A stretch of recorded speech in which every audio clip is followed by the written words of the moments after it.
Hydroplane on our Hydroplane Racing League YouTube page. We'll try to be doing both the stream and PA today.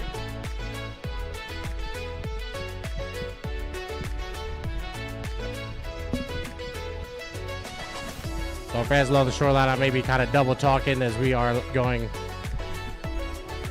right now as well. So hi to our friends out there in YouTube land. Thank you for joining us here at North Tonawanda and Grantwick Park. My name is John Tomey as we're getting ready to go for the stop number 5 on the Hydroplane Racing League Series. So we get started today. I got a couple guys I wanted to interview. Austin Hayes out of the Clarkston, Michigan area is back behind the wheel of the S35 for this weekend in North Tonawanda. Austin had a great weekend in Cambridge a couple weeks ago. Getting back behind the wheel of this boat. Kyle's done a great job so far here in 2025. Your substitute, well, no, I'm not going to say you're a substitute. You're the other driver of the boat. You're not a substitute driver. But got a good spot. Yeah. You just got to kind of hold on to that lead this weekend. Oh, yeah, he's definitely put us ahead and gave me that good little cushion. But I know the guys out in the rest of the class are going to be gunning for me, so I'm going to have to keep my game up at the top and see what I can do. Yeah, that boat, you guys have switched to Honda in the off-season. Stayed in the 2.5 liter stock class, which I think has been a great thing for you guys to get to learn that boat and get ready because you will be propelled up to the Formula 2500 next year. We'll talk to Eddie in a minute about that. But the ultimate goal this weekend, just lay it out for us. Obviously, if I could go out and win every heat, that'd be pretty cool. But main goal is go out, have some fun, and bring the boat back in one piece. Yeah, that's the goal for everybody, I think, brother. But, yeah, good luck to you. The water looks great for North Tonawanda. Is this your first time racing on this water? Second time racing on this water, so you know the water a little bit here with the currents and everything, but good luck to you. Thank you. That's Austin Hayes. He'll be behind the wheel of the S35, the TM Special. Next, we have local driver right across the river, Grand Island, New York, Eddie Canfu's driving the F500, the senseless 17. I will get that straight one of these times. The senseless 17. Eddie, you're currently sitting in what? Second position in the Formula 2500 class at your home race course. What's the goal? Well, everyone's got the same goal when they show up, but we have a good chance going into this weekend. You know, the point situation isn't great. We're kind of on the back foot. We have been all year. Our luck hasn't been great, but it's going to take some luck if we want to close that gap. Maybe our luck will turn around this weekend at home, but it'd be pretty cool to win in front of the hometown. I was going to say, what's it mean to you getting a chance to race? Not everybody gets a hometown race, man. We come from all over the place. I'm up here from Maryland. These guys are from Michigan, all over the Canadian area, Ontario and Quebec. But it's pretty cool to get a chance to race in your hometown. What would it mean to just win here in front of these hometown fans? Well, it'd mean everything. This is the race that all the friends and family show up to. You know, no one really wants to go travel that far like we do every weekend. So when everyone shows up and you walk through the spectator area and you got people stopping you that you know one way or another, it's just a different feeling. So winning here would be really cool. Yeah, it's really cool. The Senseless team's got five boats here this weekend. So the Senseless team from Grand Island, very well represented. Yourself, the Birdie family, everybody involved. I wish you nothing but the best. Good luck to you. You get to avoid that 92 for a couple heats. Yeah, that's kind of been the problem all year is I've had the 92 stuck on my inside to start each weekend, but we got a different chance this weekend, different setup, so we'll see what we can do with it. Well, that's Eddie Canfu. He'll be behind the wheel of the F500, the Senseless 17, as we get racing a little bit later on. Thank you guys both. Good luck to you. Have fun. Be safe. Thank you. All right, that's Eddie Canfu and Austin Hayes, drivers of the S35 and the F500. Next, we're going to bring in our head official this weekend, Steve Armstrong. Steve's from the Brockville, Ontario, Canada area. Steve, a longtime racer. His son now drives. Now you're a boat owner. Unfortunately, Bennett not here with us this weekend. We're not going to talk about that, but I know he's been a little bit sick, under the weather. Got a backup driver in Kevin Smith. But your goal this weekend is to be the head official. Tell us a little bit about your responsibilities. Really, it's just to monitor these guys out on the race course, make sure everybody stays clean. I love good, tight, clean racing, and we're going to call it that way as such. And these guys know the deal. There's a bunch of great professional drivers here in the pits this weekend.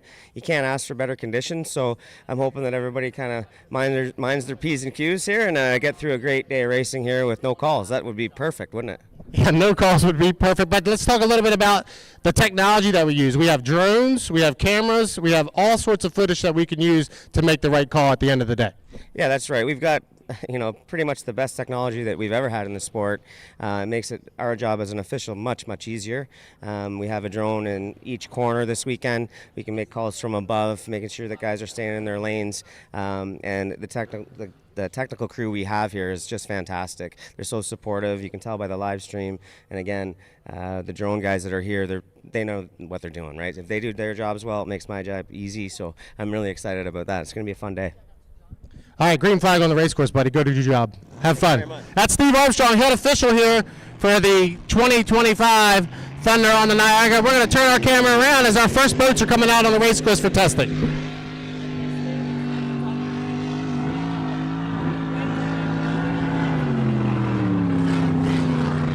All right, boats making their way out onto the race course for Grand Prix testing. First boat out of the pit area, that's the GP50, driven by Ken Birdie Jr. out of Grand Island, New York. Ken Birdie and the Senseless Racing Team, longtime supporters of the Thunder on the Niagara, as they make their way out of the pit area. The next boat, the 71, the Wild One, driven this weekend by Bobby King. Bobby is out of Michigan, Sterling Heights, Michigan. He is substituting this weekend for Andrew Tate, who's out in Seattle, Washington. Next boat out of the pit area, the 33 of Jack Lupton in the Lupton Motorsports out of Waverley, New Zealand. Those are the three boats that are making their way out for Grand Prix testing. This is just a testing session. These guys really wanted this so they could put on the best show for you here this weekend. The opportunity to come out on the race course, put some laps in on these motors as they get ready. The Grand Prix will run testing here today. Midway through the day, we'll have Grand Prix time trials, and then we will end the Saturday card with GP 1A and 1B. Once again, Ken Birdie, your winner from Brockville back in the latter part of June, out on the race course now in the GP50. Bobby King back behind the wheel of the 71. Bobby's driven the 71 and the 50 here on the Hydroplane Racing League circuit. He's getting a chance to drive for Huey Newport and that GP71 team.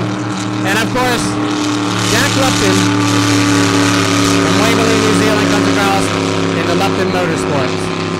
So why have a testing session, you may ask? It's just like in NASCAR. Why give them practice?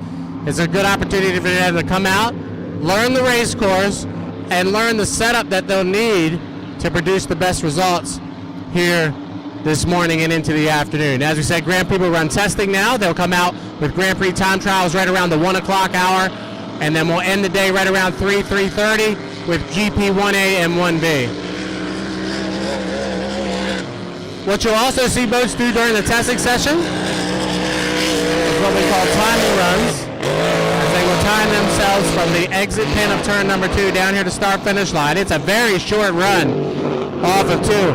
Maybe a 4 to 5 second run at full speed off the exit of turn number 2 down here to start-finish line. You can see Bobby King doing the back stretch. Going pretty hard down here into turn number 2. He's probably on a timed lap here. This is what we would call a qualifying setup in testing for Bobby King as he comes across start-finish line.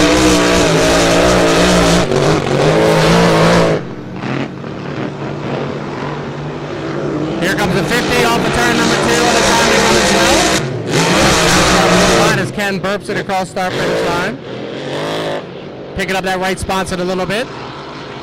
Good opportunity for them to learn about the setups on the boat as well, as you see Jack Lupton down about lane number 4. Coming down to start-finish line of the GP33, the Lupton Motorsports. Grand Prix testing on the water. Bobby King. In the 71, the Wild One.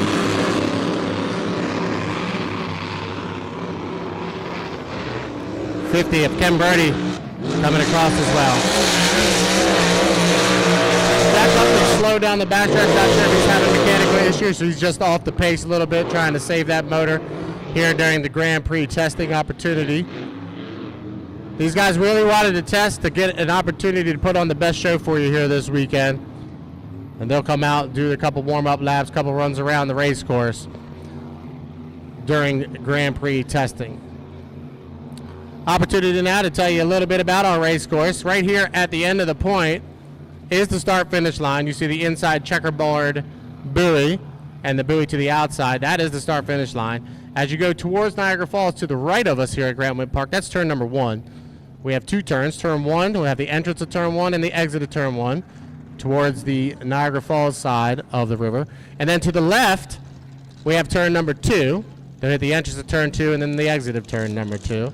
So only 2 turns in inboard hydroplane racing, so you'll hear me say that throughout the day. The ultimate goal, and we'll talk about this once the first heat comes out of the water, is to hit this start-finish line when the clock hits 0. We do a time start. We start at 5 minutes, and we will count down from 5 minutes to 0 and try to time it out perfectly. Test session number 1 in the books. We'll have 4 come out for test session number 2. And once they make their way out, we will introduce them to you. Grand Prix hydroplanes are the biggest inboard-powered hydroplane, automotive-powered hydroplane on the planet. 468 cubic inch motors, speeds upwards of 160 miles an hour. They'll probably top out around 145, 150 at the end of the straightaways here today on the Niagara River. Boats are 24 feet in length, 12 feet wide. We'll have test group number 2 come out here in just a few minutes. As I said, thank you for coming out. Thunder on the Niagara 2025 edition. Tell your friends and family we are getting started with Grand Prix testing. We'll get into our heat racing. We'll start with the Formula 2500 class, move to the 2.5 liter class, and then H350s. About 20 H350s here this weekend. Very highly competitive group of boats for you this weekend here at Thunder on the Niagara. And then we will do Grand Prix time trials. Then we'll repeat it with 2A and B for all those classes. And we will end the day with GP heats 1A and 1B. Do have a few driver changes this weekend. With a couple guys out west racing in Seattle, we have a couple driver changes. The F92 will be driven by Chris Veneris this weekend, as John Shaw is out in Seattle, Washington, driving the GP 135. Kevin Smith takes over the S11. As we already talked to Austin Hayes, he's driving the S35. The 242 in the H350 class will be driven by Jimmy King. His son Bobby is driving the GP71. We just saw him out. And then the other driver change, the H300, the Pennzoil, the all-yellow boat, will be driven by Brandon Kennedy this weekend. So, few driver changes on the HRL series. For our fans at home watching the YouTube page, we appreciate you tuning in. Grand Prix testing session number 2 coming out next.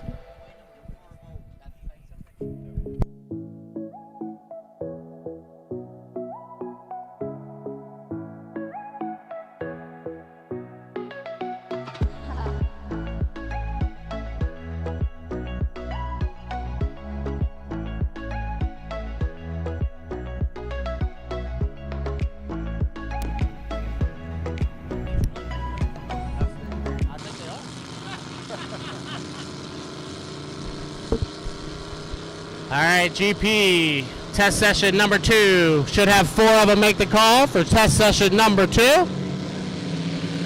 As the boats come out of the pit area, first boat on the inside, that's Ken Lupton. On the outside, that's Brandon Kennedy. Eric Langevin in the 212, the Silco Racing. Third boat out, and then the 757, the Canada boy, driven by Kent Henderson out of Buckville, Ontario. Great start to the weekend. All 7 Grand Prix wanted to come out and test, and all 7 have made it out on the race course.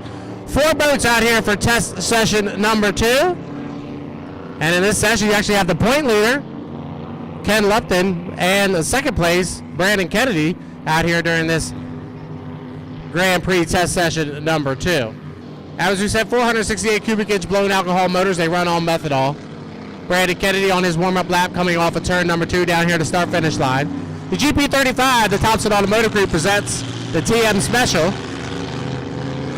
Brandon Kennedy's out of Barron, Delaware. The owners are Ron and Sandy Thompson out of Baltimore, Maryland. Ken Lupton comes by the GP577, the Miss Lucas Oil, out of Waverley, New Zealand. The 757 Canada boy, Mario Blaine is the owner. The driver is Kent Henderson out of Brockville, Ontario. And the 212, the consummate professional and Eric Langevin. The Silco Plumbing sponsor, GP 212 out of Valleyfield, Quebec. All 4 boats have made the call here for GP testing session number 2. We'll have 2 qualification heats later on today, a 4-boat and a 3-boat qualifier. It'll all consummate with a 6-boat final Sunday afternoon. 6 wide here at Grand Prix in North Tonawanda. Kennedy coming by on a timing run.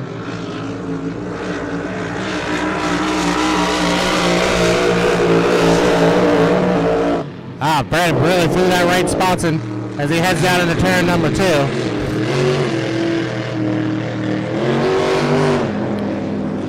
These guys will go hard during testing to try to see what they've got. As Eric Langevin comes by hard, you can see Kennedy still on a hot lap down here into turn number 2, really flying the 35 Thompson Automotive Group off the exit of turn number 2. TVL Racing TM Special, Brandon is really flying it hard. Brandon back behind the wheel this weekend. His cousin Bobby drove the boat here in North Tonawanda last year. Brandon back behind the wheel this weekend in the 35. Ken Lupton comes by. Eric Langevin as well. It really is a short run off the exit of 2 down here to start finish line. Maybe 4 or 5 seconds when they're at full bore. Ken Henderson will come by. If you watch carefully down in turn number 2, you can see Brandon picked up the throttle as he hit the entrance pin of turn 2 way wide. Opportunity to test how long it'll take him from that entrance of 2 down here to start finish line.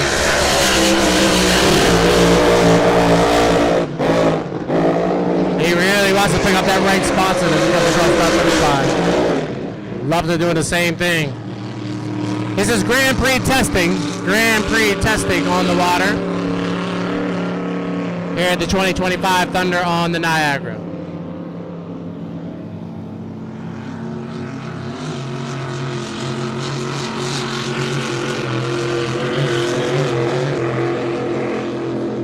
Once again, these guys really wanted this testing session so they could put the best show on for you this weekend.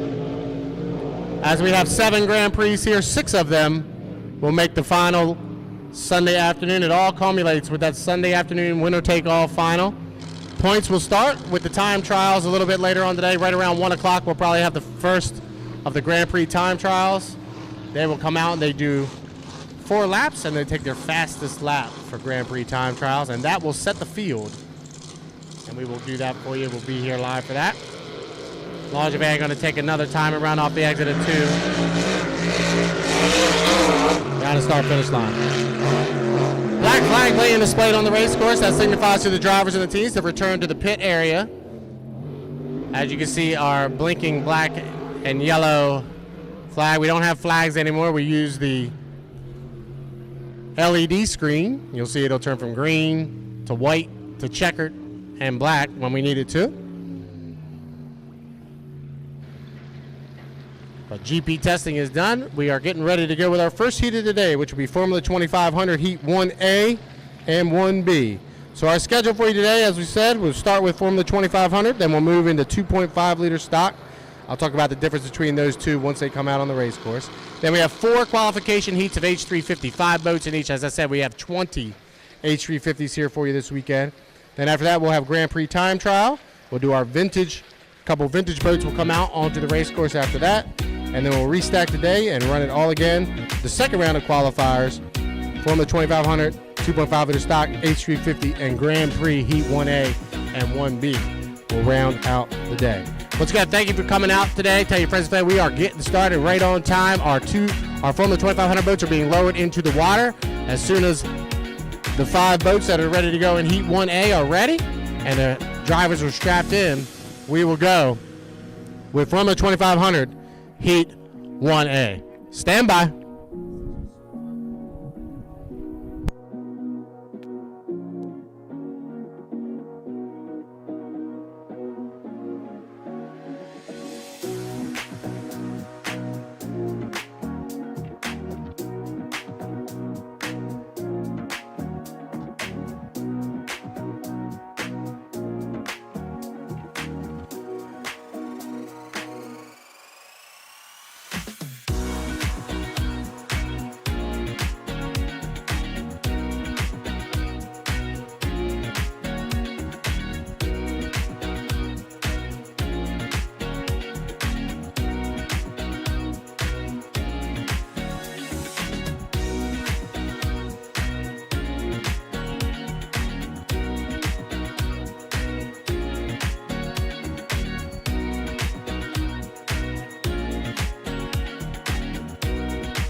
All right, 5-minute gun has sounded for our first qualifying heat of the day. Formula 2500s making their way out onto the race course, powered by a K20 Honda engine or a 2300 cubic centimeter Ford. These boats can have speeds upwards of 100 to 105 miles an hour. Formula 2500, Heat 1A, making their way out. The big news of the weekend is obviously the driver change in the 92. Chris Venaris is driving the 92 for his brother-in-law John Shaw, and John is out in Seattle, Washington, campaigning the Grand Prix 135. So Chris, you got to try to hold on to that points lead here this weekend as they come in with a 66-point advantage over top of second place Eddie Campus. So Chris has got a really good position to do well here this weekend. First boat coming by start finish line, that's a 74, Matthew Brown. He's out of Valleyfield, Quebec, Canada. He's followed up by Kevin Smith in the 26, the Dreamweaver, out of Peabody, Massachusetts. The next boat off of turn number 2, down here to start finish line. The red, white, and blue with the checkerboard scheme. That's the SF2 of Jacob Haydu out of Beauharnois, Quebec. He's followed by Grant Hearn out of Syracuse, Indiana, in the Legacy 1, the F14. And the final boat, Chris Venaris in the F92, the Tenacity. He drives for Al Thompson out of Seaford, Delaware. Chris comes to us also from Delaware. Those are the 5 boats that have made the call here for the first heat of the day. Heat 1A, Formula 2500. As I said, it's a timed start. We are 2 minutes and 52 seconds away from the start. So this is the 5-minute warm-up here. The boats come out on the race course. They'll do a couple timing runs down here to start finish line. They'll warm up the boats. We'll get the lay of the land, so to speak, figure out the race course. And then the goal is to be here at the start finish line. When the clock hits 0, we are 2 minutes and 32 seconds away from that situation happening. As I said a little bit ago, if you get here too early, you'll be assessed a penalty for jumping the gun. And if you get here too late, you're going to be well behind the field. So it's all on timing. Your goal to be right here when that clock hits 0. We are 2 minutes and 8 seconds away from that happening. We run an assigned lanes format here in the Hydroplane Racing League. The lanes are based off of the points that they have accrued throughout the season. As this is stop number 5 here in 2025. So the points are set up, and that determines what lane you start in. Here for the first round of qualifiers, the top point getters get the inside lane. In the second round of qualifiers later on this afternoon, they will flip-flop that. So if you get lane 1 here for qualifier 1A, you'll be out in lane number 5 for qualifier 2A, and so on. So that sets up for some really, really tight and competitive racing for our second and third round of qualifiers, because you have the top point getters starting on the outside. We are 1 minute, 20 seconds to the start. Everybody will start to conjure up down here into turn number 1, and once they do that, we will get them lined up for you here for Heat 1A, first heat of the day in the 2025 Thunder on the Niagara.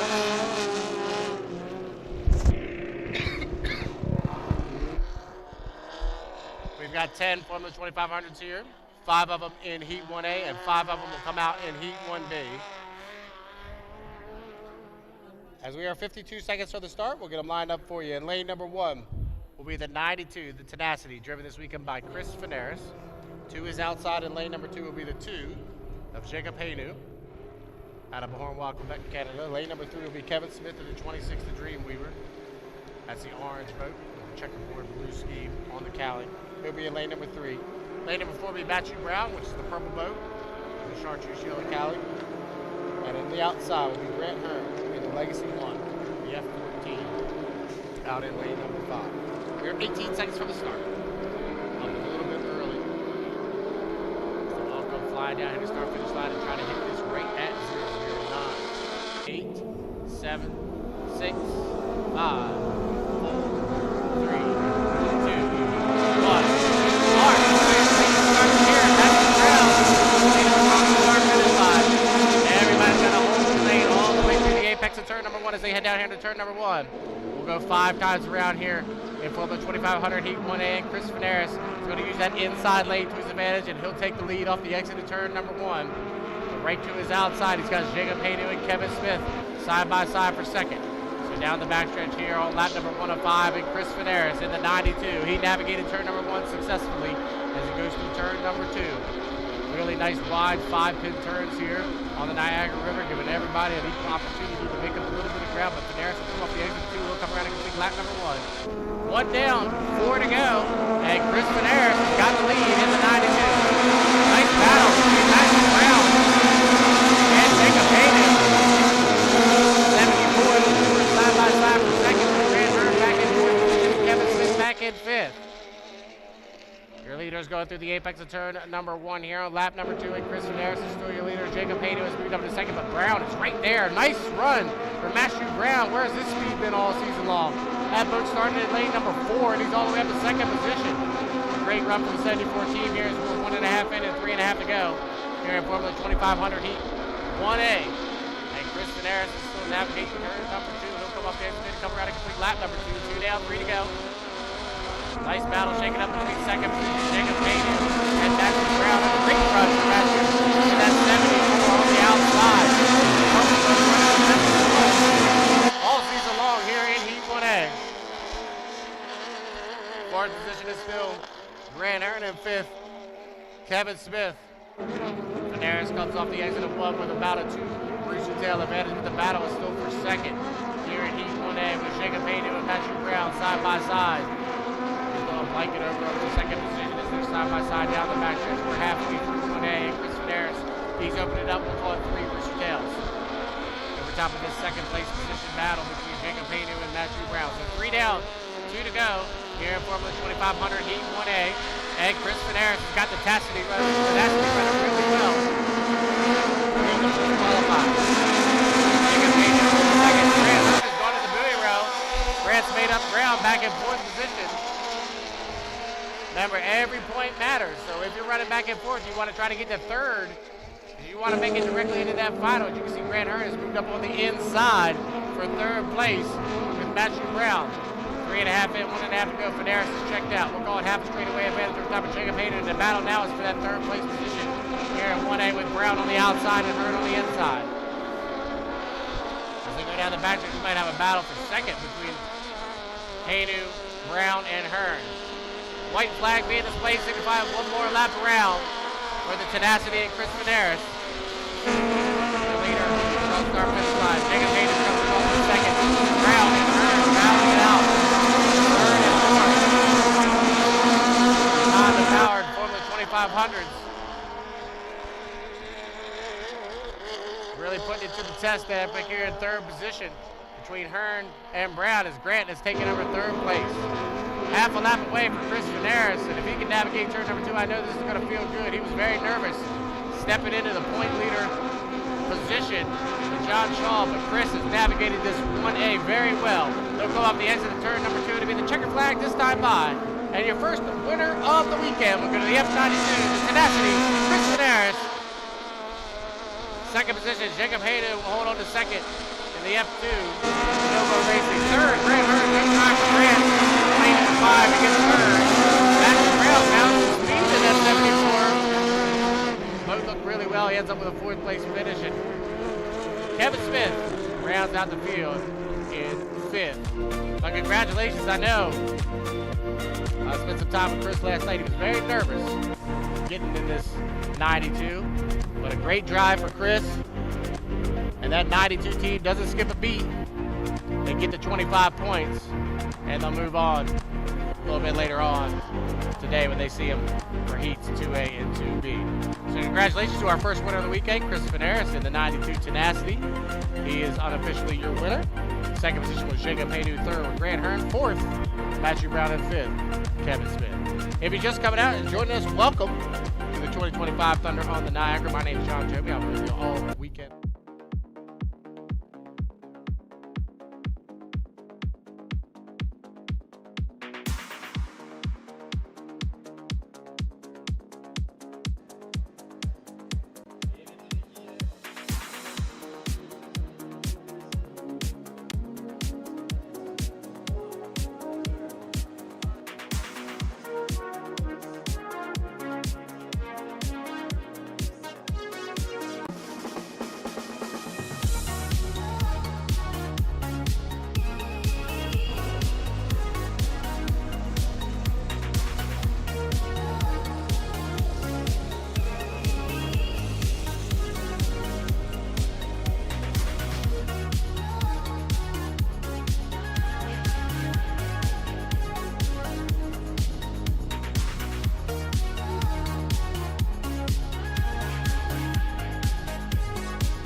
Bobby King behind the wheel of the 70. Jimmy King, his dad, will be in the 42 in the H350 class. And then Austin Hayes, Kevin Smith are driving the 2.5 liters.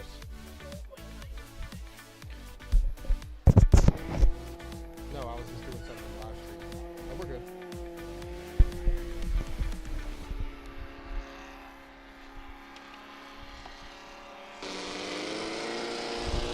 All right, Formula 2500 Heat 1B making their way out onto the race course. Same exact boats we just saw, just the second round of qualifiers. As 1B makes their way out, we are 4:20 from the start. Same exact starting procedure every time. The boats come out on the race course. They'll do a few warm-up laps and a couple timing runs.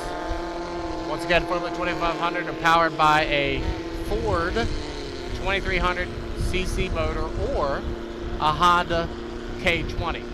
Most everybody, except for a few, in the last year or two have switched over to the Honda K20. The Honda does provide a little bit more power, but more importantly, it provides sustainability. And we're able to get the parts for the Honda much better, and it allows everybody to stay on an even playing field. Everybody runs the exact same Honda-powered engine.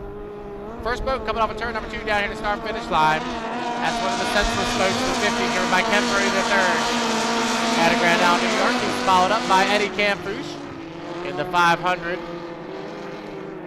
Senseless 17, also out of Grand Island. So two Grand Island senseless teammates side by side here in Heat 1B. Here comes Tommy Shannon in the Valleyfield Auto Parts F4. Tommy's out of Valleyfield, Quebec, Canada.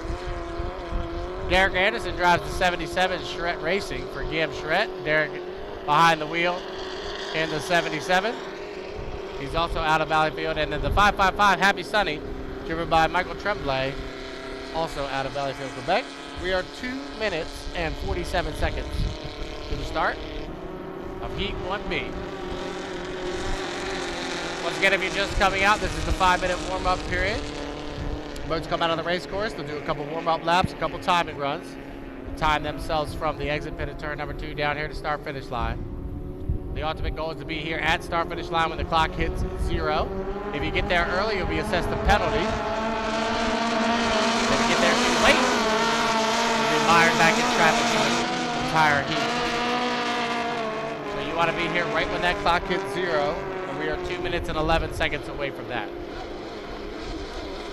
As we talked to our head referee this weekend, Steve Armstrong, we were talking about our drones being flown over top of the race course. They are out there so we can keep an eye on the racers and make sure they are abiding by all the rules. One of the biggest rules is when we hit the start, you have to maintain your lane all the way through the exit of turn number 1. So our drones will be able to capture if anybody doesn't do that. But that's the goal when they hit down here into turn number 1. 2 turns and inboard hydroplane racing. Turn 1 is down here towards the Niagara Falls side. Turn 2 is to the left of us here at Grant Wick Park. We have a black flag on the race course.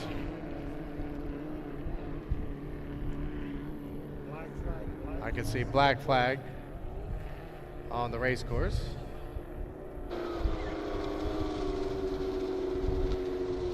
Not sure as to why the black flag would be displayed, but once I get some information, we'll let you know. Black flag on the course means everybody has to return to the pit area, which you see our drivers doing. Apparently we have a log floating down the front stretch. Our jet ski operator, Michelle, he picked that up. But a large log to the left of turn number 2. And we wanted to stop the heat to get that out of the way. We don't want anybody running over one of those very long logs. So that's the reason for the black flag. We'll turn them around, fuel them back up, send them back out. So we'll get that log off the race course. And once we do that, we'll be able to go with the rerun of 1B. What they'll probably do is send out 2.5 stock 1A and then come back with Formula 2500 Heat 1B. But once I do know that for sure, I'll let you know. As you can see that log, that's a big log that our jet ski has gotten down there in turn number 2. So we'll get that log up off the race course, and once we do that, we'll be able to go. Obviously, we wouldn't want anybody to run into that going at 100 miles an hour. So we'll get that log cleaned up off the race course, and we'll be ready to go right back racing. So stick with us and stand by, and we'll let you know what's coming out next. We'll be right back with 2.5 minutes stop.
For our fans at home on the live stream, just wanted to let you know that we are clearing the race course of that log that came out. It kind of just came out the bank down there. Once we get that log cleared and we get word that everybody's back in position, we got rescue heading back out now into turn number 2. We should be ready to go. Not sure if we're going to rerun 1B or come out with 2.5 with stock in 2A. They haven't determined that yet. But I'm probably, with the amount of time that we've had in between, I would assume we probably need to go with 1B, but we will let you know. So that's why we are on a bit of a hold as we are gotten that log cleared out of the way. We're getting our jet skis and our safety personnel back out on the race course, and we will be ready to go. I really do appreciate y'all tuning in on our live stream. Our friends, we have 2 big races going on this weekend right here in North Tonawanda for HRL stop number 5, and of course Seattle Seafair out in Seattle, Washington for their 4th stop on the H1 Unlimited Tour. So if you're tuning in, we appreciate you. Okay, we're going to go with the rerun of 1B, Formula 2500 rerun. So just getting word from the officials, we are going to go with the rerun of Heat 1B. So it'll be the same 5 boats that you just saw out on the race course coming back out. They had to go back in, fuel back up. Now they've got the fuel, they're ready to go for their rerun of Formula 2500 Heat 1B. So they'll be out as soon as we get the standby and the countdown. They'll come out on the race course for their 5-minute warm-up period. Thank you for sticking it out with us. Up next, Formula 2500 rerun, Heat 1B.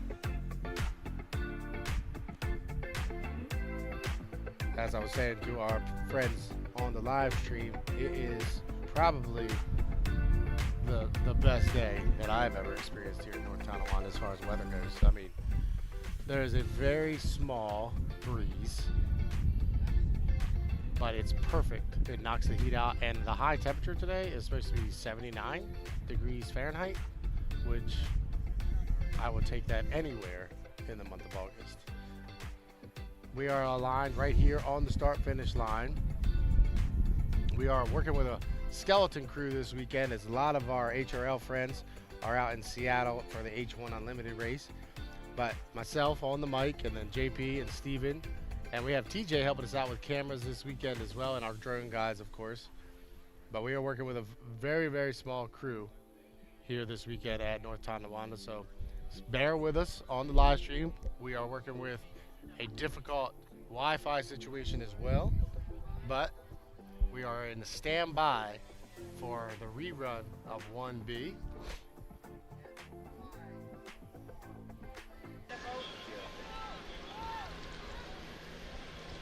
All right, 5-minute go. Yeah, until summertime. That's it. Oh, okay. All right, 5-minute gun has sounded for the rerun of Heat 1B. So boats will be making their way out of the pit area onto the race course. Same boats we just saw. Remember, this is a Honda K20 or Ford 2300cc. Most everybody has switched over to the Honda K20. Speeds upwards of 100 to 105 miles an hour top end. As the boats make their way out, they come around for the first time, and we introduce them to you. And if you're just tuning in or just coming out to Grant Webb Park, welcome to the 2025 Thunder on the Niagara. My name is John Toby. We'll be with you all weekend long. This is the 5-minute warm-up period. The race does not begin until the race boats complete that 5 minutes. So we are 4 minutes and 7 seconds away from that. The oncoming going to be here at the start-finish line when the clock hits 0. As the boats make their way out onto the race course and come around for the first time, we'll introduce them to you. As you can see, green flag being displayed, that signifies that everything is clear and good to go. But remember, that race does not begin until the end of that 5-minute period. We should have 5 boats make the call. Right now I see 4 on the race course. It looks like we're missing Ken Brody the third, but we'll know more as we come around for the first time. Go to the inside, that's Eddie Campus in the F500, the Tesla 17, the driver out of Grand Isle, New York. There's Ken Brody the third on the outside, I'm sorry. In the 50s. And stuck in the middle, that's Derek Anderson, the veteran driver out of Valleyfield, Quebec, driving for Charette Racing in the 77. The yellow boat coming through turn number 2, that's the 555. The Happy Sunny. It looks like we're missing Tommy Shannon. Tommy was out here running in the first attempt at Heat 1B, but not out of the race course yet. He's got until the 1 minute mark to make his way out. Now I can see over towards the pit area. He is just now coming out of the pits. So it looks like all 5 boats will make the call here for the rerun of 1B. We're 2 minutes and 40 seconds from the start. Here comes Tommy. Tommy Shannon, he drives the F4 of the Valleyfield Auto Parts out of Valleyfield, Quebec, Canada. So all 5 have made the call. Everybody has checked in at start-finish line. We are 2 minutes and 25 seconds from the start. Once again, this is the 5-minute warm-up period. The boats come out on the race course. We'll do a few timing runs, a couple warm-up laps. And you may ask, well, what's a timing run? A timing run is where they'll pick a buoy in turn number 2, and they'll floor it, come down here to start-finish line, and their spotter will tell them how many seconds it took them to get from that buoy to the start-finish line. So then they'll try to replicate that as they come up to the start. Once again, the ultimate goal is to be here at start-finish line when the clock hits 0. If you're able to do that, you'll be clear to race. If you do come here a little bit early and you start ahead of the gun or before the time runs out, you'll be assessed a penalty. And that could really, really be a detriment to your weekend, as we are working on accruing as many points as we can to make it into that 8-boat Formula 2500 final Sunday afternoon. Today is all about qualifying. 2 rounds of qualifiers for everybody today. We'll run a 3rd round of qualification heats tomorrow morning, and that'll set us up for the Sunday finals tomorrow afternoon. If you're looking for Grand Prix hydros, they will be out right around 12:45, 1 o'clock. We will do their time trial run. And then we will run Grand Prix once again at the end of today's racing program. 45 seconds to the start. We'll get them lined up for you with their predetermined lanes based off of their points that they've accrued throughout the season. Lane number 1 will be the 500 of Eddie Camfouche. Out of Grand Island, New York, he'll have lane number 1. 2 is outside of Tommy Shannon in the 4, the Valleyfield Auto Parts. To Tommy's outside in lane number 3 will be the 77, the red boat with the white sponsons.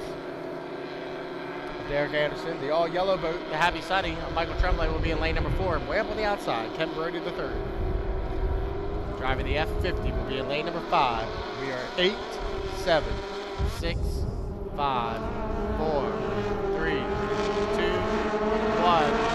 Mark, caught a clean start. Very good start for Eddie Camfouche. Will lead him across start finish line in the 500. Sets with 17 as your leader down into turn number 1. Everybody's got to hold their lane all the way through the apex of turn number 1. You cannot switch over lanes until you hit that exit pit right where Eddie is now. So Eddie will lead them down the backstretch. The 500 is already opened up by a full rooster tail. Nice run for Derek Anderson, who is currently running in 2nd position. He's followed up by Tommy Shannon, who is outside, is kept Brody the 3rd, and then Michael Tremblay rounds out the field in 5th. So down here into turn number 2, for the first time, we go 5 times around here at Formula 2500 Heat 1B, and Eddie Camfouche, the local driver out of Grand Island, has opened it up by 2 full rooster tails. Derek Anderson's running in 2nd position. Tommy Shannon on his outside, his inside, running in 3rd. Ken Brody making up some ground on the outside from 4th position.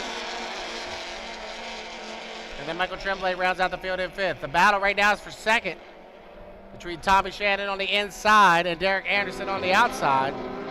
2 veteran drivers side by side off the exit of turn number 1 here on lap number 2. So Camfouche is checked out. He's opened up by full rooster tails as he goes down into turn number 2. The battle still for 2nd position between Shannon and Anderson. Camfouche cover out a complete lap number 2. 2 down, 3 to go here from the 2500 Heat 1B, and Eddie Camfouche, Grand Island native, is your leader.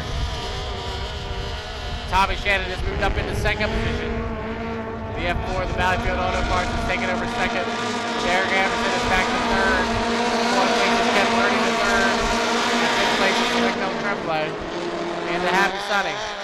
Halfway through qualifier 1B, and Eddie Camfouche, the F500, looking really good. We talked to Eddie about an hour ago. He's pumped to to be able to race here in his hometown. He's looking really good here in 1B as he goes through turn number 2 with a nice, comfortable, almost straightaway advantage on the rest of the field. He'll come around and complete lap number 3, 3 down, and 2 to go here in Formula 2500 Heat 1B. And the F500 sets to 17 and Eddie Campus. Got a nice, comfortable advantage as he heads down into turn number 1. Tommy Shannon looks like he's solidified himself into second position. Derek Anderson is back to third. Ken Brody, the third, has gone to the buoy row.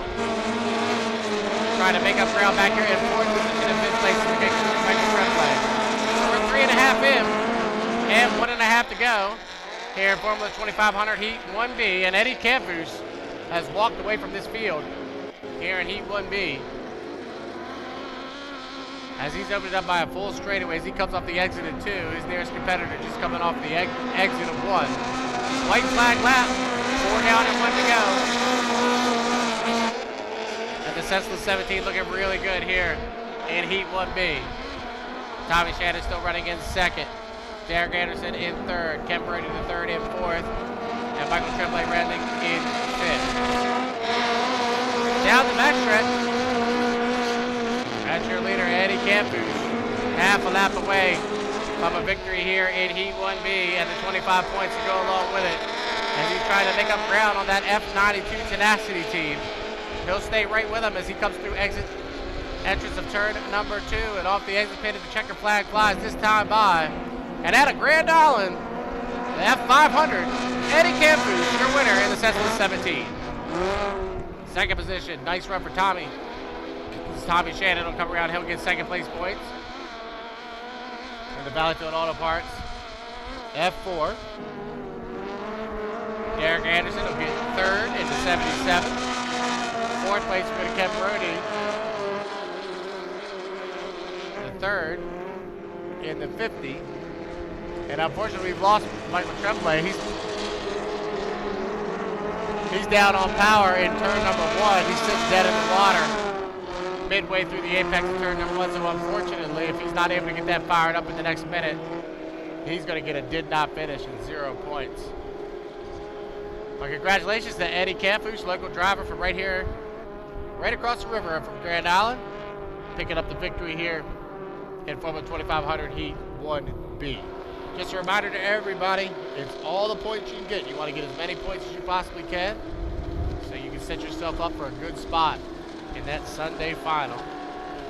Everything starts counting now. So 25 points to Eddie, 21 to Tommy, 18 to Derek, and Ken Brody, the third, will get 15 points for a fourth place finish.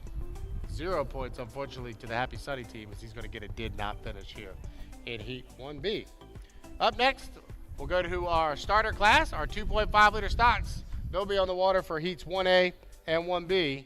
As 1A is in the water, ready to go. We shouldn't be very long at all. We'll just put a hook on Michael Tremblay's boat, get him towed into the middle of the race course, and 2.5 liter stock Heat 1A will be coming up next. Stand by.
All right, 2.5 liter heat 1A making their way out of the race course. Their first qualification heat of the weekend. 2.5 liters is our beginning class. These are the same exact boats that we just had. It's the more inexperienced drivers, however. So these are either your first year guys, second year guys, or guys just getting into the sport.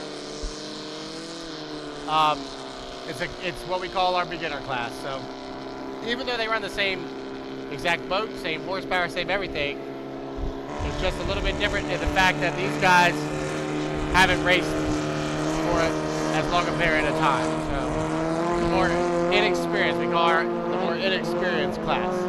4 minutes to the start. As the boats come out and come around for the first time, we will introduce them to you.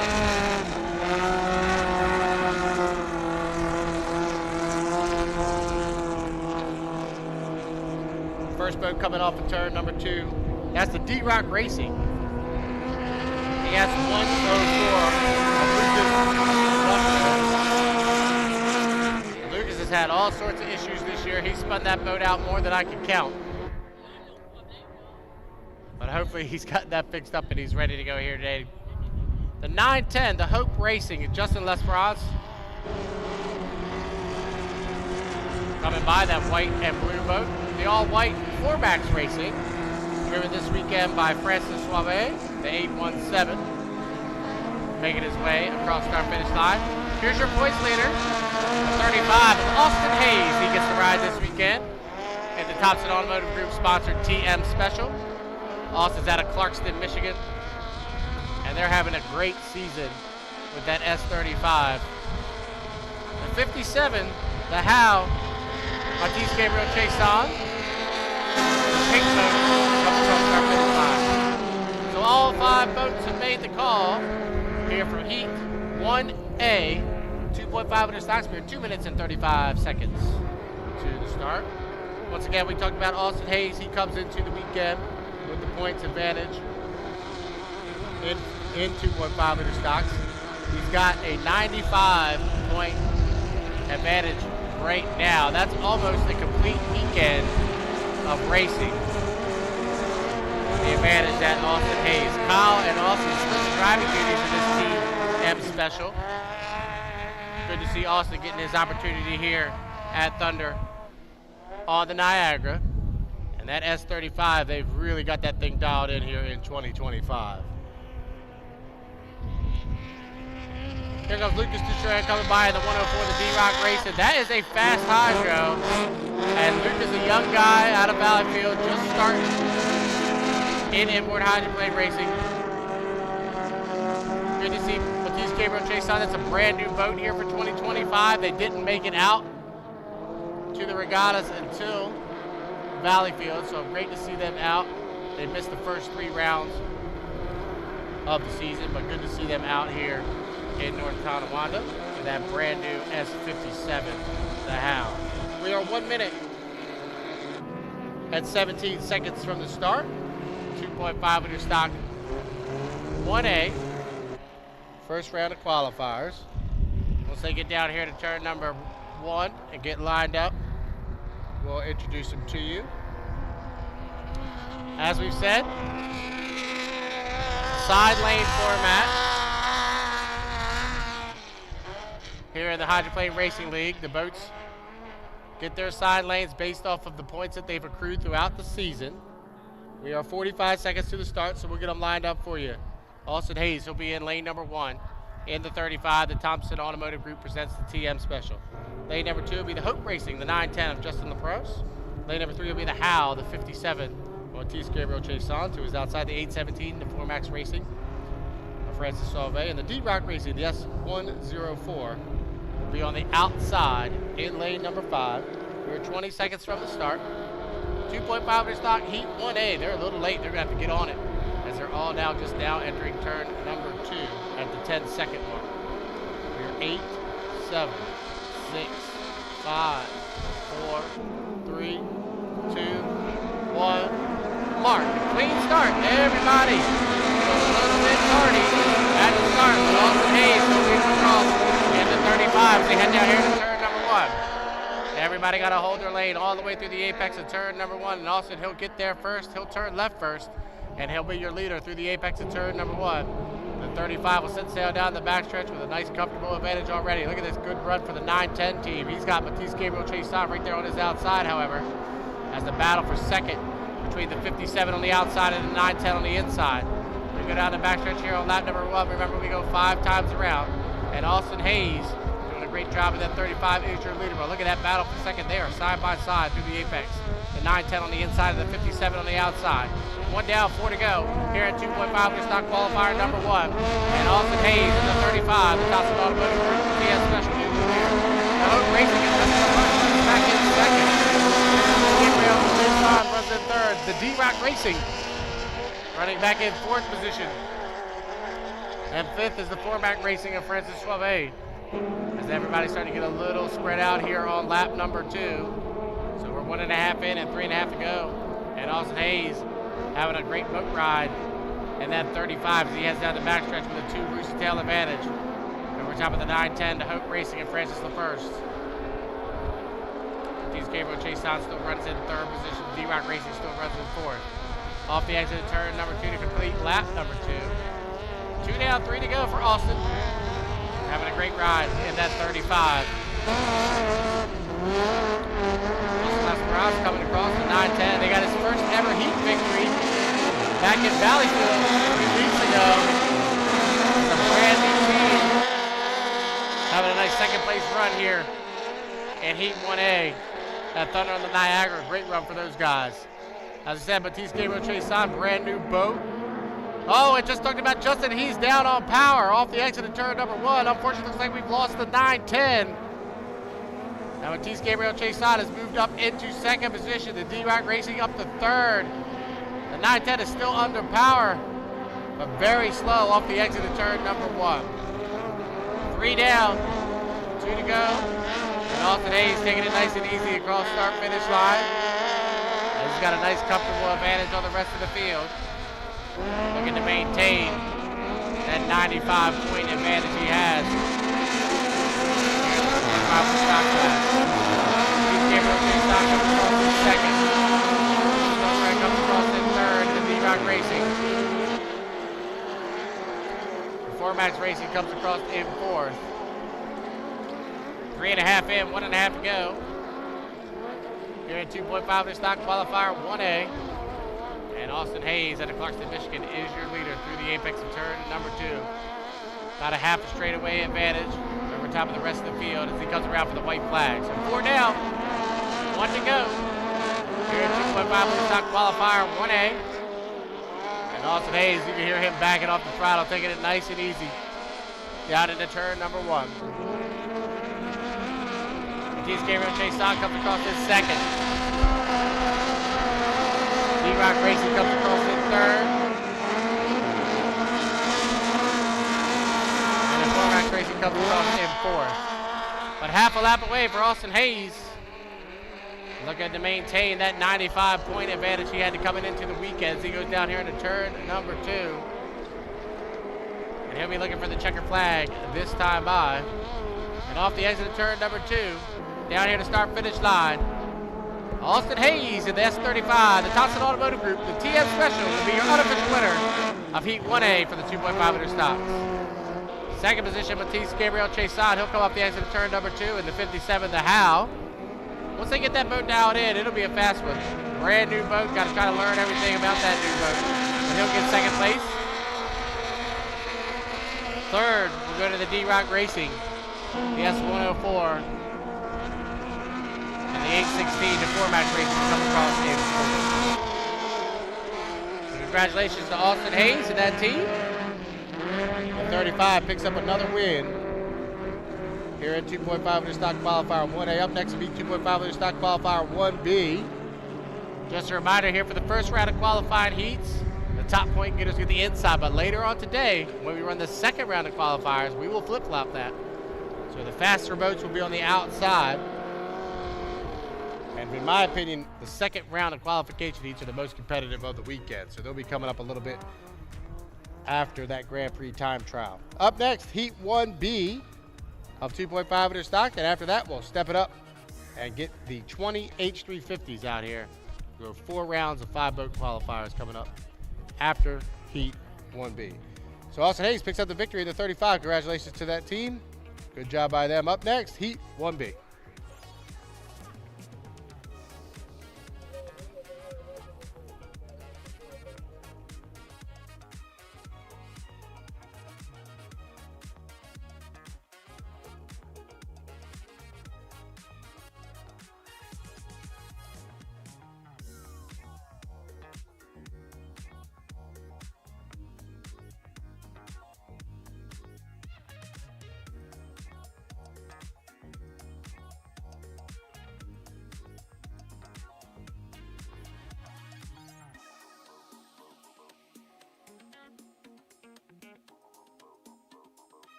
after heat 1B for 2.5 liter stocks.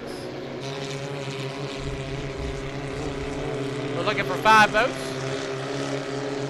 to make the call here for 2.5 liter stock qualifier 1B.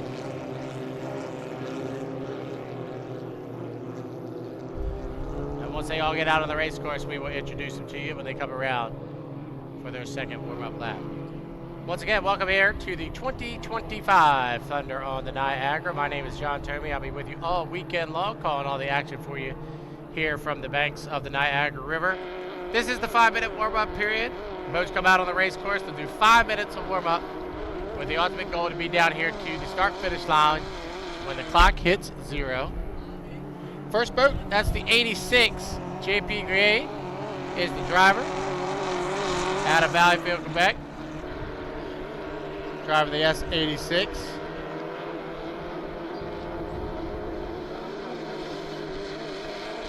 Next boat's on the inside, that's Aiden Sovey in the 50. On his outside is Remy Beauvoyer. Remy comes to us all the way from Arms, France. Actually, France, yeah. Next boat coming by the S11, driven this weekend by Kevin Smith.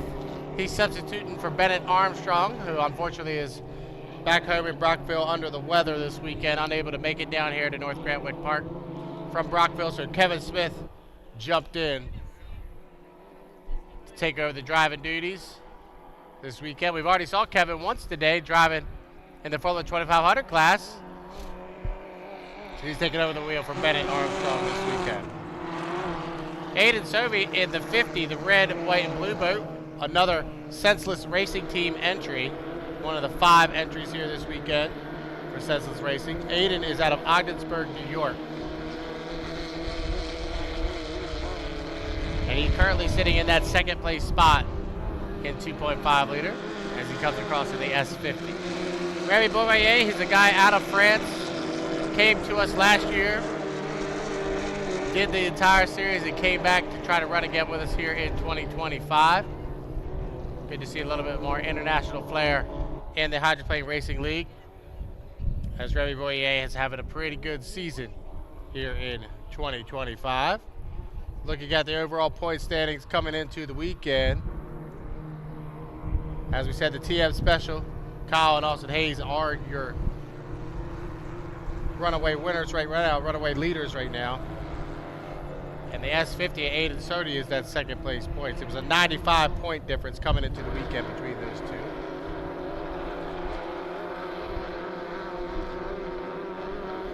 Heat 1B on the water. Looks like 4 boats are going to make the call.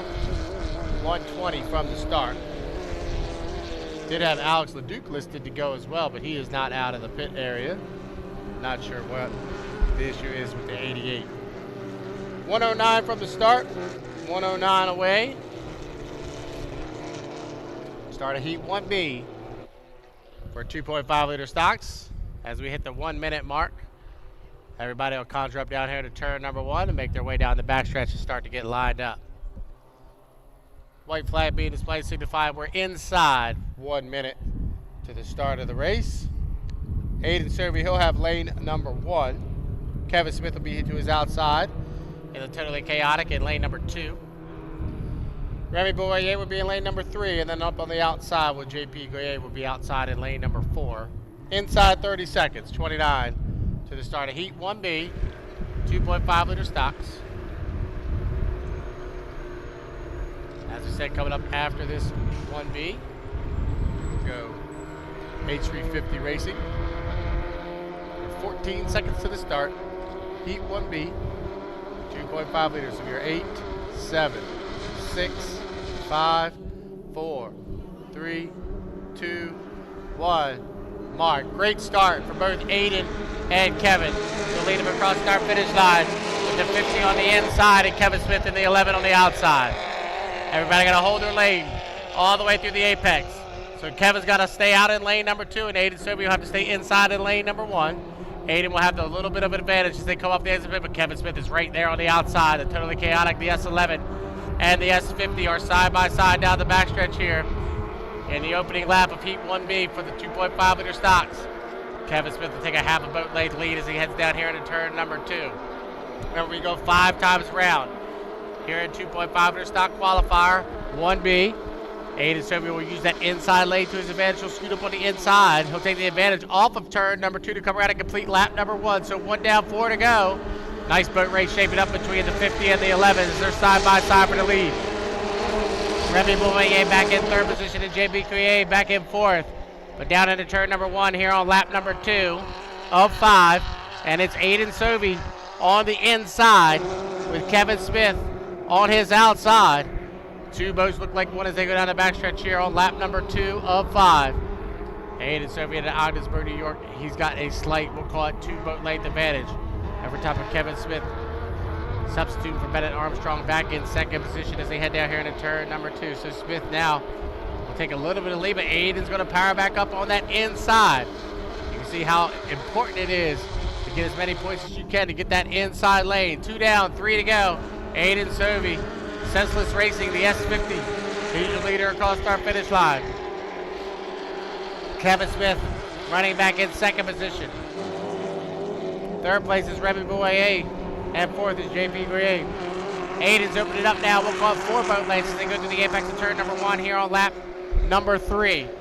So we're halfway through qualifier 1B for the 2.5 liter stocks. And Aiden Sobey, he's opening it up. We'll call it 5, 6 boat lengths now as they head down into turn number 2 on lap number 3. Kevin Smith still running in 2nd position in the S11.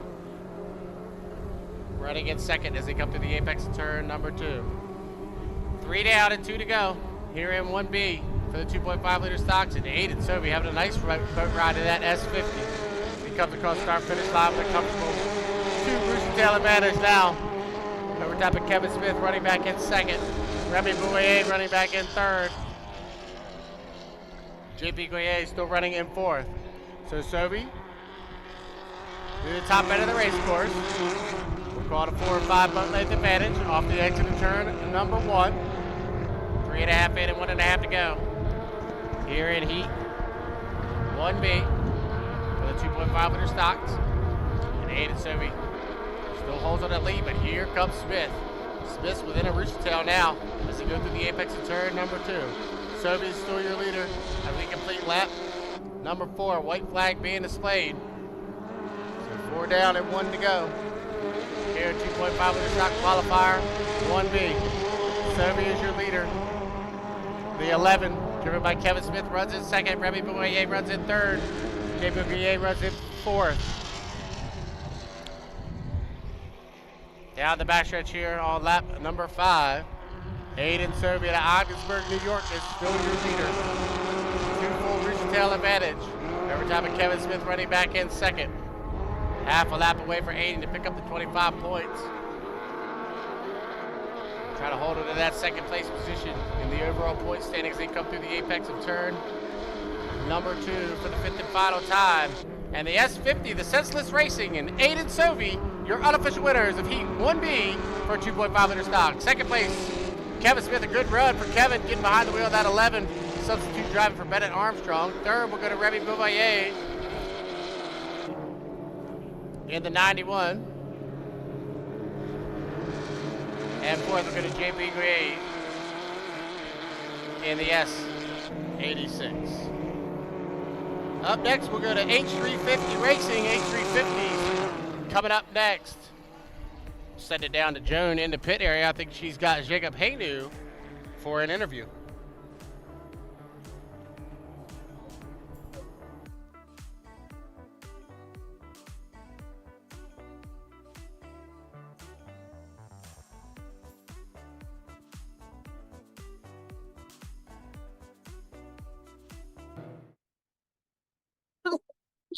Bonjour à tous, je suis avec Jacob Hainaut pour une entrevue dans les puits. Excusez, un petit problème technique avec l'appareil. Jacob, peux-tu nous dire comment ça se passe jusqu'à maintenant, ton début de saison, puis aujourd'hui, quand même, t'as fait quand même une 2e place dans ta course? Je pense que mon début de saison, sérieusement, on a eu un bon début de saison. Les gars sont plus rapides dans la 2500 et ça paraît la compétition est très élevée. Je pense qu'on fait quand même bien. On est quand même troisième au petit podium en ce moment, puis on se débrouille bien. So I'm asking Jacob. So far, you step up in the class in the F2500 class, and so far you're doing great. And can you give us your feedback for your beginning of the season? So for the beginning of the season, I think we went on a good speed and we went for a good start. The boat's fast, and I think the competition is really the boats are faster than F2500. I think we did a really good beginning of the season, and we're really on a good push. We're third on the podium right now, and we're doing pretty good. Le fait que tu as changé pour le moteur, ben que quand tu as commencé, toi, tu as tout de suite embarqué avec le moteur Honda. Là, on voit qu'on a de plus en plus d'équipes qui se joignent via ce type de moteur-là. Comment tu vois la compétition face à tout ça? Je pense que le moteur Honda, c'est une très belle machine. C'est un moteur qu'on achète et qu'on n'a plus grand-chose à faire à part guérir le moteur et changer les hélices. Dans le fond, c'est arrêter de se soucier un peu plus au niveau de la mécanique et se soucier un peu plus au niveau de du setup du bateau et de la performance qu'on peut aller chercher avec toutes nos hélices, nos gears, tout ça. So I'm telling you, you run the Honda, and we see that there's more team switching to that type of engine. Can you say a little bit more about it? So you're saying it's more stock, so you're working differently. Basically, the Honda, I believe if you ask me, it's probably a better engine. Not because of it's faster or anything, it's because you can actually do a boat setup that's actually more inclined to your props and your gears. So you can actually play a bit more like with that, and you can get something that's a bit less complicated with the mechanic and everything. So less playing around with the engine, more playing around with props and gears. Donc, c'est plus au niveau aussi du comportement de l'embarcation qu'on peut travailler au niveau des pontons, la fine, tout ça qu'on travaille. Ouais. Dans le fond, on travaille beaucoup plus sur l'embarcation en soi-même que de passer du temps sur le moteur et essayer de trouver une recette qui fonctionne. Ça économise beaucoup de temps. Donc, c'est vrai. Donc, on travaille sur le comportement de l'embarcation, sur la façon de le conduire pour que ça soit performant parce que le moteur en lui-même, il est plus stable. So it's more, since the engine is more stock and you don't have to work as hard on the engine, you work more on the way it handles. Yes. So basically, we play really more around with how the boats actually go on the water because we have more time to play with it. So it gives us an opportunity to find something that drives faster at the end of the day. So good luck for the rest of the weekend. Hopefully you'll be able to catch more of your competition. Seeing that now it's Chris Fenaris this weekend, does it put more challenge, or you thought it was maybe an open door? Well, I didn't think it was an open door. The boat is still fast, and Chris Fenaris is a really good driver. And I believe that even if it's not Johnson in the boat's still going to be fast and hard to beat. So. Quand je lui demandais, j'ai dit en fin de semaine, le F92 qui est présentement le meneur au championnat, c'est pas John Shaw qui est aux commandes, mais Chris Fenaris, j'ai dit, est-ce que c'est une possibilité qu'on voyait peut-être une opportunité, mais... Non, clairement, Chris Fenaris est quand même un très bon driver. Puis la machine 92 de Tenacity est très rapide. Ça fait une embarcation qui est très difficile à battre. Puis même avec un changement de driver, ça paraît que c'est une très belle machine. Ben, je te remercie infiniment pour te souhaiter un bon week-end. Thank you very much. Have a great weekend. Donc, so we're going back live for the next heat. We're going to start shortly the H350. So back up to you guys. On retourne à vous pour les prochaines courses en H350.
All right, thank you to Joan for that interview with Jacob Hainu.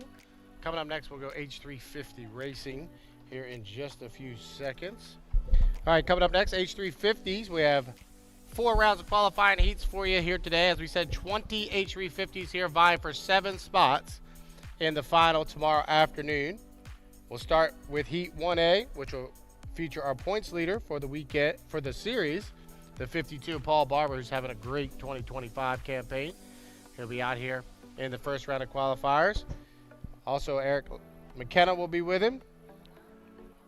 The 519, Kent Henderson. Joe Less, the local driver out of Grand Island in the 500, will be out. And the 104, Mark McCopp. Those will be the 5 boats to make the call. Right now, the points coming in to the weekend, as I said, Paul Barber on top the ladder in the H52, the Legacy 1. But it's a tight battle. It's always a tight battle in H350. It usually comes down to the final weekend. Paul right now has a 14-point advantage over top of second place, Tommy Shannon. We're inside the 5-second count. Just let me get this. All right, 5-minute gun has sounded. As I was saying right now, Paul Barber is your points leader, followed by Tommy Shannon in second. Martin Rachan's in third, 21 points back.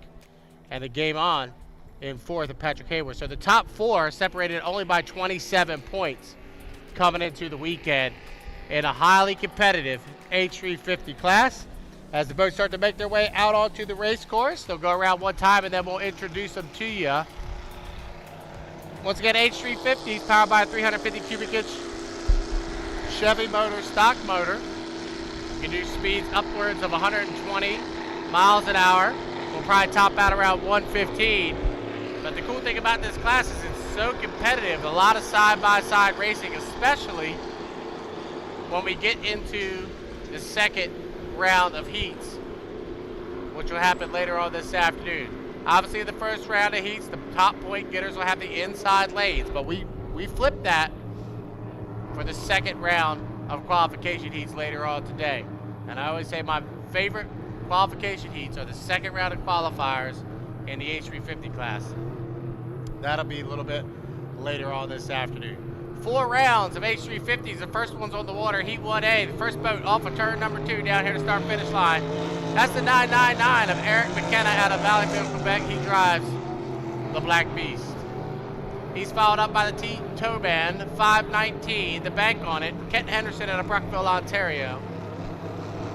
On his outside, the veteran driver, the Unit Racing, Mark McCopp in the 104. The 500, the Senseless 14 comes across, Joe Less. And the final boat, Paul Barber out of Ottawa, Ontario. He is your points leader coming into the weekend. The 52, the Legacy 1 out of Ottawa, Ontario. We are 3 minutes to the start of Heat 1A. As we said, 20 boats vying for 7 spots. The top 6 will be automatically into the final, and we'll have a consolation heat to determine the 7th boat. We will have a 7-boat H350 final tomorrow afternoon. Eric McKenna comes by on a timing run. Once again, if you're just coming out here, almost lunchtime, thank you for coming out to Thunder on the Niagara. This is the 5-minute warm-up period. We are 2 minutes and 25 seconds to the start. During the 5-minute warm-up period, the boats will come out on the race course. They'll do a couple timing runs, a couple warm-up laps. A timing run is when you see the boats like Paul Barber right now. If you look at him in turn number 2, he is slow. And now he picks up the throttle off the exit of 2. He is timing himself with his spotter, how long it takes him to get from that buoy to the start-finish line at full song. The ultimate goal is to be here at that checkerboard buoy when the clock hits 0. You want to be just to the left of it. If you happen to jump the gun or on the right side at the end of that 5-minute warm-up period, you'll be assessed a penalty. And with 20 boats vying for 7 spots, any penalty will probably take you out of the final. You can't win the weekend in Heat 1A, but you can definitely lose it. Mark Lecomte, that boat is made for this river. That's an old Bergeron hull, been around a long time. Mark does some of his best work on these river races where it's a little bit more choppy. H350 is the most competitive class in inboard hydroplane racing. From coast to coast, there's not a more competitive class than the H350s in my opinion. You can see Lecomte cut the race course. He's coming from the back stretch to the front stretch. That's a legal maneuver. As long as you come from back to front. He does that so he can get back on his timing mark to line up with the rest of the field. We're 52 seconds from the start. H350 1A. And we'll get him lined up to you at the 45-second mark. Paul Barber out of Ottawa, Ontario. The blue with the chartreuse yellow sponsors who have lane number 1. Lane number 2 will be the black and orange, the Black Beast of Eric McKenna in the 999. Lane number 3 will be the Team Tow Band, the bank on it, of Kent Henderson out of Brookville, Ontario. To his outside will be Joe Less in the Senseless 14, the H500. And way up on the outside, the blue boat, the Unique Construction Racing, the 104, Mark Lecomte out of Valleyfield, Quebec. We're 15 seconds to the start. Everybody's starting to get on it now, so we're 10, 9, 8, 7, 6, 5, 4. They're early. 3, 2, 1. Mark. Oh, man, I don't know. We're going to have to go to the videotape for that one. It's really close at the start. We'll call it like we see it on the race course as they head down here into turn number 1. And it looks like coming through the apex, it's going to be Kent Henderson. He'll lead him off the exit at turn number 1, but Paul Barber's going to fight back up on the inside. We'll wait and see if there are any gun jumpers as they head down the backstretch. Barber will use that inside lane to his advantage, and he'll take the lead down into turn number 2. He opens it up on top of Kent Henderson, running back in second. No word yet from the officials on gun jumps, but we'll wait for the official word as they come through the apex at turn number 2. Paul Barber, he's your leader in the 52, the Legacy. Kent Henderson having a nice run back in second position. Look at Mark Lecomte. I told you Mark's boat was made for courses like that. From lane number 5, he's all the way up to third. Fourth place, Joe Less. Fifth place, the 999, the Black Beast. As we head down into turn number 1 here on lap number 2. Remember, we go 5 times around here in H350 qualifier 1A, and Paul Barber is still your leader down the backstretch. We'll call it 2 Rooster Tails. Kent Henderson runs in second. Mark Lecomte making up a lot of ground in third. As they head down into turn number 2 here on lap number 2, Barber still leads. We'll call it 2 Rooster Tails over top of Henderson and Lecomte running in second and third. Joe Less in fourth, Eric McKenna in fifth. 2 down, 3 to go here in 1A for the H350s. And Paul Barber still holding on to the lead. Kent Henderson still running in second. Lecomte is in third. Less is in fourth. McKenna is in fifth. Almost halfway through qualifier 1A for the H350s. We're still looking at videotape to determine if there are any gun jumpers, but Paul Barber leads at the halfway mark. 2.5 in, 2.5 to go here in H350 1A. And Paul Barber will come to the exit pit at turn number 2. He's got a nice comfortable advantage. The battle is on for second position between Kent Henderson and Mark Lecomte. So 3 down and 2 to go. Barber is your leader. Henderson still runs in second position. Mark Lecomte runs in third. Fourth place is Joe Less. Fifth is Eric McKenna. They go to the apex of turn number 1 here on lap number 4. And Paul Barber's over a half a straightaway advantage over top of Kent Henderson, still holding on to second position over top of Mark Lecomte. As they head down the backstretch here on lap number 4, Paul Barber still leads. As they go through the apex of turn number 2 to come around and get the white flag this time by. So 4 down and 1 to go. Barber in the 52 is your leader across our finish line. Henderson still holds on to second position and Mark Lecomte in third. So 4 down and 1 to go for Paul Barber in the 52, the Legacy 1. You can take it nice and easy. Come to 25 points. And hold on to that point lead. Henderson still in the second. Lecomte is in third. Joe Less trying to move over the inside.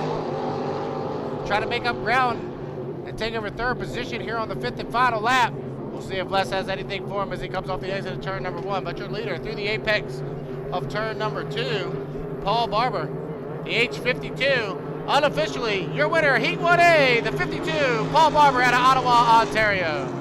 Second, good run for Kent Henderson. He'll come around and get second place points in the Team Tow Band, the bank on it.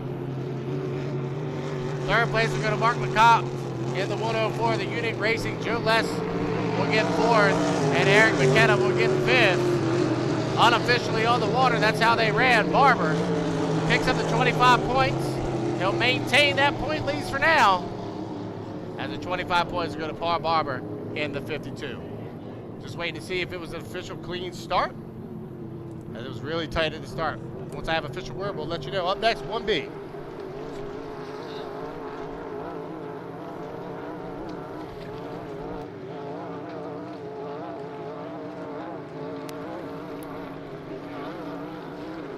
All right, just get word. It was a clean start. It was really close, but everybody was right on it at the start. So officially, Paul Barber, your winner. We'll wait and see if there's any calls that happen throughout the race. I try to get that starting. If it was a clean start, I'll try to let you know right away, but that one was really tight. So Paul Barber gets the 25 points. He gets first position. Kent Henderson gets second, and Mark LeCompte gets third, as he ran out Heat 1A. Up next, Heat 1B for H350.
All right, boats starting to make their way out of the pit area for Heat 1B. 4 minutes, 36 seconds to the start.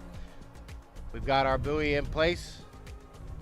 Try to help out the drivers a little bit with that exit off of turn number 2. As the boats make their way to the pit out area, they'll go around one time and then we will introduce them to you. H350 qualifier 1B making their way out onto the race course. For our fans on the live stream, thank you for tuning in today. It's a beautiful day here at Grant Wick Park. We are on Heat 1B for the H350s. As the H350s start to make their way out of the pit area. Once the boats come around for the first time, we'll introduce them to you. Should have 5 of them make the call. As we've said, there's 20 H350s here this weekend. The 7 will make the final. 20 boats vying for 7 spots. We'll make a very competitive round of qualification heats. Here at Heat 1B, we've got the number 2 in points in Tommy Shannon. We'll introduce you to him in just a few. Coming across our finish line, the purple boat with the white trim. That's a 751. Lolo Racing. Mark Lalonde is the driver out of Valleyfield, Quebec, Canada. The boat coming off of turn 2 right now, that's the 155, the Zoomerang, Michael LeBoeuf. Also out of Valleyfield, Quebec in the 155. He's followed up by the 23, new to the series this year, Francis Cote in the yellow Torpedo. Francis finally off restriction. Here's Tommy Shannon, the teal boat on the inside. Best looking boat in the series, in my opinion. The 306, the Dog Nasty. And then Frederick Coutier, who is your 2024 High Point champion in the Hydroplane Racing League in this class. 5th boat. All 5 boats have made the call here for H350 qualifier 1B. Just a reminder, this is the 5-minute warm-up here. We are 2 minutes and 26 seconds from the start. As you saw in Heat 1A, it got very tight at the start, but all 5 boats were deemed legal as the clock hit 0. Michael LeBoeuf coming by the 155, pretty cool. Well, during the off-season last winter, they had a fire at their shop, and the boat was in the shop at the time of the fire, and they lost the boat. They rebuilt, brand new boat for 2025. They made it out in time for the second round in Sorel Tracy, but hats off to that team for not giving up. They lost their boat in a fire in the off-season, and they're back out here campaigning on the H350 circuit. LeBoeuf, a synonymous name in inboard hydroplane racing out of the Quebec area. 1 minute, 30 seconds to the start, 1:30. For the start of Heat 1B. Boats doing a couple timing runs. Looks like everybody's satisfied with their timing marks off of turn number 2. And they'll start to conjure up down here in turn number 1. Remember, lanes are already pre-assigned, assigned based off of their points coming into the weekend. This is round number 5 of 6. 1 minute to the start. 1 minute to the start. We'll get them lined up for you as they head down here into turn number 2. As I was saying, the points accrued throughout the season determine your lane. So in the first round of qualifiers, 1A, B, C, and D, the top point getters are on the inside. That'll be flip-flop for the second round later today. So those second round of qualification heats are usually the best of the weekend. 34 seconds to the start. Let's get them lined up for you. Lane number 1 will be the 306. The Dog Nasty, driven by Tommy Shannon out of Valleyfield, Quebec. To his outside will be Frederick Coutier in the 14, the Legacy 1. In lane number 3 will be the 751, Mark Lalonde. Lane number 4 will be the 23 of Francis Cote in the yellow Torpedo. And way up on the outside will be the 155 of Michael LeBoeuf as we are 10, 9, 8, 7, 6, 5. They're early. 4, 3, 2, 1. Mark! Oh man, that was tight. We will call it like we see it on the race course. They're calling it a clean start as they head down here to turn number 1. And Tommy Shannon, he was back about 2 seconds, but he's going to use that inside lane to his advantage. Here come off the exit of turn number 1. with the lead in the 306. The Dog Nasty is your leader as he heads down the backstretch, but Mark Lalott is right there. The 751 hit it in the white water as they head down into turn number 2. Remember, we go 5 times around here in H350 qualifier 1B, and Tommy Shannon, the 306, the Dog Nasty, he is your leader as he comes off the exit of turn number 2 to complete lap number 1. 1 down, 4 to go. Here in 350 qualifier 1B, and Shannon is really flying the right spots. Mark Lalott runs back in second. Look at Francis Cote, the 23, running in third.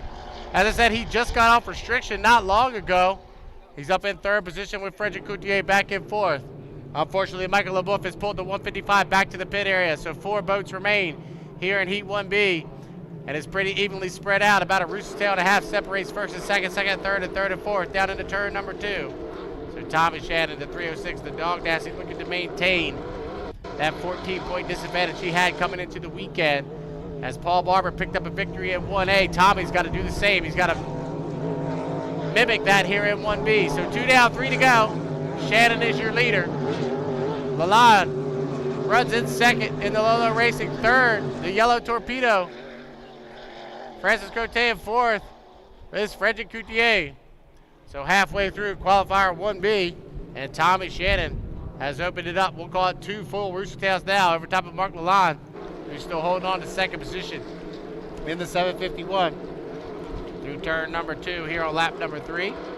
Tommy Shannon, the 306, the Dog Nasty, he'll come around and complete lap 3. It'll be 3 down and 2 to go here in H350 qualifier 1B. Lalott runs in second, but Cote has moved up on the inside, and the 23, the yellow boat, making up a little bit of ground, running back in third position.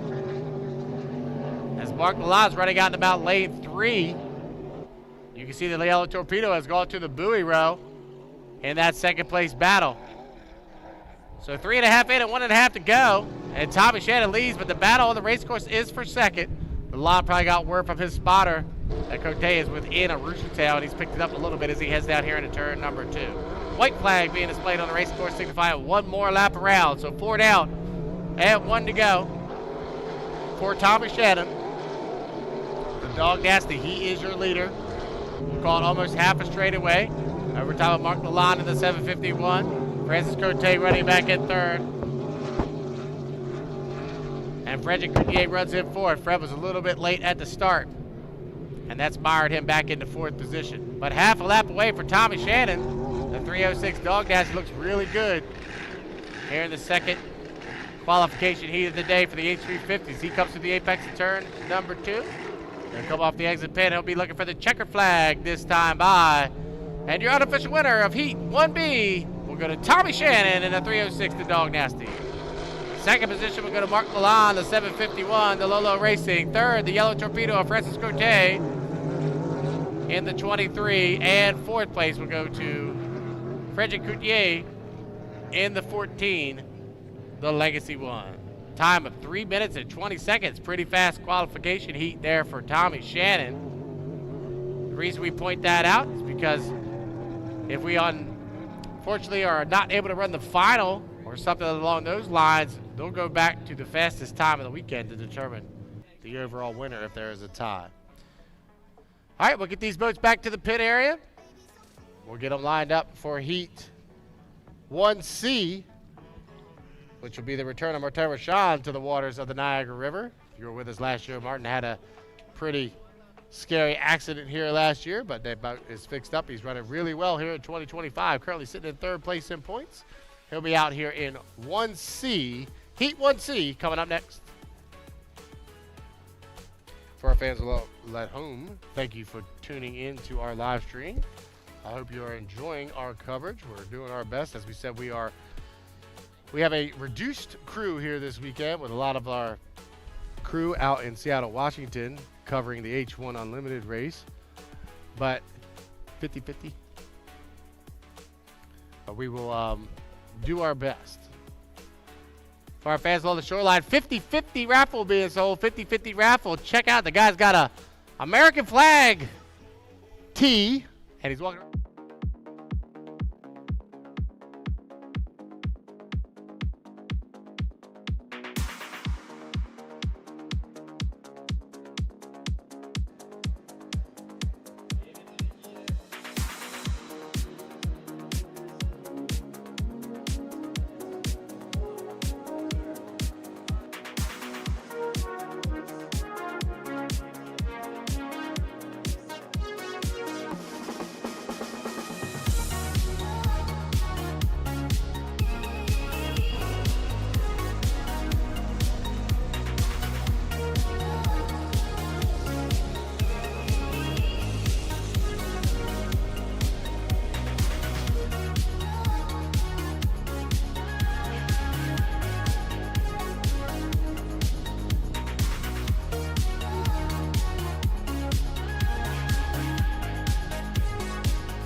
All right, H350 qualifier 1C making their way out of the pit area. 1C. 351C making their way out.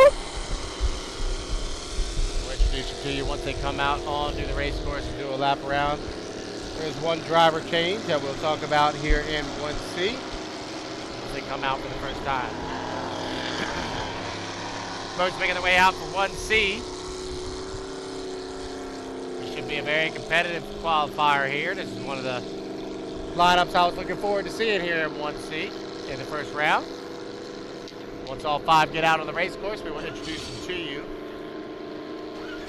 But remember, 20 boats looking for 7 spots every single time they come out here. They have got to score good points to make it into that final tomorrow afternoon. This is qualifier 1C. And it looks like the last boat's finally making its way out of the pit area with 3 minutes and 43 seconds to the start. We will get them lined up for you. First boat off the exit at 2. That's Martin Rochon, the blue boat with the yellow cow and the 773, the RTX sponsored. If you were with us in 2024, Martin had a terrible accident here. The boat is fixed and ready to go. There's the 300, the driver change we're talking about, the Pennzoil, driven this weekend by Brandon Kennedy. That boat normally driven by Andrew Tate. Brandon comes to us from Bear, Delaware. The yellow boat with the black spots is the 666, the Carpentech, Danny Leger. The driver out of Valleyfield, Quebec, Bert Henderson. Driving the H8 the last minute again. He drives for the Vilhauer family out of Ogdensburg, New York. Bert comes to us from Brockville, Ontario. And the final boat, the other yellow boat on the backstretch, the 195, a Tyler Cadets out of Brockville, Ontario. So the brothers, Bert and Tyler, will be doing it out here in Heat 1C. As I was saying, as you see Rochon coming across start finish line, you were with us last year coming to the start. I believe it was in the consolation heat. He was coming to the start and stuffed it right here in front of us. Luckily, Martin was okay. The boat, not okay, but they fixed it, and they were actually back for the final race in Beauharnois later on that month. So good to see Rochon back here on the Niagara River. 2 minutes, 11 seconds to the start, 2:11 away. H350 qualifier 1C on the race course during the 5-minute warm-up period. Bert Henderson took over the wheel of the H8 last minute again back in Brockville in round number 3. That boat has been around a while. The Vilhauer family does a good job with campaigning that boat. Bert, a long-time shoe, gets the ride here in the H8 last minute again. Here comes Rochon coming across start finish line one more time. 1 minute, 40 seconds to the start, 1:40. From the start, H350 qualifier 1C. As we said, 20 boats here this weekend in this particular class, vying for 7 spots in that Sunday final. So far, Paul Barber and Tommy Shannon have both picked up victories in 1A and 1B respectively. So they're maintaining their points lead. Rochon comes into the weekend 3rd place. He was 21 points back from the top spot. So only 27 points separated the top 4 of the H350 coming into the weekend. Here at 1C, you've got the 3rd place, Martin Rochon, who was 21 points back. We are inside 1 minute to the start, 53 seconds. And as they get on the backstretch, get lined up, 45 seconds, we'll get them lined up for you. Lane number 1 will be the 773, the RTX-sponsored H773 of Martin Rochon, who have lane number 1. 2 is outside in lane number 2.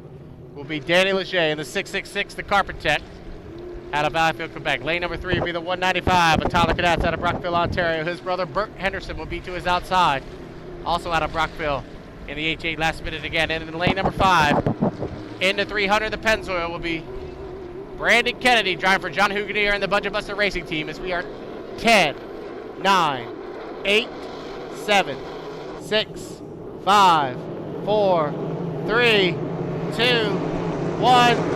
Mark will call it a clean start as Martin Rochon broke the line first in the 773. Everybody's got to hold their lane all the way through the apex of turn number 1. Rochon will get there first. He'll turn left first. He's got the lead, but he's got company on the outside. Rochon in the 773 comes off the exit bit of turn number 1. He's your leader. Danny Leger runs in second. Looks like Burt Henderson back in third position. Brandon Kennedy's way up on the outside, flying to 300. And Tyler Cadet's back in fifth. Second, third, fourth, and fifth only separated by about a rooster tail as they head down here to turn number 2. Rashawn is your leader with Leger right there on his outside, but watch for the boats hidden up in the white water as they spread out in lanes 4 and 5. 1 down, 4 to go. Rashawn leads. Leger runs in second. Henderson runs in third. Kennedy runs in fourth. Tyler Cadets runs in fifth. They head down here to turn number 1 on lap number 2. Martin Rashawn's got a 2 rooster tail, comfortable advantage. Daniel Leger runs in second. Henderson runs in third. Nice turn for Tyler Cadets, who's gone to the buoy row. Cadets made up a lot of ground that time. Battled it out for fourth with Brandon Kennedy running on his outside in fifth. So down into turn number 2, the 773 of Martin Rashawn. He still leads. Daniel Leger runs in second. Henderson and Kennedy, and then Cadets. Third, fourth, and fifth, only separated by about a half a rooster tail. Lap number 2 is in the books. 2 down and 3 to go. Rashawn is your leader. Leger runs in second. Henderson in third. Cadets in fourth. And Kennedy's flying the right spots of John Huganier's 300 as he heads down into turn number 2. So halfway through. And the 773 of Martin Rashawn is your leader. Look at Tyler Cadets make up a lot of ground back there in third and fourth. Cadets and Henderson, the 2 brothers, are side by side for third place as they head down the backstretch. Burt Henderson out in about lane number 4. Tyler Cadets has moved to the buoy row to try to make up a little bit of ground as he heads down here into turn number 2. So 3 down and 2 to go. Rashawn is your leader. Leger runs in second, but the battle is between the brothers from Brockville. Cadets on the inside and Henderson on the outside for third. Henderson will come across in third position with Tyler Cadets back to fourth, and Brandon Kennedy runs back in fifth. Off the exit of turn number 1. It's still Martin Rashawn, your leader, with Daniel Leger running in second. Henderson and Cadets are side by side for third. Kennedy not giving up yet as third, fourth, and fifth only separated by about a rooster tail as they head down the backstretch. Here on lap number 4 of 5. So Martin Rashawn is your leader through the apex of turn number 2. He'll get the white flag this time by, so 1 more lap around. Here at 1C, Rashawn leads. Leger having a nice run in second. Cadets has moved up on the inside, and Tyler has moved up into third position, the 195. The Awesome Secret has moved into third. Henderson in fourth. Kennedy is really having trouble in that 300, running back in fifth. But half a lap away from Martin Rashawn, trying to pick up on a victory here in his return to the Niagara River after a pretty difficult accident last year. He'll come to the apex of turn number 2. He'll be looking for the checker flag this time by. And your unofficial winner of 1C will go to the 773 of the RTX-sponsored Martin Rashawn. Second position will go to Daniel Leger in the 666. A good run for Danny in the Carpet Tech. Third, go to Tyler Cadets. It looks like Brandon Kennedy will get fourth. Chime walking the 300 across our finish line. And Burt Henderson will get fifth. Battles all over the race course there in 1C. Unofficially, it's Rashawn, Leger, Cadets, Kennedy, Henderson. That's how they run. 1 to 5 in Heat 1C. Up next, Heat 1D. Our final qualification of the first round for the H350s. 1D coming up next. That'll be followed by Grand Prix time trial. Grand Prix time trials will be after that, as we said. We're right on time. It's 12:30. We said right around 12:45, 1 o'clock for Grand Prix time trial. And that's where it's going to be. So up next, Heat 1D. H350 Heat 1D coming up next. Stand by.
All right, H350 is making their way out onto the race course for Heat 1D. 3 minutes, 45 seconds to the start. First boat, Patrick Hayworth in the 924, the game on. The red boat coming across our finish line. He's followed by Carl St. Vincent in the 37, the Bull Shark Racing. Red boat with the silver and black cowling. Next boat, the young driver out of Suffolk, Virginia, the 97 descendant, Grant Liddycoat. 17 years of age, driving in the H350 class. Off restriction now, he should be good to go. Here today, we have the H2 of Richard Haynu out of Beauharnois, Quebec in the Novo Racing.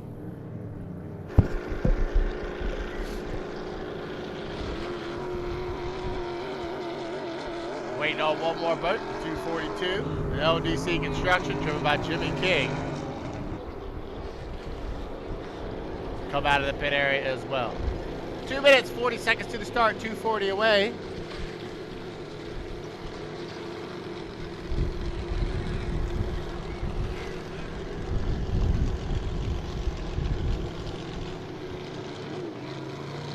Looks like Carl St. Vincent has brought the 37 back into the pit area. Some mechanical issues. 37 as he brought his way back.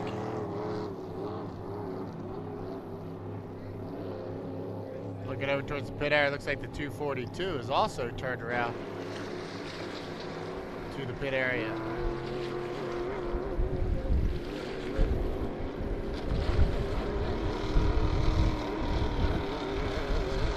Unfortunately, looks like Carl St. Vincent and Jimmy King not going to make it here in Heat 1D. So an opportunity for the rest of the field. What should have been 5 is now down to 3 here in Heat 1D. As unfortunately, Carl St. Vincent and Jimmy King aren't going to make it out. 1:30 to the start. 1:30 away.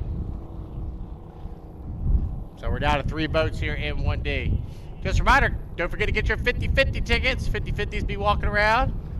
Pick up your 50-50 ticket. After Heat 1D, our Grand Prix are being lowered into the race course for the Grand Prix time trial. I'll do my best to get you the times as they are out on the race course for that. But we got to get through Heat 1D for the H350s first. Once again, 20 boats, 5 for 7 spots. And with the 242 and the 37 not going here in the first qualifier, that's going to open up some holes because usually the 242 is one of those boats that we expect to see in the final on Sunday. 38 seconds from the start. Going to be Patrick Hayworth in the game on the 924 out of Valleyfield, Quebec. Patrick, a long-time racer, back behind the wheel of H350 Hydroplane. Currently sitting in 4th place. We'll have lane number 1 for Heat 1D. To his outside will be the H2, the Novo Racing, and Richard Haynu out of Beauharnois, Quebec. And far up on the outside, the 97 descendant, young Grant Liddycoat, the 17-year-old from Suffolk, Virginia, score 7, 6, 5, 4, 3, 2, 1. Mark! Wow, nice start. Hayworth and Liddycoat hit it together as they head down here into turn number 1. Patrick Hayworth will use that inside lane, the shorter way around to his advantage, and he'll be your leader. But Liddycoat is right there on the outside, hidden in the white water, back about 3 boat lanes. And Richard Hayden runs in 3rd. So down the backstretch here in 5 laps around here in 1D. And Patrick Hayworth, he time walks the 924 down into turn number 2. The game on is your leader. We'll call it about 4 boat lanes. Grant Liddycoat really driving hard back in 2nd position in that 97 descendant. So 1 down, 4 to go. Here at H350 qualifier, 1D, and Patrick Hayworth is your leader. Grant Liddycoat currently running in 2nd. Richard Hayden runs in 3rd. So everybody pretty evenly spread out after 1 lap here at qualifier 1D. And Patrick Hayworth sets down the backstretch. 2 full rooster tail advantage over top of Grant Liddycoat. Running back in 2nd, and Richard Hayden runs in 3rd. Everybody's probably pretty satisfied where they are on the race course. They're going to get valuable points here in this only 3-boat qualifier as they'll come off the exit of turn number 2 to complete lap number 2. Hayworth leads. Wow, Lidico really got out of the water that time. Back in second position. The 97 hit a big roller. It went way up in the air. He comes across start-finish line. Richard Haydu runs in third. So Hayworth leads, Lidico second, Haydu third as they go down the backstretch. We're halfway through qualifier 1D. And Patrick Hayworth out of Valleyville, Quebec, Canada in the 924, the game on, is your leader. Grant Lidico backed off just a little bit that time. He took a rough ride down in turn number 2 on that last lap. Really got out of shape. Coming around to complete lap number 3. 3 down, 2 to go for Patrick Hayworth. Lidico still running in second. As I said, Grant, only 17 years of age. Driving the 97 to send it. He ran in the Formula 2500 class last year. Did a great job. The family purchased the boat in the off-season and run it really well with the help of the Lupton family. Grant Lidico behind the wheel of the 350, running in second position. Through the bottom end of the race course, through turn number 2.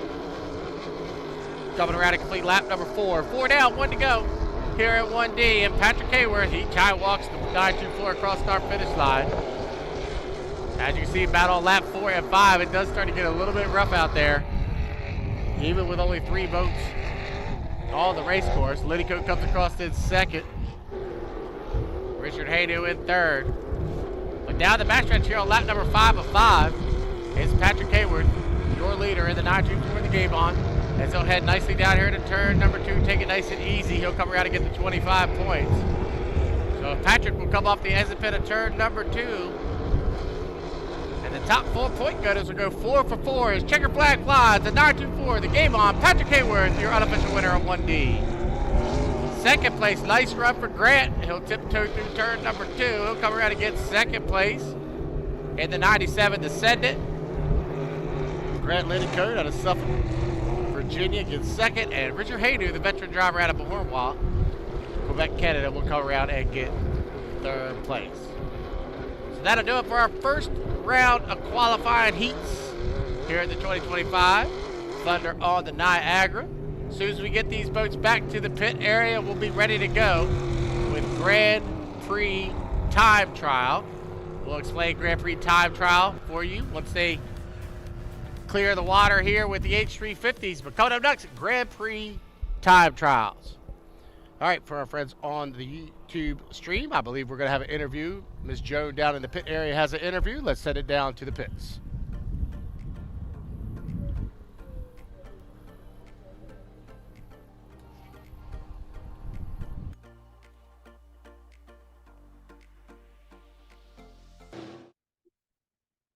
Bonjour à tous, je suis avec Martin Rochon qui a gagné sa qualification ici à 350. I am with Martin Rochon, who just won his qualifier in H350. Martin, comment ça s'est passé ta course? On doit se sentir un peu un poids de moins parce que c'est un petit peu de malchance que tu as eu dans le passé ici. Ouais, au début de l'année, j'avais dit à Jean-François, j'ai dit, si on n'est pas au championnat, on va pas à Tonawanda cette année. J'ai dit, sur les 4 dernières années, 3 fois qu'on a fini à l'envers, mais on est au championnat, fait qu'on est là, mais on serait mieux pareil. Non, fait que, effectivement, là, j'y ai pensé quand je me suis assis dans le bateau tantôt, là, que l'année passée, ça avait mal fini. Mais c'est sûr que un coup que le départ est donné, on oublie ça, puis on fait ce qu'on a à faire. Puis le circuit, malgré qu'il n'y a pas de vent, le premier virage est très, très rough. Très rough. Paul Barber était venu voir quelqu'un de mon équipe avant, puis il disait à Martin que le premier coin est rough. Là, puis effectivement, c'est très rough. Quand JF m'a dit que j'avais un petit peu d'avance, mais j'ai pris ça plus easy dans la première courbe pour pas rien casser. Puis le week-end commençait. Mais j'avais quand même la pression. Les 2 premiers après qui je cours avaient gagné. Fait que j'avais un petit peu de pression parce que je voulais les suivre. Je veux rester à avoir une chance pour le championnat. Fait que, on est content. Ça a bien été. En anglais maintenant? Non. I'm trying. I was asking him how you feel to win here in Tonawanda since he told me that the last 4 years he flipped here in Tonawanda. So was telling his crew member that if they were not part of the championship, they wouldn't come to the Tonawanda. But it was a joke. But after the first two heats, the Revival were winning their heat. So he was, okay, I need this. I don't want, but he wanted to play safe. Everybody was telling him the first turn was rough. So when he got there, it really is rough. The first turn is really rough. So as soon as he saw that he had a little bit of lead, it took it easy to make sure that he would come back safely. With the boat. With the boat, yeah.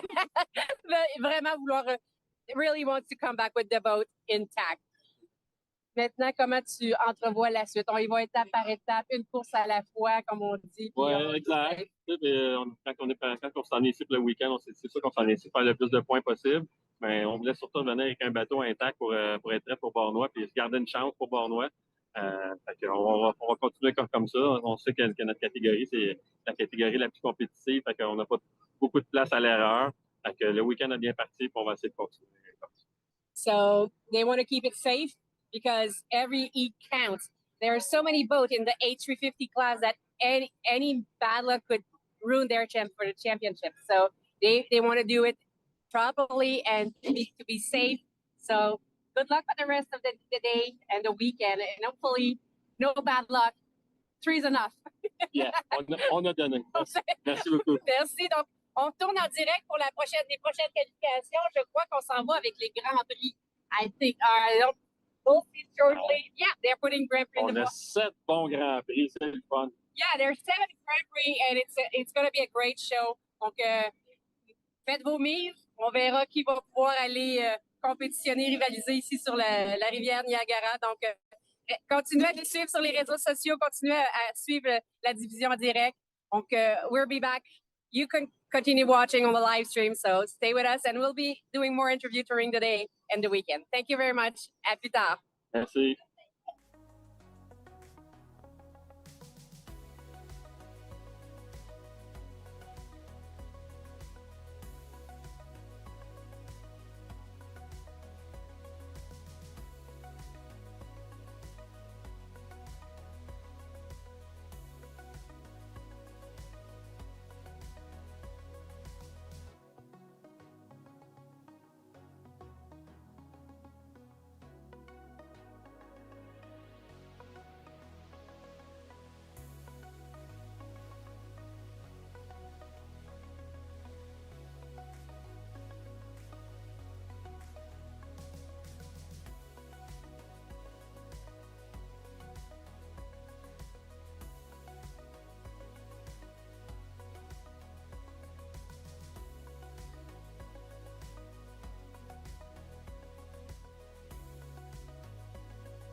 All right, coming up next will be Grand Prix time trials. We'll have 7 Grand Prix. We're going to come out one at a time.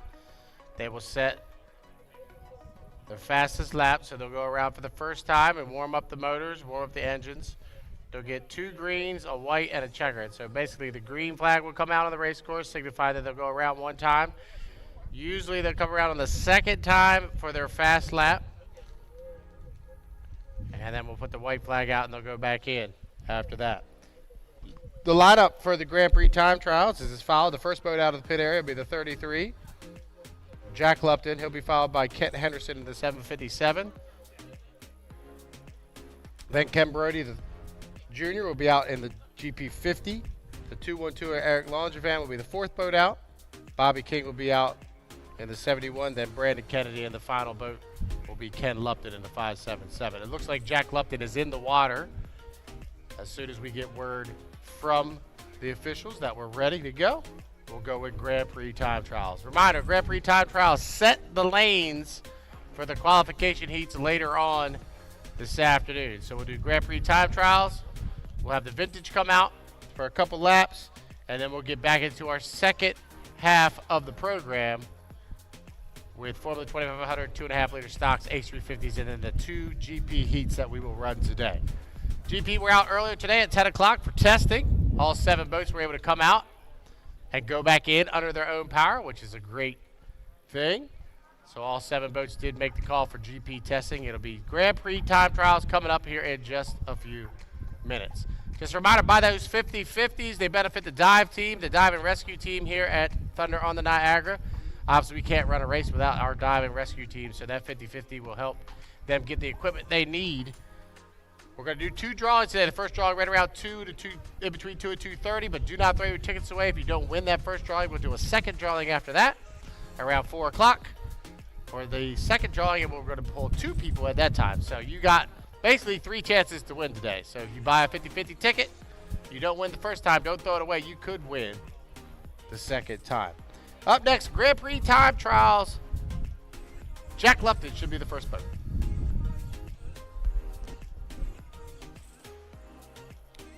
Our friends on the live stream, welcome in. Thank you so much for tuning in.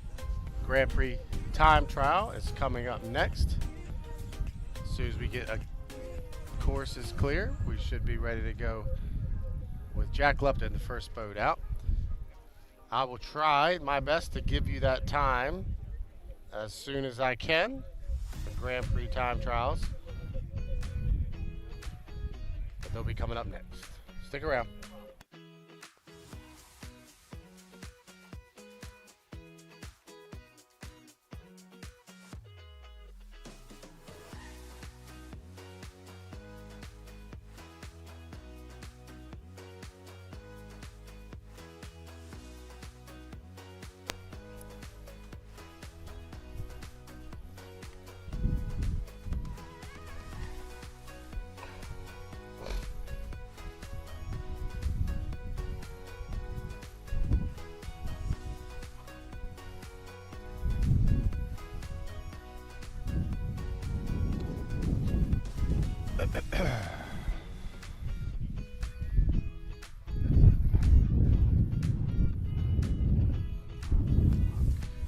All right, GP time trials making their way out of the pit area. The first boat will be Jack Lupton in the 33 Lupton Motorsports. As we said, it'll be a green flag, then a green flag, then a white flag, then a checker flag. So they have an opportunity to do 3 laps, come around, pick up their fastest time. Usually the boats will come out, do 1 warm-up, slow lap, and then come down on a flying lap after that. So Jack Lupton getting the 33 fired up out of the pit area onto the race course for his time trials. Remember, time trials are just like qualifying in NASCAR or your dirt track racing. The fastest time will get the inside lane for the qualifiers later on this afternoon. So Lupton getting the boat up on plane out of Waverley, New Zealand. It's a GP33, the Lupton Motorsports driven by Jack Lupton.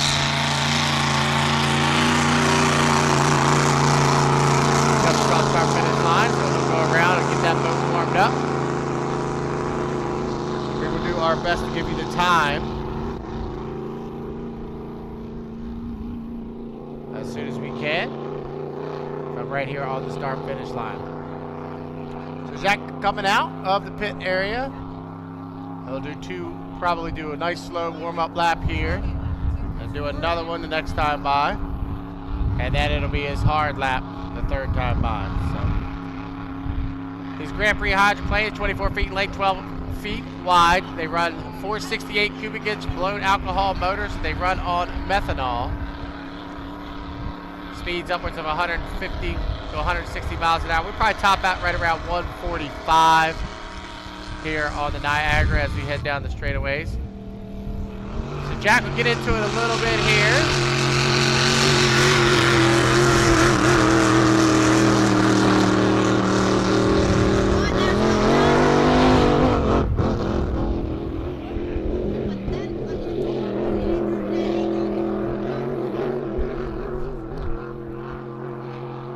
Jack will pick up the pace a little bit as he heads down here to turn number 2.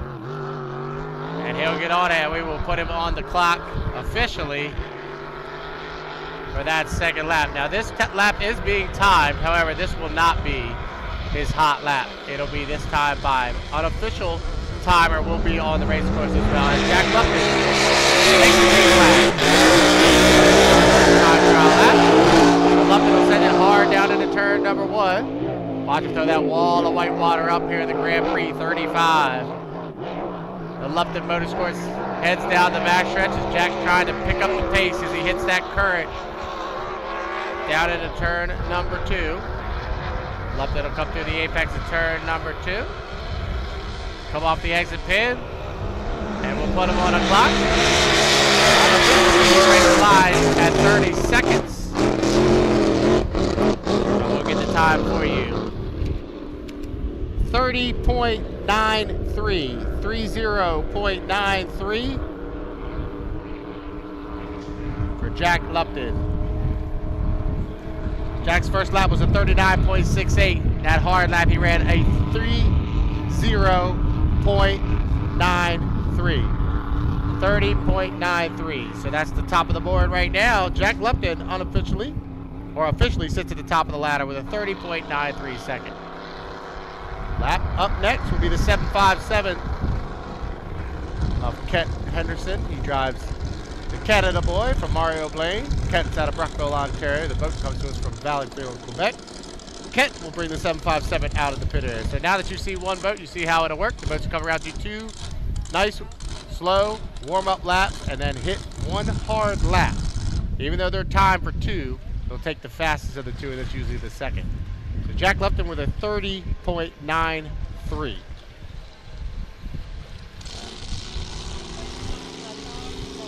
Kent bringing the 757 Canada boy out of the pit area.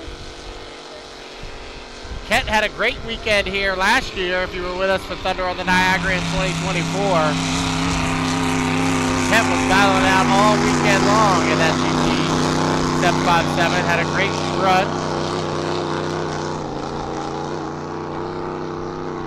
The boat came out from Brockville. They weren't sure if this boat was even going to hit the water here in 2025. They've been at Brockville and Valleyfield and now here in Tonawanda. And I'm very happy that Mario decided to get this boat out of the water and allow Kent to do the piloting, as Kent has done a great job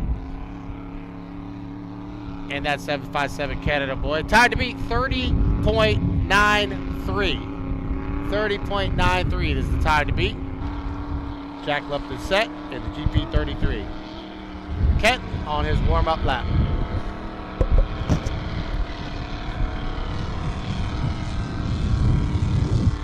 Once again, GP time trials. They will set the field for qualifiers 1A and 1B later on today. The top scoring boat will get the inside lane in 1A. Second place will get the inside lane in 1B, and so on. They are also scoring points here. The top 2 will get 25 points.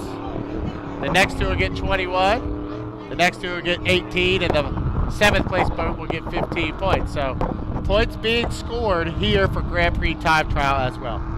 Kent on his second warm-up lap. He will probably get into the throttle a little bit as he gets down here into turn number 2 as he gets ready to get on the clock. Kent Henderson driving the 757 Canada boy through turn number 2 to come down to begin his hot lap as Henderson will break the line and the 757 Canada boy decides to Henderson on the rev limiter as he heads through turn number 1 and then GP 757 Canada boy. He'll come off the exit of turn number 1, head down the backstretch, fighting that 7-mile-an-hour current here on the Niagara River as he heads down into turn number 2. Henderson having to back out just a little bit. He picks up the throttle as he comes to the apex of this 5-pin turn number 2 off the exit pin. He'll come down the start-finish line and he will break the clock unofficially. Kent's time 31.47. 31.47 seconds. So that puts him into second position currently with 2 boats on the leaderboard. 31.47 seconds.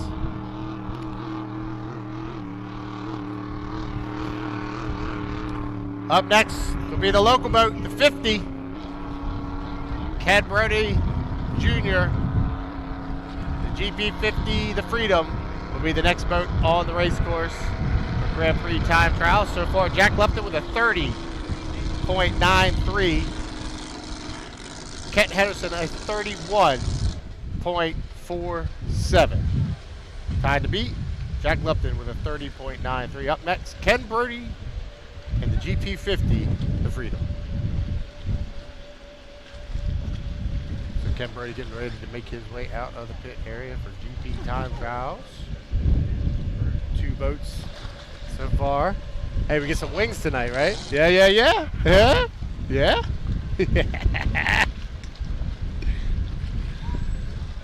Brody's left the dock. All right, Ken Brody's left the dock, making his way out of the pit area for his time trial. The GP50, the Freedom, the local boat out of Grand Island, New York, making his way out for GP time trials. Kenny was the winner in Brockville, Ontario about 5 weeks ago. Had a great race in Brockville, Ontario. Picked up the victory in the final that weekend. Boat was running great in Valleyfield. They were on the front line for the final, and unfortunately the race got blown out due to the weather that came up. Bobby King was driving that weekend, but Ken is back behind the wheel of the GP50, the Freedom. I love the paint scheme on this boat. I've talked about it all season long. I love just the white, flat paint scheme on this GP50. Not running for points here in 2025, but looking to have some fun is Ken Brody and that GP50 team. And I know he really wants to put on a good show for the family and friends here in North Tonawanda. Ken Brody, longtime sponsor of the Tonawanda race as well. Cat'll start to get the end steps up. Ready to go for his time lap when he comes by the next time.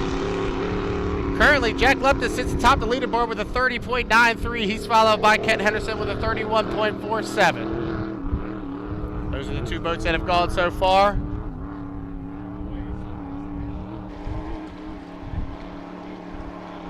Brody taking it slow down the backstretch here on his second warm-up lap. We'll see him get into it as he head down here into turn number 2 and come flying down here to start-finish line.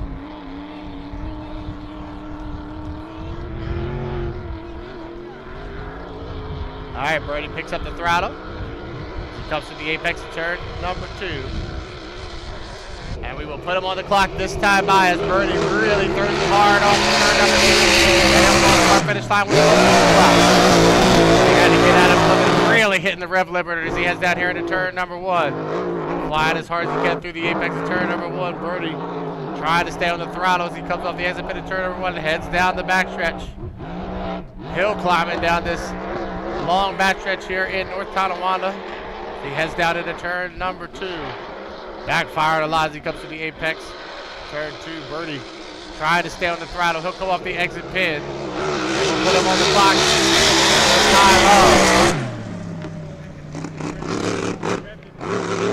33.47. 33.47 seconds.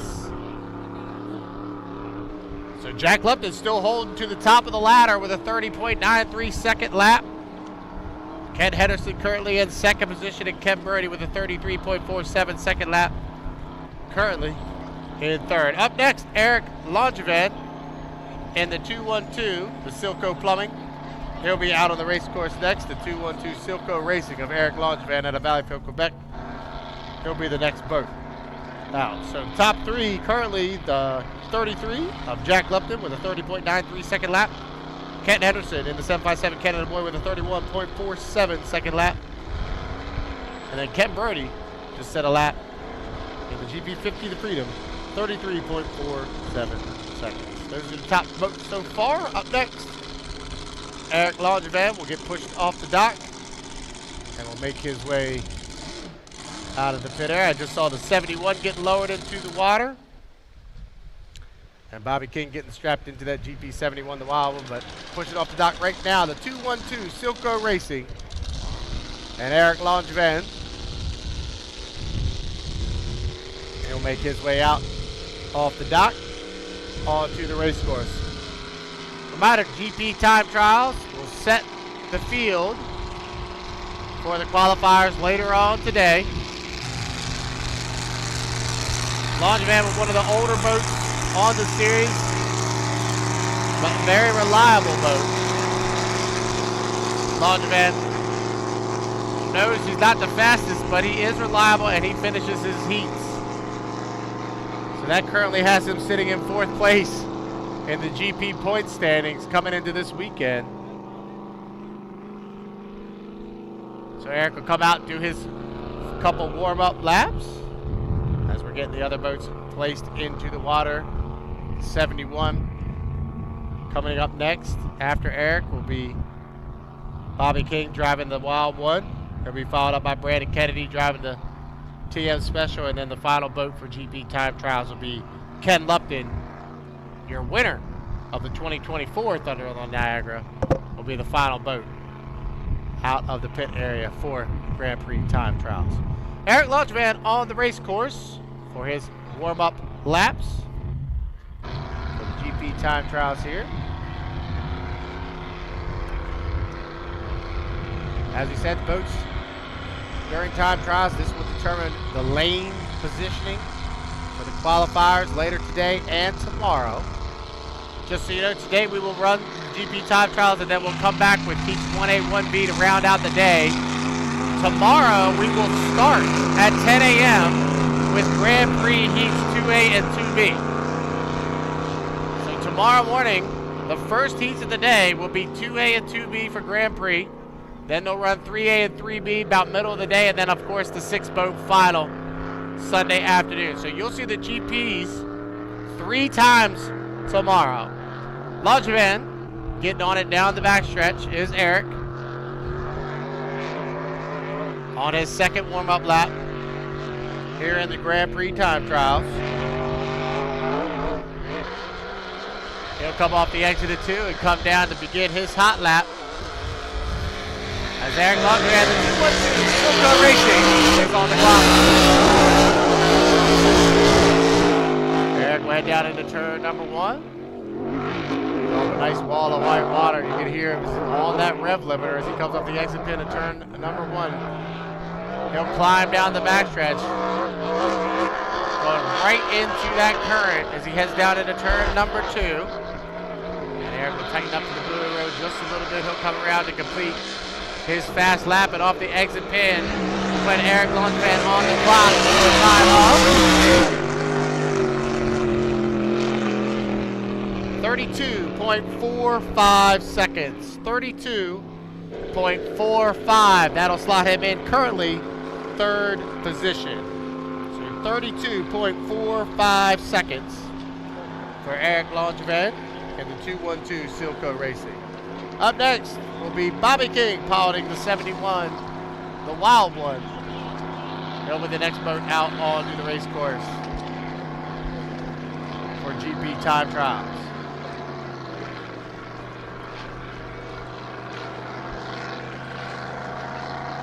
Get Eric back to the pit area.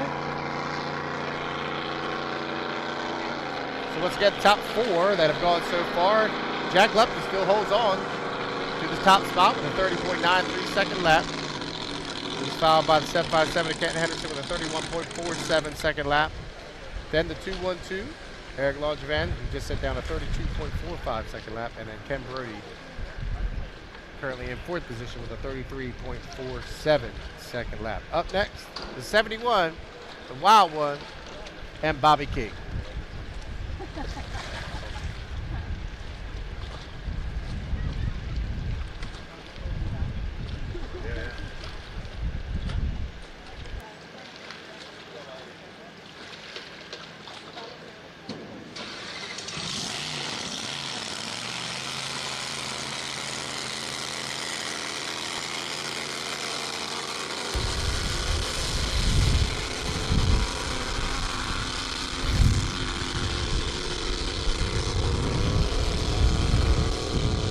All right, Bobby King making his way out of the pit area of the GP71, the Wild One. The owner is Huey Newport out of Cincinnati, Ohio. The driver is Bobby King out of Sterling Heights, Michigan. Bobby is substituting for Andrew Tate, the normal driver of the 71. As Ed moves out in Seattle, Washington. Driving the U91, Goodman Real Estate. Bobby has driven this boat before. As we said a little bit ago, he was driving the GP50 back in Valleyfield 3 weeks ago. Had a great run in that GP50, but now he's out driving for Huey in the 71, the Wild One.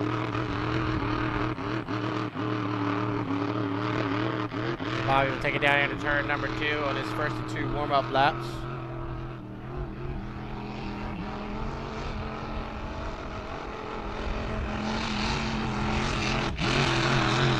Comes across start finish line. UP71, this is her hometown race as well, as the boat is here on Grand Island, where they do all the work and maintenance on that boat. Mike Geblin is the caretaker of the boat. As we said, Huey Newport is the owner. And Bobby King, the driver, out of Sterling Heights, Michigan, as they head down into turn number 2. Bobby's got the 71 up and running. He'll come around and put him on the clock as he comes across start finish line this time by. And Bobby King will start his hot lap.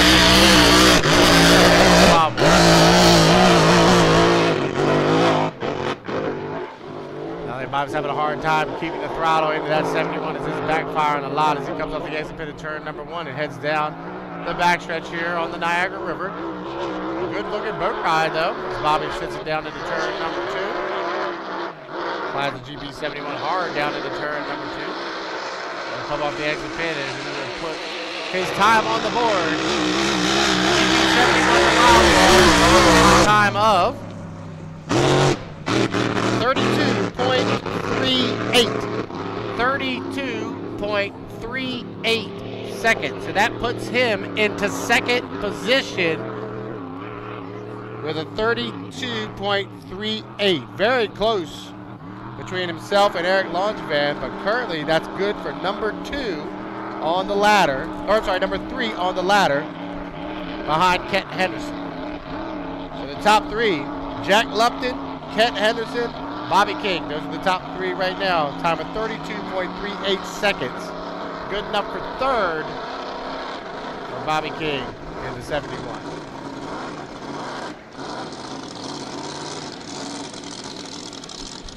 Looking over to the crane area right now, it looks like the 35 is just now getting lowered into the water. As the 35 is scheduled to come out next. And I can see Brandon Kennedy's boat is on the crane right now. So it will be about a minute or 2 before he can get strapped in and get that boat fired up out on the race course. There's two more boats to go for Grand Prix time trials. Let's just go down the ladder for you one more time, as we've had 5 of the 7 run. Jack Lupton, who came out first, is still holding on to that top spot with a 30.93 second lap. Kent Henderson is second with a 31.47. Bobby King, third with a 32.38. Eric Langevin in fourth with a 32.45. And then the 50, Ken Brady with a 33.47 second lap. Brandon Kennedy's boat just now touched down into the water, so Brandon will jump on, get strapped in. And once he is ready, we'll put the green flag out for him and send him out. So the top 2 boats on the points ladder are coming out next. The 35 will be the first of the 2, and then Ken Lupton will be the final Grand Prix that comes out. Don't forget to get your 50-50 tickets to support the dive team. As I said, we're going to do 2 different drawings today. We'll do a drawing right around 2:30. We'll draw 1 lucky winner, and then before the end of the day, we'll draw 2 more winners. So you have 3 shots today. So don't throw your tickets away after we call the first number. Don't throw those tickets away if you don't win the first time. Up next, the GP35, the TM Special of Brandon Kennedy will make his way out of the pit area. Stand by.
All right, Kennedy got strapped in pretty quick there. That boat just touched water. Brandon got in, got strapped in, ready to roll for his GP time trial. These two boats are very exciting to see. These are the two fastest boats anywhere. 35 and the 577 have been competing all season long, and they've been the top two everywhere we go. We'll see how they do here in their Grand Prix time trials. Thank you so much for coming out today. We are about at the halfway point of our Saturday card. This is Grand Prix time trials. After this, we'll have a vintage run, and then we'll go back racing with our second round of qualifiers. So we've got a full day left for you. 10 more heats after all of this is completed. So we got a lot for you today. Thank you so much for coming out. We got a good crowd on hand for the Hydroplane Racing League's Thunder on the Niagara. Stop number 5 of 6. Brandon Kennedy out for his time trial run. First of 2 warm-up laps. Time to beat 30.93. That's the time to beat. 30.93 seconds.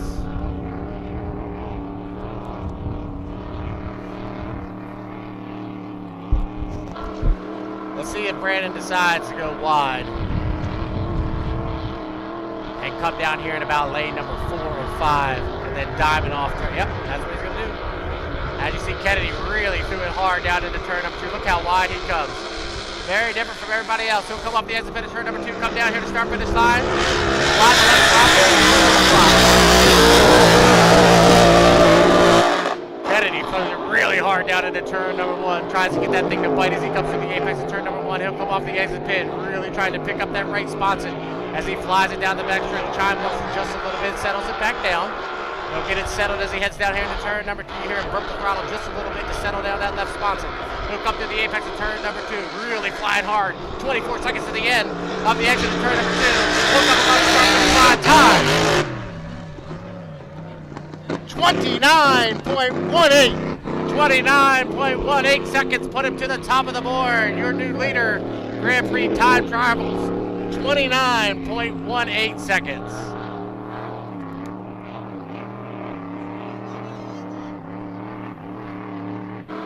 Brandon Kennedy in the Thompson Automotive Group TM Special. Currently sits in first position with 1 boat to go. 29.18 seconds is the time to beat.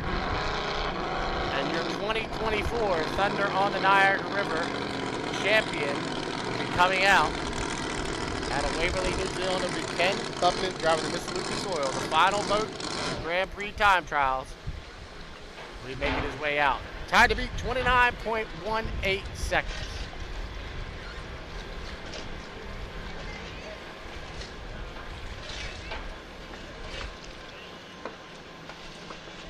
Approximate 1 mile race course here, doing 1 mile in just over 29 seconds. That's an average up of over 120 miles an hour. Obviously, I can do that in my brain. So right now, the top 3, Brandon Kennedy with a 29.18, Jack Lupton with a 30.93, and Kent Henderson with a 31.47. I hear Ken Lupton starting up the 577 and making his way off the docks and out to the Niagara River for his time trial. So Kennedy knows he will be in lane number 1, but will it be in 1A or will it be in 1B? And it all determines here as these two guys are pretty tight.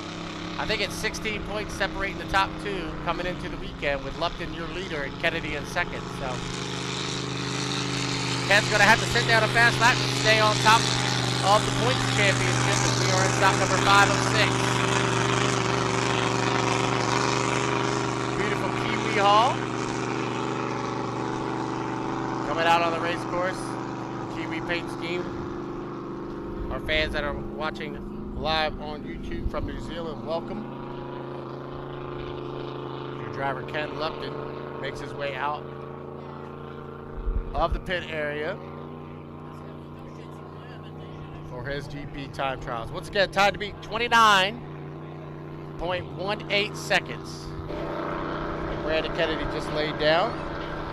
And that GP35, the Thompson Automotive presents TM Special.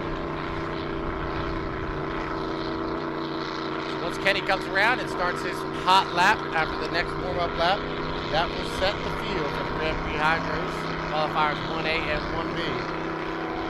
Once again, 468 inch alcohol motor.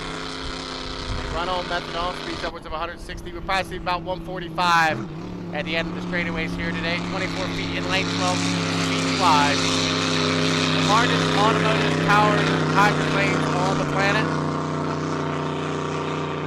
Right here in the 2025 Thunder on the Niagara. As our final boat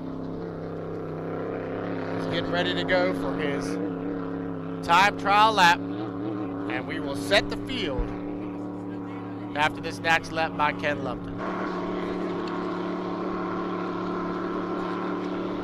The Miss Lucas Oil heads down the backstretch out of Waverley, New Zealand. The driver is Ken Lupton. He is your 2024 champion of the Thunder on the Niagara.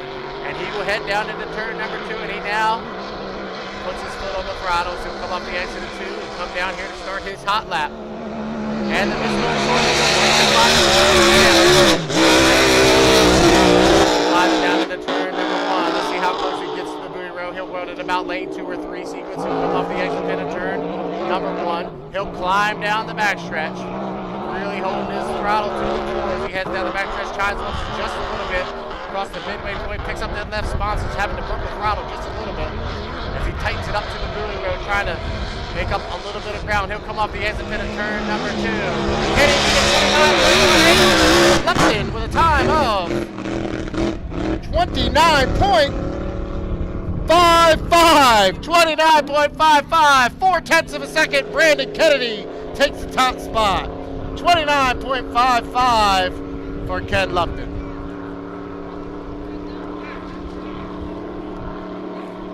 It came down to 4/10.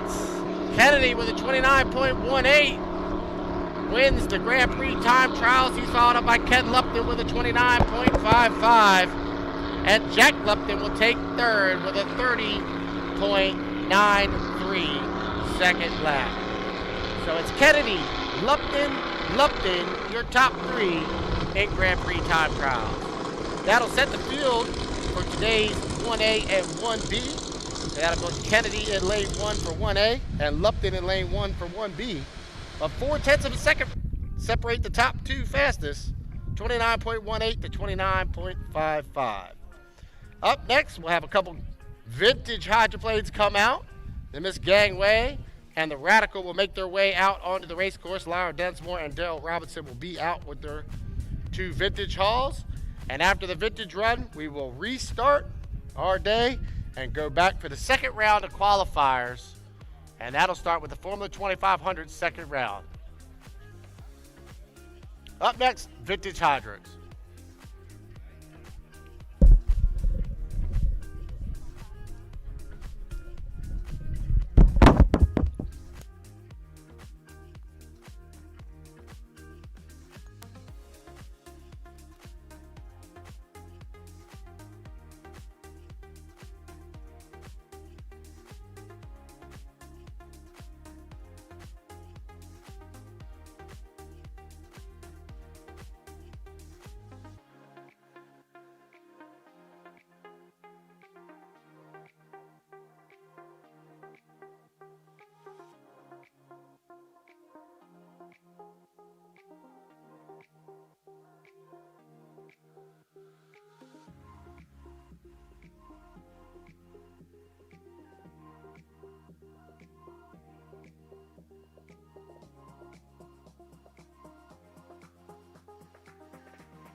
vintage Miss Gangway, the H8, out on the race course. Lyle Desmore is a longtime sponsor of the race here in North Tonawanda, so a good opportunity for him to come out and get a few laps in his vintage Grand Prix, the Miss Gangway. So as Lyle goes around, he'll do a few laps. I'll sit out and let you enjoy Lyle out on the race course with his old vintage Lauderback Hall. Great to see this haul out running once again here at the Thunder on the Niagara. So he'll do a few laps around. And once he comes back in, we will get ready to go with our second half of the day, which will be Formula 2500 coming out next. So Lyle will do a few more laps around in his vintage Lauderback Grand Prix. The big difference between these guys is they are obviously in an open cockpit and no seat belts in the vintage GPs.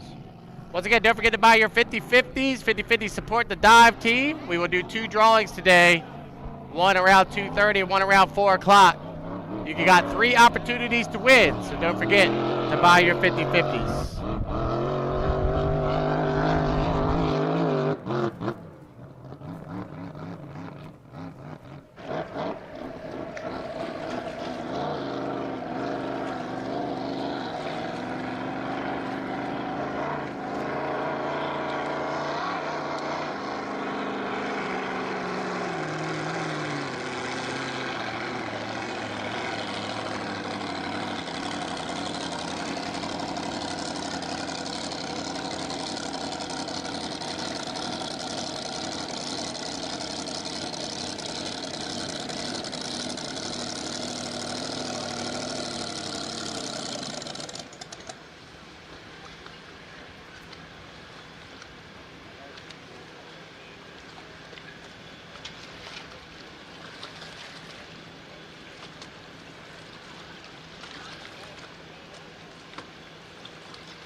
Oh, yeah.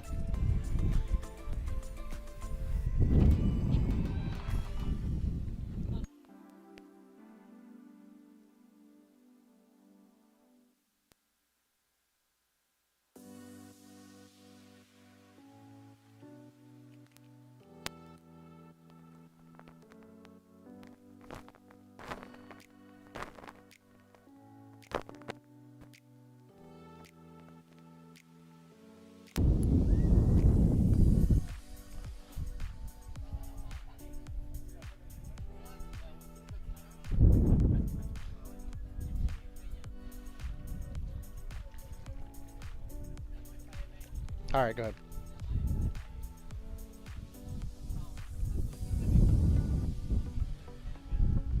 All right, everybody, welcome back. We're going to kind of do like a midday rundown. We started the day with the Formula 2500s. And in Heat 1A, it was Chris Finaris. He's substitute driving for John Shaw. He won Heat 1A. He was followed by Jacob Haynu and Grant Hearn. In 1B, it was Eddie Camfouche. He won Heat 1B, followed up by Tommy Shannon and Derek Anderson. Coming up next, we'll have the Formula 2500s run 2A and 2B. Following them, we had the 2.5 liters come out for their first heats of the day. Let me get to it. And 2.5 liters in 1A, it was Austin Hayes. Austin doing the driving of the 35, the Thompson Automotive Group this weekend. He beat out Matisse Gabriel Chason and the D-Rock Racing, the 104. And then in Heat 1B, it was Aiden Sobey getting a nice victory. And the S50, the Senseless 15, he was followed by Kevin Smith and Remy Bouvier. Then we moved on to H350. At H350, we have 4 rounds of qualifiers. And in those 4 rounds, we had Paul Barber with the victory in 1A, Tommy Shannon the victory in 1B, Martin Rochon in 1C, and then Patrick Hayworth in 1D were the victors in the qualifiers for H350. And then we just had Grand Prix time trials, and Brandon Kennedy with a 29.18 second lap beat out Ken Lupton with a 29.4 or 55 second lap. So 4/10 of a second separate the top 2. As I said, coming up next, we will do our second round of qualifiers. And I've been saying since the beginning that a second round of qualifiers are usually the best qualifiers of the weekend because we put the faster boats on the outside. So coming up next, we'll have heats 2A and 2B for Formula 2500. They'll be followed by 2A and 2B for 2.5 liter. And then we'll go 2A, 2B, 2C, 2D for H350. And then we'll end day number 1 with GP 1A and GP 1B. Just a reminder for everybody watching at home and here along the shorelines, tomorrow we will start at 10 a.m. with Grand Prix 2A and 2B. So we're starting right out of the gate tomorrow with Grand Prix 2A, 2B. They will run 3 times tomorrow. As we've been saying all day, everybody's working towards those finals tomorrow afternoon. We'll run an 8-boat final in 2.5 liter stock and Formula 2500. We'll run a 7-boat final on H350, so we've got 20 H350s here this weekend. They will run a 7-boat final, and then, of course, GP will run a 6-boat final. Everybody on the front line, no trailers, 6-boat final out of the 7 that are here. So we're ready to get started with our second half of the day. Our Formula 2500 Heat 2A should be on the water in just a few. So stick around. We'll be back in just a minute. Thank you.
So Dale Robinson coming out of the pit area with the old 5-liter hydroplane called the Radical, Jones Hall.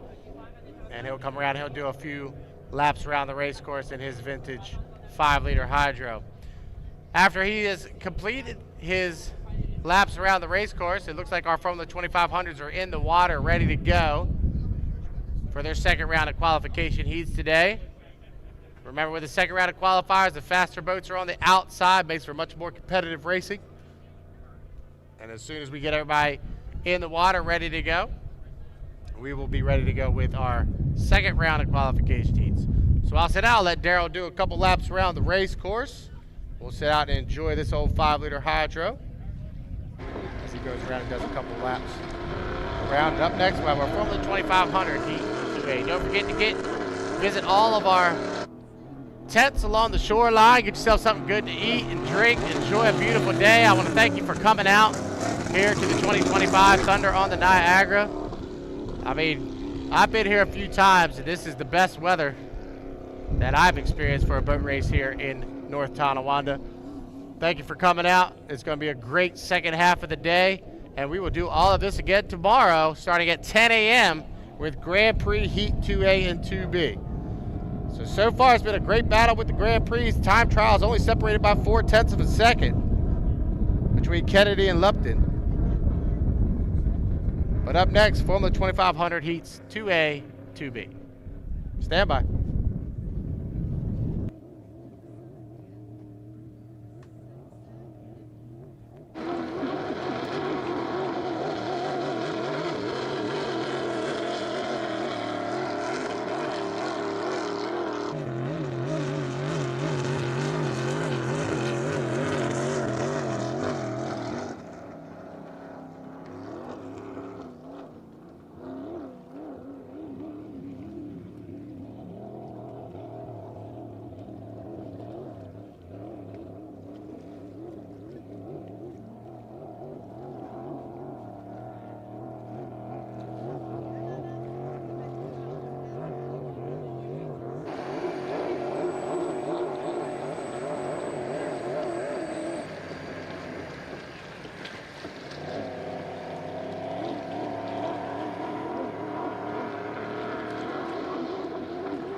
All right, 5-minute gun has sounded to begin our second round of qualifiers for the day. Formula 2500 Heat 2A will make their way out of the pit area for their second round of qualification heats.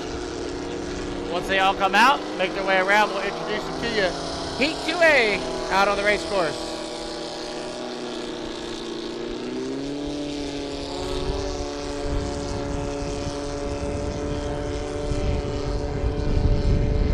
Once again, welcome to the 2025 Thunder on the Niagara. If you are just coming out, or is this your first time watching an inboard powerboat race, I will explain the starting procedure. The 5-minute gun will go off, as it just did. We are 4 minutes to the start. The race does not begin until the end of that 5-minute warm-up period. So, just a reminder, if you're new to the sport, or this is your first time watching an inboard powerboat race, this is the 5-minute warm-up period. The boats come around to do a few warm-up laps. And then the ultimate goal is to be here at the start-finish line, which is the checkerboard buoy right across from the 2 white tents that you see on the end of the landing when the clock hits 0. You don't want to be too early. If you're too early, you'll be assessed a penalty for jumping the gun. And you also don't want to be too late, because if you're too late, you're going to be mired back in a bunch of traffic. So it's all about timing. Trying to hit this start-finish line when the clock hits 0. We are 3 minutes and 15 seconds from that point. 3:15 away. As we said earlier, this is the second round of qualifiers, so the faster boats start on the outside in the second round of qualifiers. So we'll have the Tenacity, driven by Chris Venaris, starting on the outside in this qualifier, as he started on the inside earlier today. Here comes Chris. Whoa! Shy walking the 92 across start-finish line was Chris Venaris. Chris is driving for John Shaw, who's out in Seattle, Washington right now, competing in the Grand Prix America circuit. Next boat coming by, Grant Hearn in the 14. He's the chartreuse and blue. Here comes Kevin Smith in the 26, the orange boat with the white sponsons out of Peabody, Massachusetts. And the final boat, Tommy Shannon in the 4, the Valleyfield Auto Parts out of Valleyfield, Quebec. 2:08 to the start, 2:08 away. Formula 2500 Heat 2A. Here at the 2025 Thunder on the Niagara.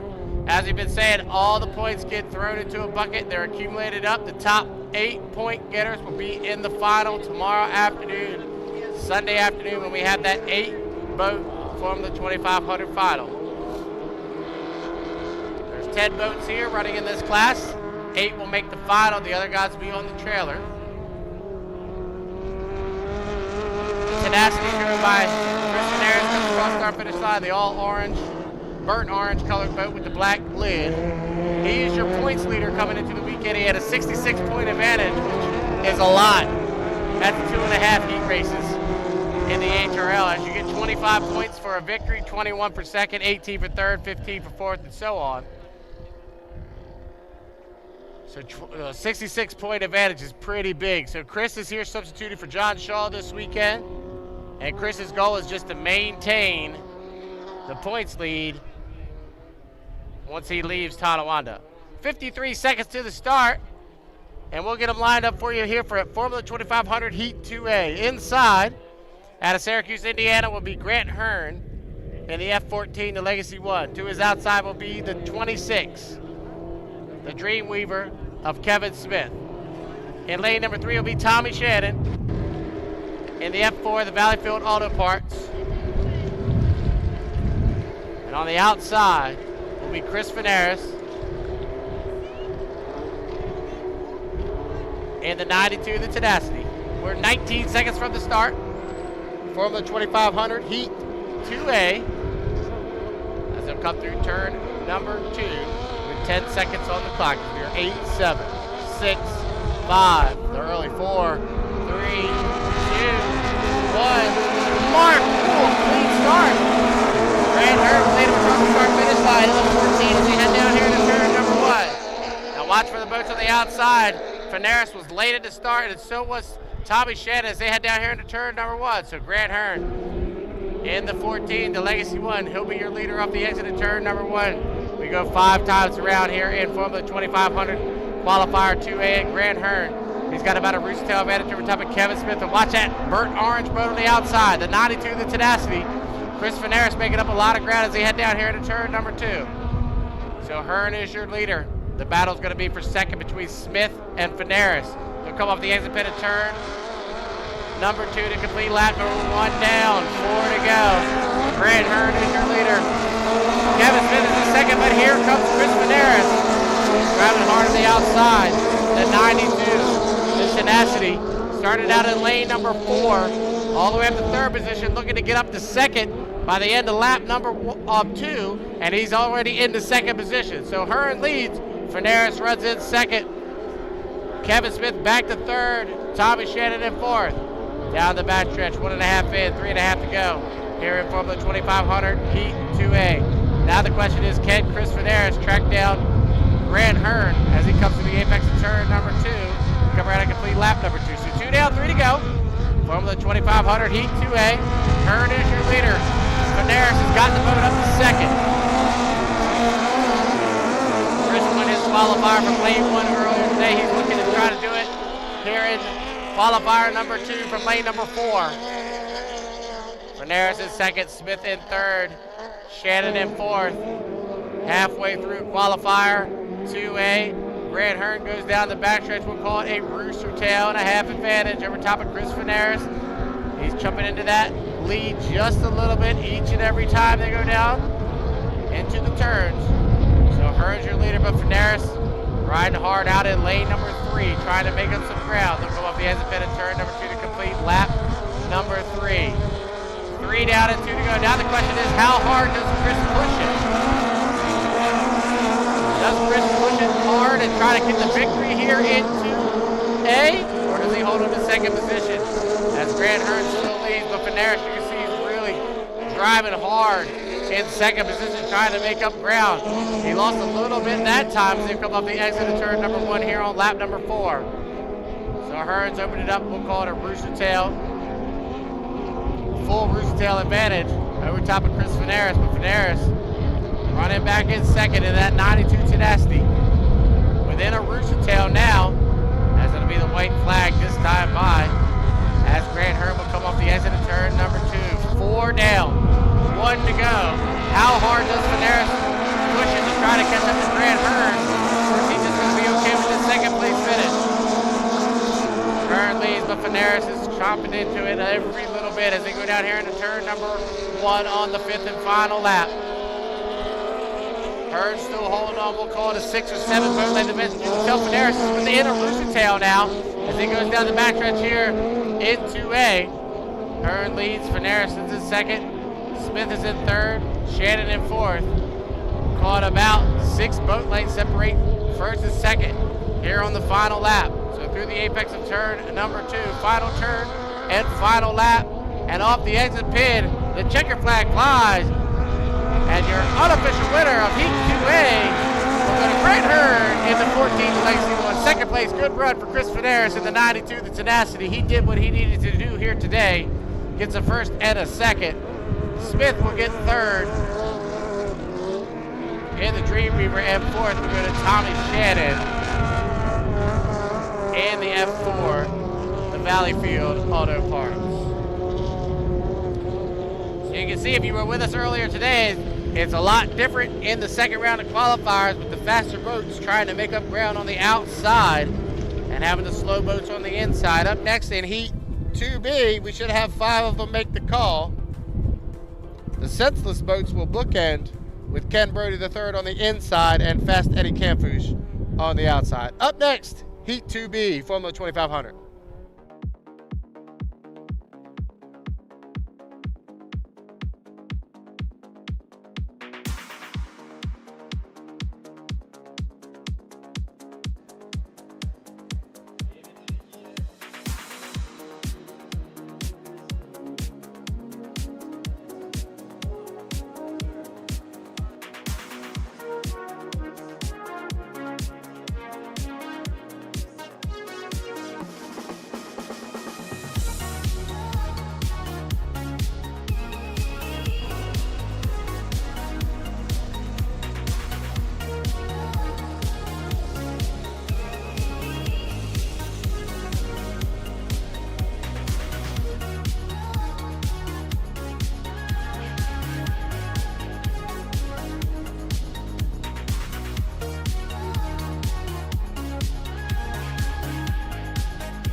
right, we are inside 5 minutes to the start of heat 2B for Formula 2500. Once again, for our fans on the shoreline, don't throw your tickets away. We will draw again from the same batch.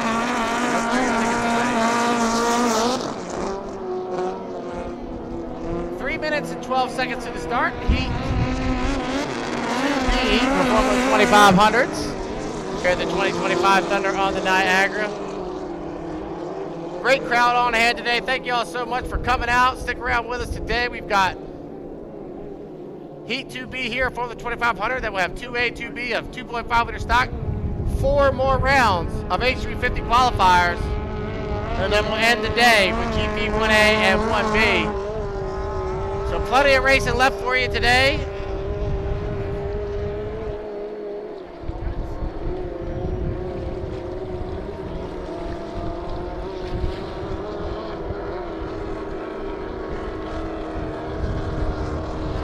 On the race course, 2 minutes, 24 seconds. Once again, if you are just coming out or new to inboard powerboat racing, this is the 5-minute warm-up period. The boats come out of the race course, do a few timing laps, warm-up laps. The race does not officially begin until the end of that 5 minutes, and we are 2 minutes and 5 seconds away from the end of that.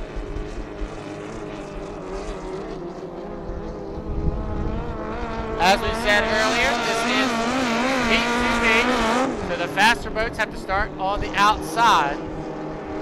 So as we came into the weekend, we started with the points that we've accrued throughout the year to set the lanes.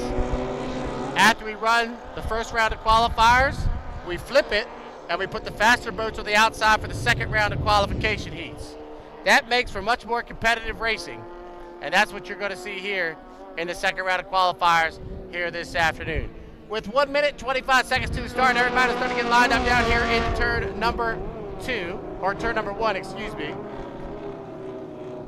As you can see, everybody cutting the infield. Those are legal maneuvers. They're just doing that to get back on their timing marks. They don't want to get up there too early because, as we've said multiple times today, if you get here before the zeros at the start-finish line, you will be assessed a penalty, and that pretty much puts a big damper on your weekend. Here for 2B, lane number 1 will be Ken Brody III. He'll be in the F50 on the inside, the Senseless Racing F50. To his outside will be the purple boat, the 74, Matthew Brown, who had a great run earlier today. The best I've seen that boat run here in 2025. He'll be in lane number 2. Lane number 3 will be the 77 of Derek Anderson.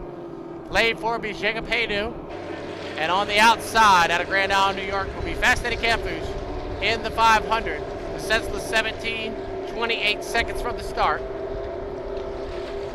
So inside out, it'll be Brody, Brown, Anderson, Haynu, Campus.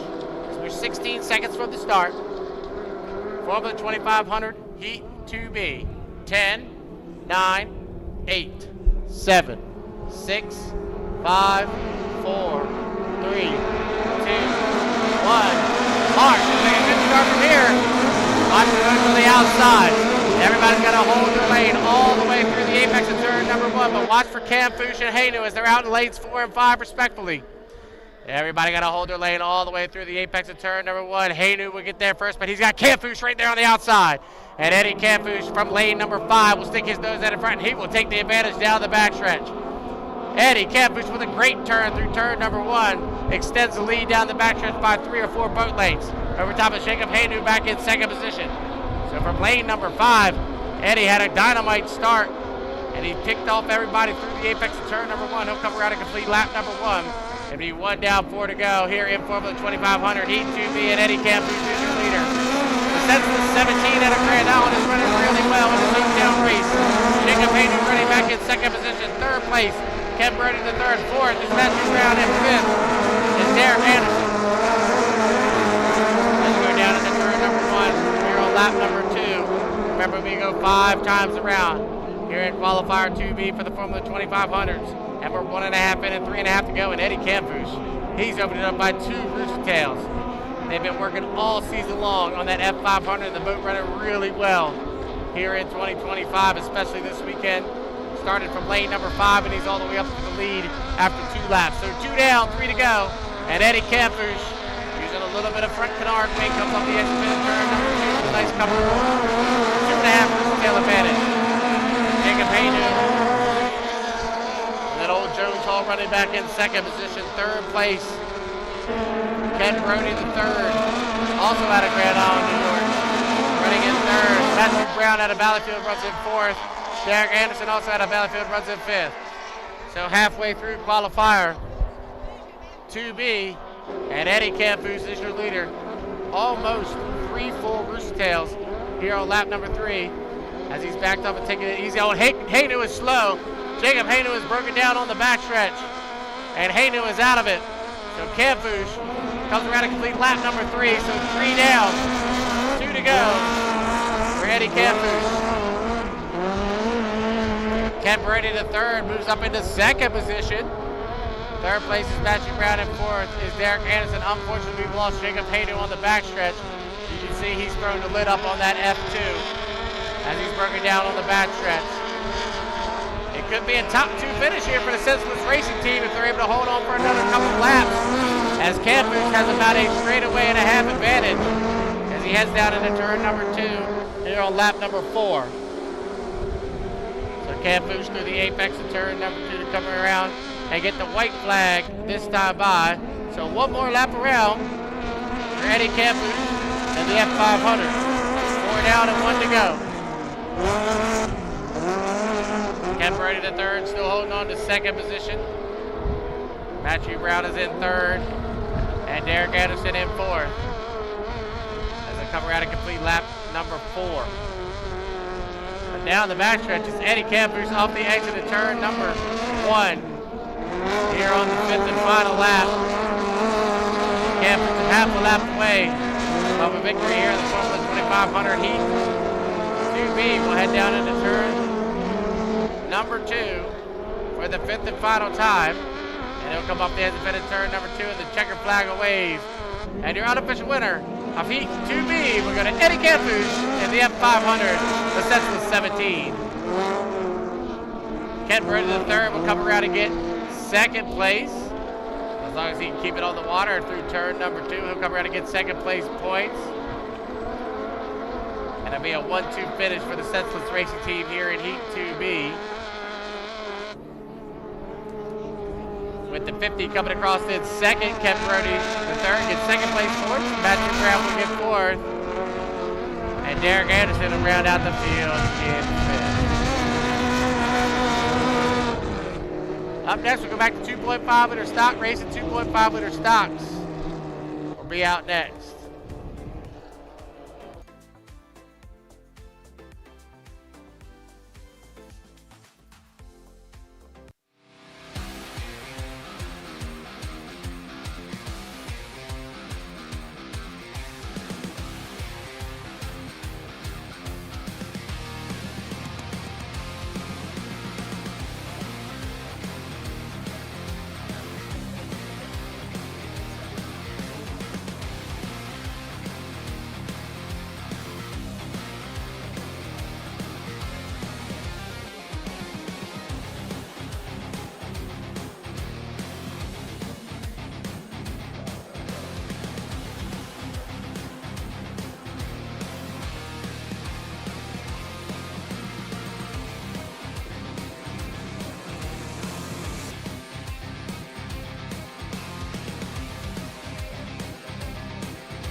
All right, 2.5 liter heat 2A, 5 minute has started. They'll start to make their way out of the pit area. Go around for the first time, we'll introduce it to you. Just a reminder, if you're new, coming out at the top of the hour here, 2 o'clock, this is the 5-minute warm-up period. The race does not begin until the end of that 5-minute warm-up period. You see when they all get lined up and come down here for the start. They're obviously going to be here when the clock hits 0. We are 4 minutes and 19 seconds away from that. Should have 4 of them make the call. We did have a scratch of the S104. Unfortunately, had to scratch out of this first qualifier here for the second round of qualification heats. Looks like all 4 have made the call. 3:58 from the start. 2.5 liter stock heat 2A. If you weren't with us earlier today, we explained the difference between the Formula 2500s and the 2.5 liter. The only difference between the 2 classes is the experience level of the drivers. Our more experienced drivers are driving in the Formula 2500 class, and the least experienced drivers or less experienced drivers or drivers that are new to the sport drive here in the 2.5 liter. So this is our beginner class. JP Guion comes by in the 86. Austin Hayes driving the 35. Thompson Automotive Group, the TF Special. Austin had an easy victory earlier today in Heat 1A. He came into the weekend with a 95-point advantage in the class. The S11, Totally Chaotic, comes by. Kevin Smith does the driving today. Bennett Armstrong, unfortunately, is home ill. The young driver out of Brockville, unable to make it, so Kevin Smith steps up and takes over the wheel of that S11. And the final boat, the pink boat, the 57, the Howl, driven by Baptiste Gabriel Quesson out of Valleyfield, Quebec, Canada. Those are the 4 boats. 2 minutes, 42 seconds to the start, 2:42 away. Also, if you haven't done so, I suggest, if you want to know anything about the Hydroplane Racing League, you download our app. You just go into your app store, type in Hydroplane Racing League, and the app will appear right there. You can download that. You can stay up to date with everything going on. It's got all the results from the first half of the day are already uploaded into that program, and it's got the schedule with the boats that'll be in the lanes. That's how I keep up to date with everything that's going on throughout the day. And it'll notify you of penalties or anything like that go on while the races are happening out on the water. So download that HRL app. That'll really help you maintain what's going on the race course.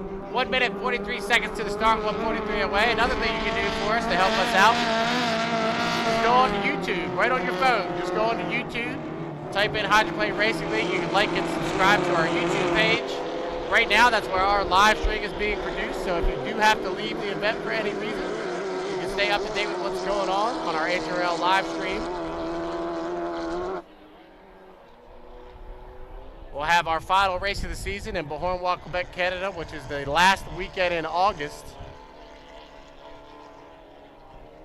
That'll be stop number 6.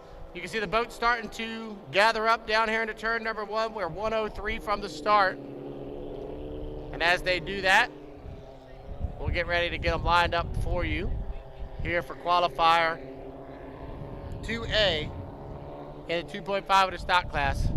50 seconds for the start. Lane number 1 will be the 57 of Otis Gabriel Chason. He'll be the inside in lane number 1.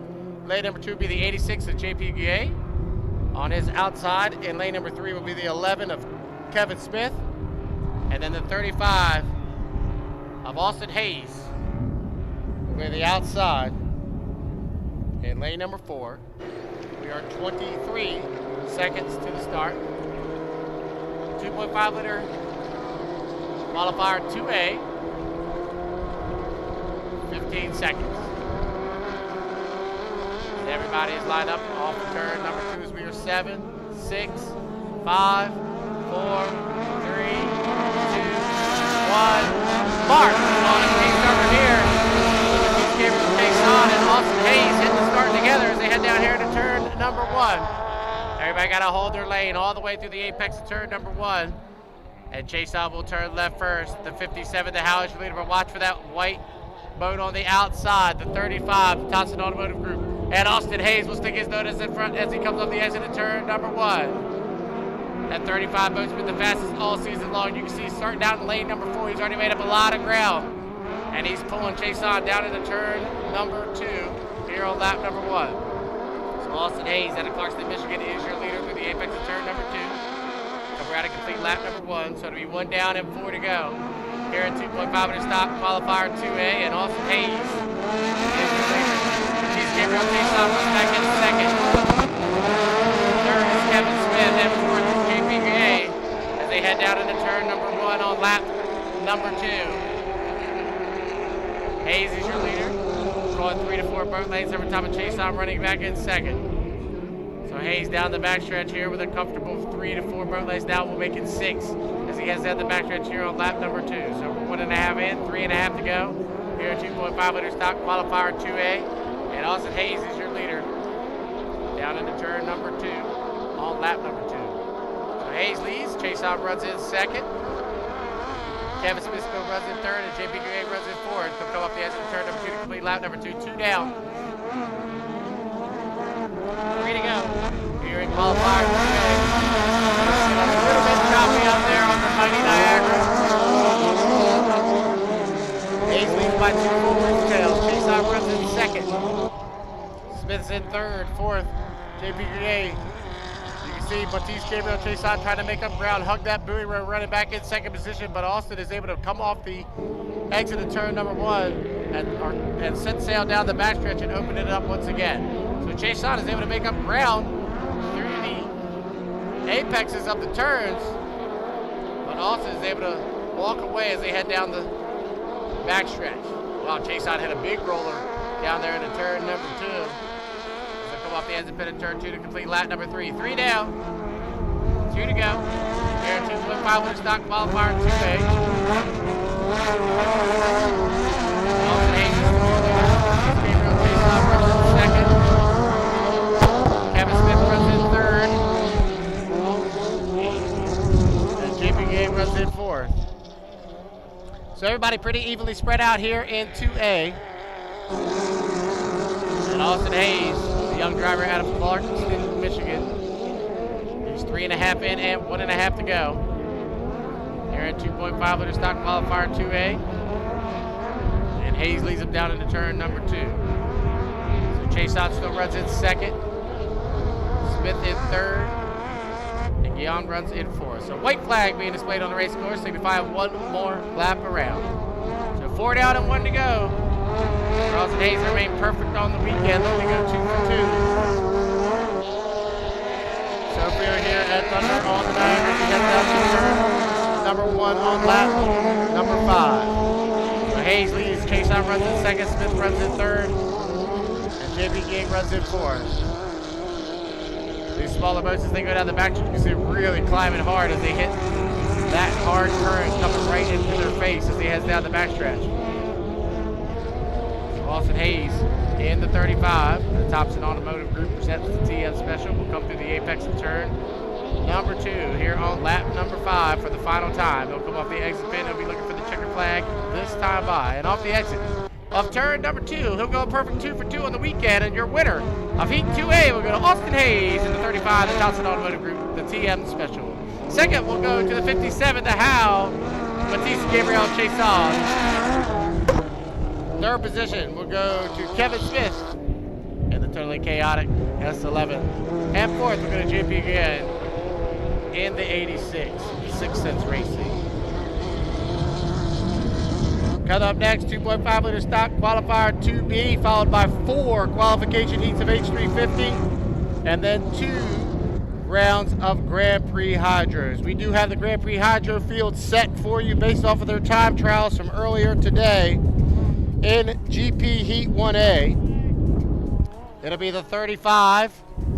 Brandon Kennedy will be in lane number 1. Lane number 2 will be Jack Lupton. Lane number 3 will be Bobby King. And lane number 4 will be the 50 of Ken Brody. In GP Heat 1B, it'll be Ken Lupton in lane number 1, Kent Henderson in lane number 2, and Eric Langevin will be in lane number 3.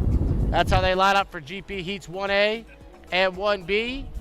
Those will be our final heats of the Saturday edition of the 2025 Thunder on the Niagara. So up next, Heat 2B, 2.5 liter stocks, followed by 4 heats of H350, and then we'll round out the day with 2 more qualifiers of Grand Prix Hydro. So 7 more heats for you today on the Saturday edition of the 2025 Thunder on the Niagara. Don't forget to buy those 50-50 tickets. We'll do one more drawing at around 4 o'clock for 2 winners. They support the dive team, so check out, make sure you get those 50-50s before the end of the day. Come down to the beer tent, get a $5 beer. I've never heard of it. Never heard of a $5 beer in a long time. So come down, get a $5 beer. Enjoy your day here at the 2025 Thunder on the Niagara. Up next, Heat 2A, 2.5 liter stock.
right, Heat 2B making their way out of the pit area.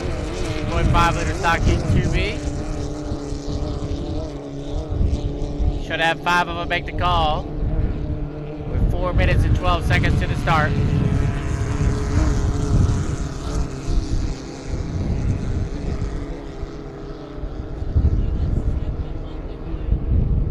Once again, after Heat 2B for 2.5 liters, we'll go for the 4 qualification rounds of H350 and then the 2 qualification rounds of Grand Prix Hydro. To round out our day here at day number 1 of 2 at Thunder on the Niagara. First boat coming by, that's the 88 Alex LeDuc.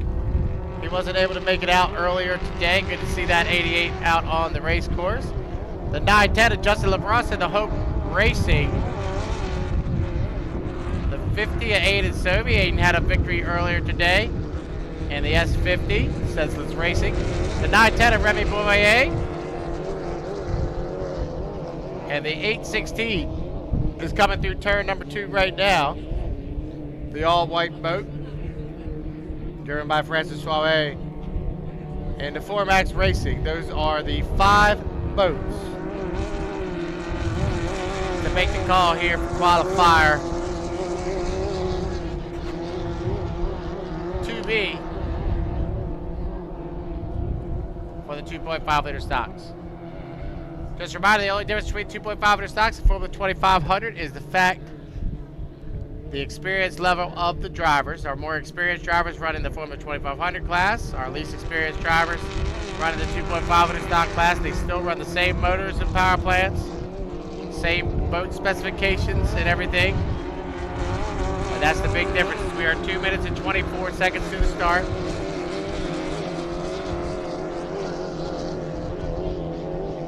Of Heat 2B for 2.5 liters.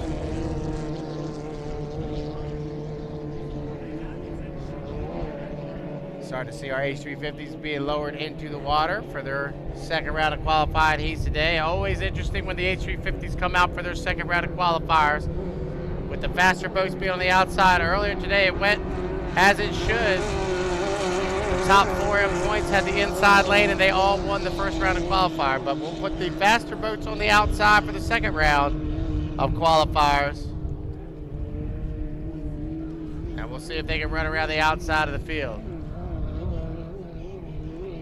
135 to the start, Heat 2B, 2.5 liter stocks.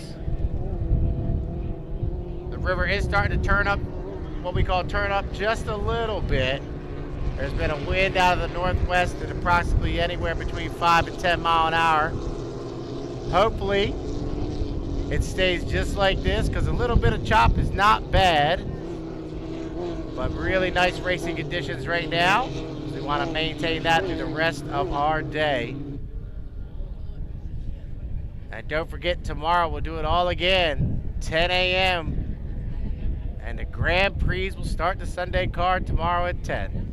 All right, 54 seconds to the start here for Heat 2B. 2.5 liter stocks, we'll get them lined up for you. Inside will be the 88, the Fat Boy Racing, and Alex LeDuc. To his outside will be the Hope Racing, the 910, Justin Lesperance. On his outside will be the 91 of Remy Boyer. The 50 of Aiden Sobey will be in lane number 4. And the 4MAX Racing, the 817. We'll start up on the outside in lane number 5. For 24 seconds to the start. Heat 2B, 2.5 liter stocks. Up a little bit early as everybody with 15 seconds to go. Watch for Aiden Sobey back in lane number 4 as he'll come flying to the start as we are 7, 6, 5, 4, 3, 2, 1. Mark will call it a clean start from here, and Sobey will break the line first. And Aiden Sobey out of Ogdensburg, New York will lead him down into turn number 1.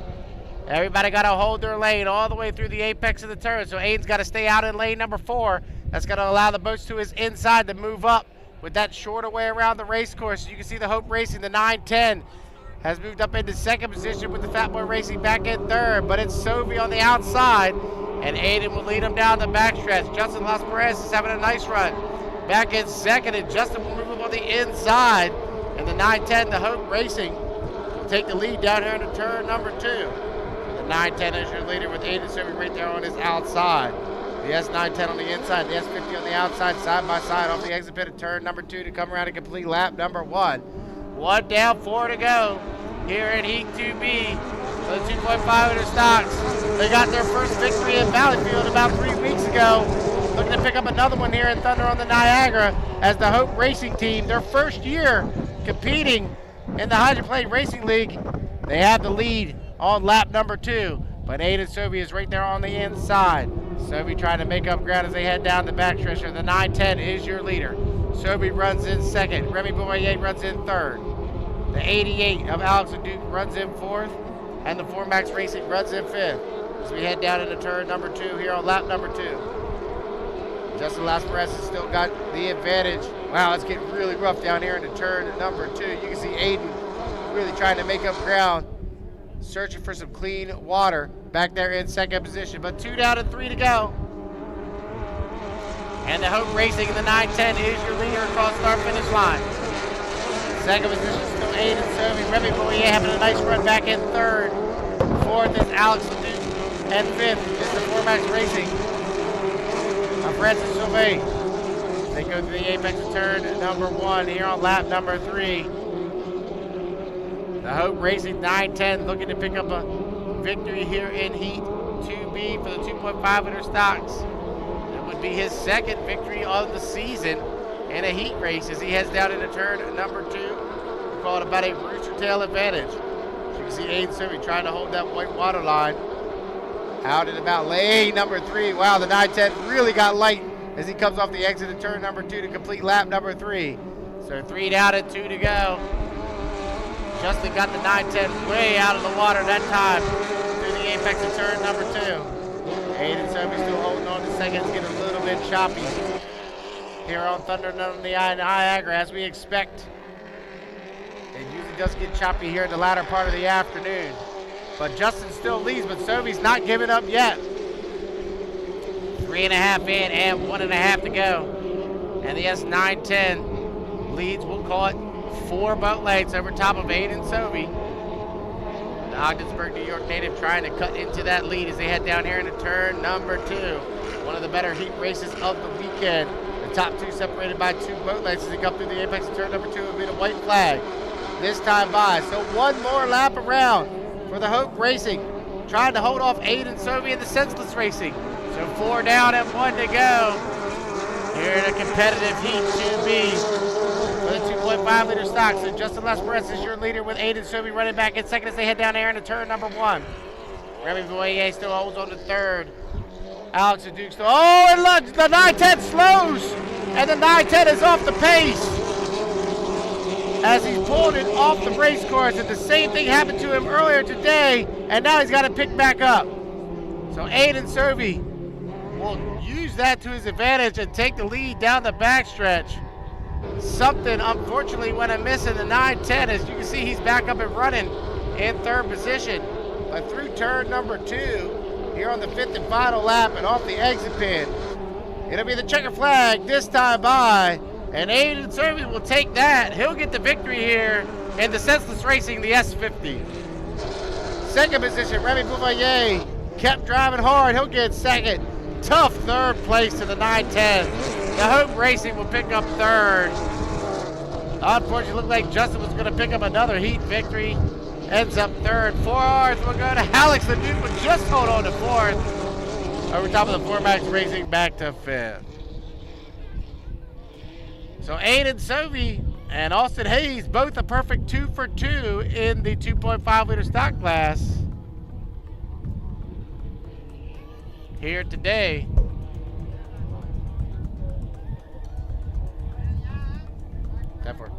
All right, coming up next, H350 qualifier. H350 qualifier coming up next. All right, it sounds like Joan has a interview down in the pit area, so let's send it down to Joan in the pits.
J'étais avec Mathis Gabriel. And I'm with Mathis Gabriel, driver in the S class with a new boat. The engine, the Honda engine, how's it going so far? Comment ça va jusqu'à maintenant, là, avec l'embarcation? Ça va bien. Le bateau, il a peut-être besoin d'un petit peu de fine-tuning, mais aussi c'est peut-être moi à l'intérieur du bateau que c'est un feeling complètement différent qu'il faut que je m'habitue. On va continuer à faire des tours, on va prendre l'expérience, puis ça devrait être mieux à faire. I'm asking, can you translate in English? Yeah, sure. So everything's fine with the boat. I mean, it's running really well. Maybe some little bit adjustments, fine-tuning and everything, but I also have to better myself and just like get used to the boat because it's so much different than my other boat. So I'm just hoping that driving it, I'll get more comfortable. Donc, l'embarcation, comparativement à la précédente, j'imagine qu'elle est moins pesante aussi au niveau d'aérodynamisme, plus large, peut-être plus grosse. Comment tu préfères la comparaison entre les deux embarcations? Ouais, ben dans le fond, le bateau est un petit peu plus large sur les pontons. On a un aileron de Hydro 350 dessus, une capsule Hydro 350 ici. Fait que c'est plus facile, c'est plus réactif. Le bateau, dans les tournants, il tourne super bien, même quand c'est de l'eau rough. Fait que c'est vraiment ça les gros changements. So it's a different wider, 50 wing, and also a capsule. Yeah. So it's more comfortable. Yeah, it's more comfortable, way more comfortable. Au niveau du moteur, c'est les mêmes moteurs que tu avais auparavant. Il y a eu de l'adaptation. Vous devez voir cette saison, mais aussi de la conception, les problèmes de chauffeur, Ouais, c'est ça. Il y a un petit peu de retard pour la construction du bateau puis faire éviter le moteur dedans. 2 jours avant les régates de Valfield, on roule encore avec le Honda, mais 2 jours avant les régates de Valfield, on a changé le moteur à l'intérieur. Le mercredi avant les régates, on était jusqu'à 2 heures du matin au garage après démonter, remonter des moteurs. Mais non, tout va super bien là, avec le nouveau moteur, puis on cherche nos setups, c'est un petit peu différent de notre bateau. So the boat was very good. A couple of things prior to that, built and small and because something damaged and everything. So everything is going fine for you. Et là, on va partir avec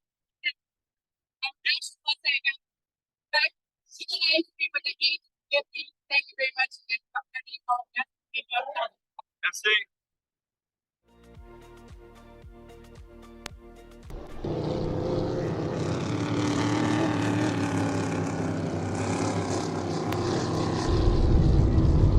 All right, H350's out for their second round of qualifying. This is Heat 2A for H350.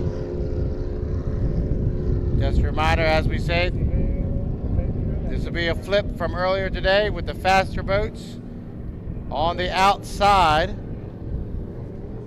as they had the inside lane for the earlier qualifier. First boat coming by start finish line, that's the 104, Mark Lecoq, the UNEC Racing out of Valleyfield, Quebec. As I said earlier today, if you were with us, Mark's boat really handles the river here in North Tonawanda well. Next boat coming off the exit pin, that's the 97 Descendant in Grant Letticoat. He's followed up by the points leader, the 52, driven by Paul Barber out of Ottawa, Ontario, in the Legacy 1. The other Hearn Motorsports entry coming off turn number 2 right now, Frederick Coutier in the 14. Followed up by the 195, driven by Tyler Cadats, the birthday boy. Happy birthday to Tyler and the Awesome Secret 195 out of Brockville, Ontario. Those are the 5 boats that have made the call. We are 247 from the start. H350 qualifier 2A. This was going to be a good one with the faster boats on the outside and Mark Lecoq getting that inside. Mark's boat is not a slow one.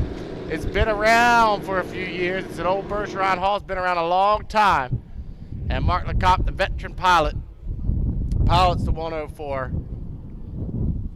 And he's going to have the inside here in qualifier 2A. Just a reminder for our fans along the shoreline, we got 4 consecutive H350 qualifiers coming up for you, starting here with 2A. They'll be followed up by the first 2 qualification heats of the weekend for the Grand Prix Hydros, Hydro 1A and 1B for Grand Prix, to round out our Saturday edition. A beautiful Saturday we've had so far. Hopefully we can maintain that through the rest of the afternoon. We are 1:45 from the start. You give us about another hour and a half and we will have this wrapped up for you today with the 4 rounds of qualifiers and 2 more Grand Prix qualifiers today. Thank you so much for coming out here to Grant Wick Park. We got 6 heats of racing for you. 1:24 from the start.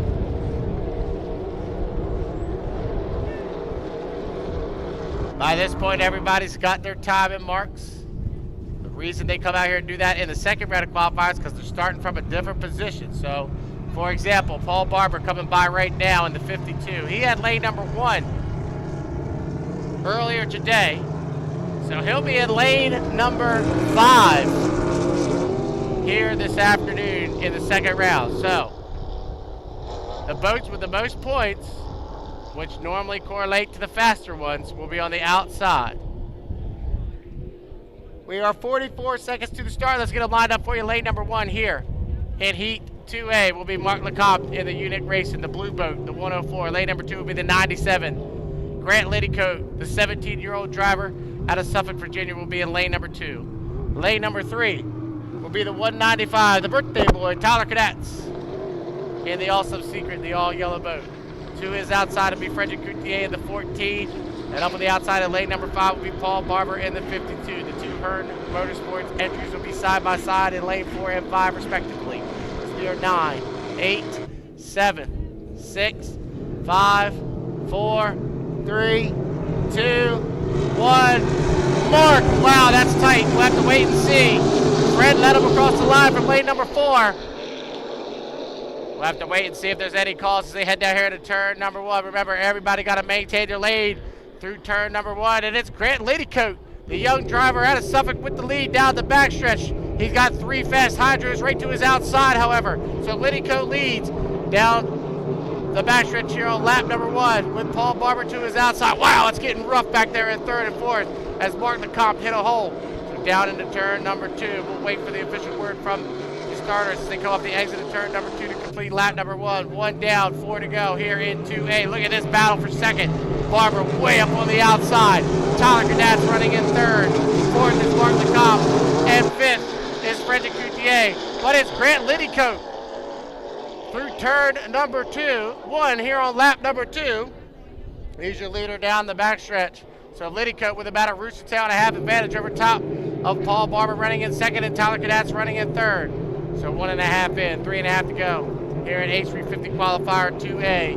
And it's Grant Liddycote, your leader, down into turn number 2. Paul Barber runs his 2nd. Tyler Cadet's going to try to scoot up on his inside through this tight turn number 2. So 2 down, 3 to go here at Hydro 350 qualifier 2A. Liddycote leads. Barber runs in 2nd. Cadets runs in 3rd. 4th is Mark Lecomte. And 5th is Eric Longevan. Grant Liddycote down through turn number 1 here on lap number 3. The battle's for 2nd between Barber on the outside and Tyler Cadets on the inside. Oh, it looks like we've lost Mark Lecomte. Unfortunately, he's broken down in turn number 1. Halfway through qualifier 2A, and it's Grant Liddycote holding on to the lead in the 97 Descendant as he comes to the apex of turn number 2 to complete lap number 3. So 3 down and 2 to go here in qualifier 2A for the Hydro 350s. Paul Barber holding on to 2nd position over top of Tyler Cadets running in 3rd. Frederick Coutier running in 4th. Everybody's gotten word that Mark Lecomte is broken down, so they'll follow Grant through the turn as Grant did a good job going to the inside there, making sure that everybody else follows him as Mark Lecomte kind of drifts down the river. So 3.5 in, 1.5 to go here in qualifier 2A, and Grant Liddycote looking to get his first victory here in the H350 class on the HRL circuit. Will come around and get the white flag this time by. So 1 more lap around for the young driver out of Suffolk, Virginia. 4 down, 1 to go for the 97 Descendant. Paul Barber still holds on to second position. Third is Tyler Cadets. And fourth is the 14 of Frederick Coutier.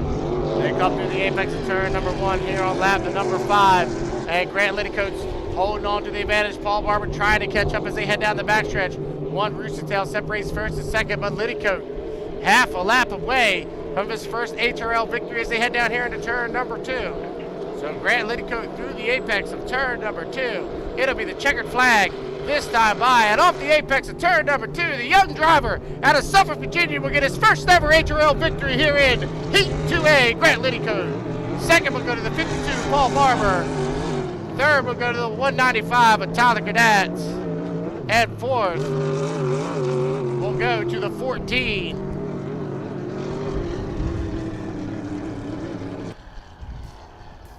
of Frederick Coutier. But how about that? The young driver gets a victory here. The 97, the Send It, your unofficial winner of Heat 2A.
All right, I have to apologize. That was Grant's second victory.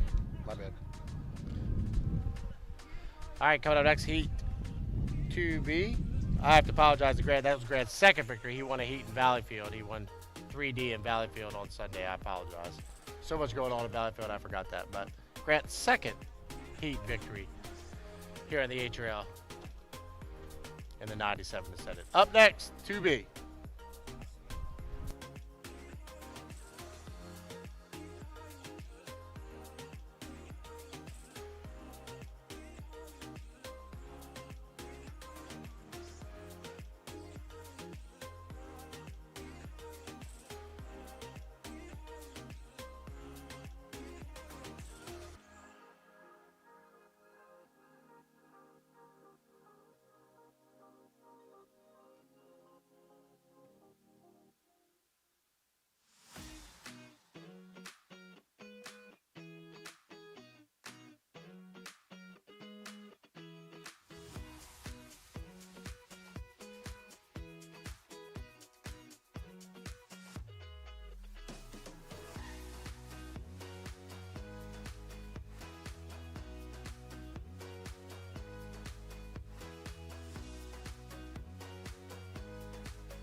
All right, Heat 2B making their way out on the race course. H350 qualifier 2B. As I said, I want to apologize to Grant. I actually called Grant's first heat victory in Valleyfield. Heat 3D in Valleyfield, so I apologize. But great run for Grant there. Much tougher conditions that he experienced in that first victory, so he gets a nice victory here in Heat 2A. All right, up next, 2B should have 5 boats make the call as they start to make their way out of the pit area.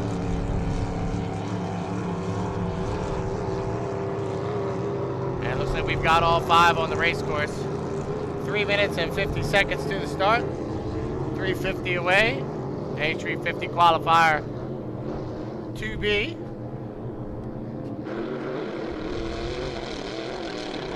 First boat coming off the exit of turn number 2. That's the 155 of Michael LeBoeuf in the Zoomerang. On the inside, Joe Less in the 500. On his outside, Richard Haydu in the 2. Out of Bahorn Quebec. 306 Dog Nasty. Tommy Shannon. Whoa, Tommy's flying the left spot to the cross-start finish line. And the 666, the Carbotech of Danny Leger, as he comes up the exit of turn number 2. So all 5 boats have made the call here for H350 qualifier. Just a reminder, if you haven't been with us all day, there are 20 H350s here this weekend. 7 of them will make the final. So 20 of them vying for 7 spots in the winner take-all final tomorrow afternoon. Everything we do today is qualifying. Earlier tomorrow we'll also be qualifying, and then we'll have the finals beginning tomorrow afternoon right around 1:30, 2 o'clock. We'll begin the finals. 2 minutes, 17 seconds to the start. 2:17 away. H350 qualifier 2B. Thomas Shannon currently sitting in second place in points.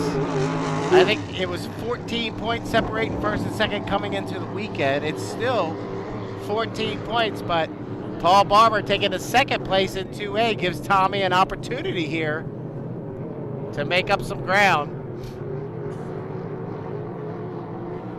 if he's able to pick up a victory from lane number 5.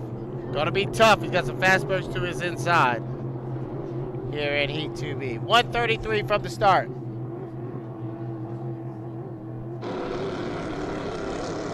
Joe Less in the 500. The local boat out of Grand Isle, New York here in the H350 class. Joe is admittedly having some growing pains in that boat here in 2025. But a heat victory here at his hometown race will probably feel pretty good. I know they went testing on Friday,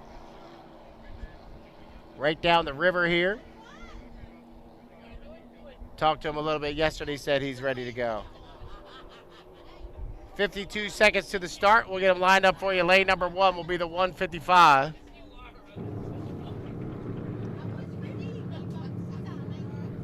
Lane number 2 will be the 500 of Joe Less. It looks like we've lost the 155. Michael LaBeouf has pulled back to the infield. So it'll be Joe Less will be the inside of lane number 1. Lane number 2 will be Richard Hayno in the H2. The Novo Racing. Lane number 3 will be the 666. The Carpet Tech of Danny Leger. And on the outside will be the all-teal boat, the 306, the Dog Nasty of Tommy Shannon. As we are 18 seconds to the start. The H350 qualifier. Heat 2B.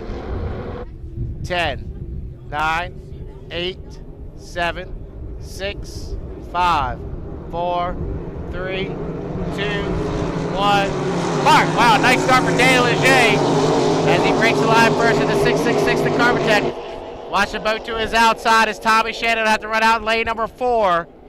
But Danny Leger will turn left first. He's your leader through the apex of turn number 1 here on lap number 1 of 5. So Leger leads, but watch on the outside is Tommy Shannon. Powers the 306, the Dog Nasty up on the outside. They're side by side for the lead as they go down the backstretch here on lap number 1 of 5. Good start from the officials. Nice start for Danny Leger as he led him across the start finish line as he heads down here to turn number 2. So it was a legal start in Leger in the 666, the Carpet Tech. Usually look at Joe Less on the inside trying to make up ground and Tommy Shannon on the outside. The top 3 separated by a rooster tail as they head down the front stretch here on lap number 2. 1 down, 4 to go here at H350 qualifier 2B. And Danny Leger in the 666, the Carpet Tech. Only in his 3rd or 4th year in driving, doing pretty good as he comes off the exit pit of turn number 1. So Leger leads. Shannon runs in 2nd, and Joe Less, boat running really well, back in 3rd position as they head down here into turn number 2, on lap number 2. And Danny Leger out of Valleyville, Quebec in the 666, the Carpet Tech. He is the leader through the apex of turn number 2 to cover out a complete lap 2. 2 down, 3 to go here in Hydro 352B, and Danny Leger leads. Tommy Shannon runs in 2nd. 3rd position is Joe Less in the 500, and 4th is the H2 of Richard Haynu. Down into turn number 1, the top end of the race course. Danny Leger by about a rooster tail over top of Tommy Shannon. In 2nd, Joe Less trying to make up ground using that inside lane to his advantage. Back in 3rd. So halfway through Heat 2B, and it's Danny Leger still holding on the lead, but he know he can't give up. He's got Tommy Shannon running right there on his outside. So Leger will go up the exit of turn number 2 to complete lap number 3. 3 down, 2 to go here at H350 qualifier 2B. Danny Leger, oh, we got a spin out. Richard Haynu spun it out down into turn number 2, but he's got it fired back up and going in the right direction. So Leger leads.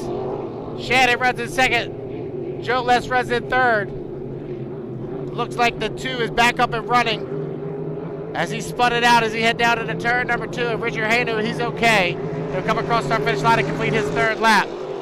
We're 3.5 in and 1.5 to go as Danny Leger brings the H666. The Carpet Tech off the exit pit of turn number 2 to cover out a complete lap number 4. So white flag being displayed, 4 down and 1 to go. Danny Leger is your leader. Tommy Shannon still running in 2nd. And Joe Less runs in 3rd. Everybody pretty evenly spread out on the race course now here on lap number 5 of 5. So it's Leger, Shannon, and Less. That's the top 3 as they head down the backstretch here on the 5th and final lap. So Danny Leger, I've been impressed with Danny this season. He's won a couple times, a couple heat victories here in the 2025 campaign, looking to pick up another one as they go through the apex of turn number 2. So the yellow boat with the black spots is off the exit pit of turn 2. It'll be the checker flag this time by. And your unofficial winner of Heat 2B will be Danny Leger. 2nd, we'll go to Tommy Shannon. 3rd, we'll go to Joe Less. Good run by Joe. Great to see that boat running well here in his hometown race. And if Richard Haynu could come around and pick up 4th place points even after the spin out, that would be big for him going into tomorrow. One of our faster heats of the day, 3 minutes and 22 seconds unofficially on the clock.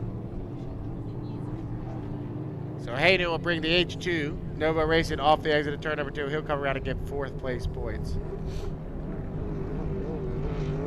can see that wing in the upright position. He might have a front canard issue. But Dan Leger, unofficially, is the victor of Heat 2B.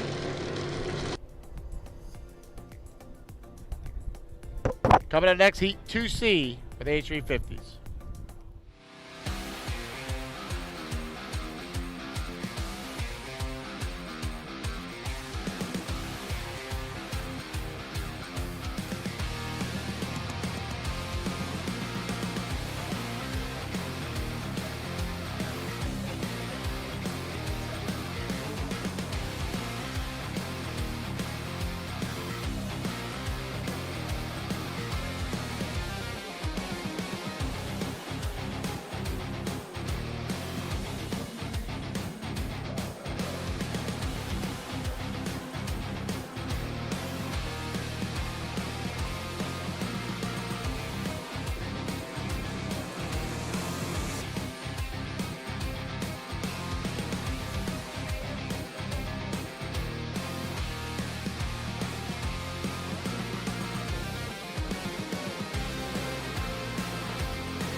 All right, 5-minute gun is hat for Heat 2C.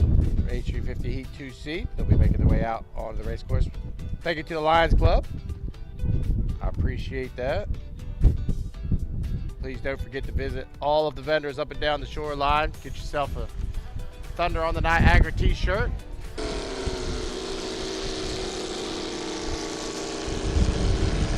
Looking for 5 boats to make the call here for Hydro 350 qualifier 3C.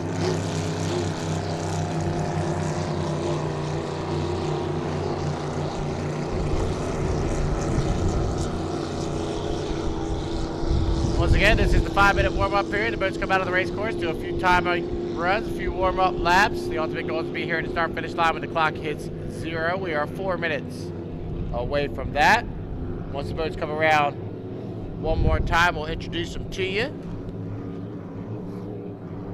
We have 5 slated to go. It doesn't look like the 300 is in the water, so there'll be a did not start. So we'll say we'll have 4 of the 5 here for H350 qualifier 3C.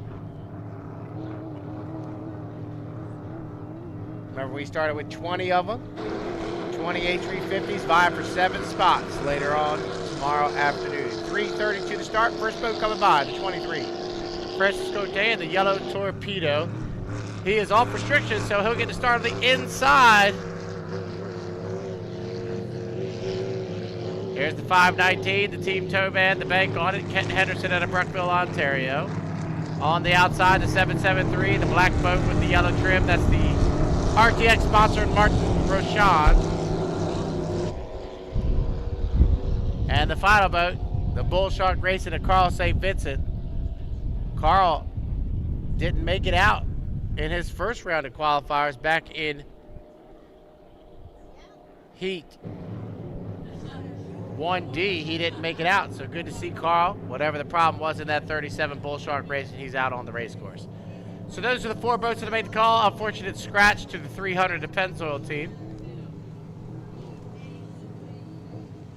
as they scratched out 2 minutes and 30 seconds to the start.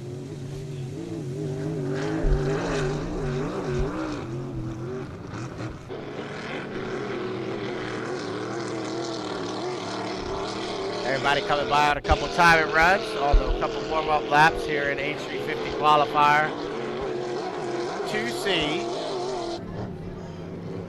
We got 2C, 2D, and then Grand Prix 1A and 1B for you today. So 4 more heats of qualification for you this afternoon here on day number 1 of 2 of Thunder on the Niagara. Tomorrow we'll start bright and early at 10 a.m. Grand Prix Hydros will hit the water first. Heats 2A and 2B tomorrow at 10 a.m. Then we'll get into the 3rd round of qualification heats for everybody else. And then we'll come back with the finals at approximately 1:30, 2 o'clock tomorrow afternoon. 1 minute, 30 seconds to the start, 1:30 away. H350 qualifier 2C. Boat coming by, start finish line right now. That's the 23, Francisco Day. Boat previously campaigned by the Lillard family.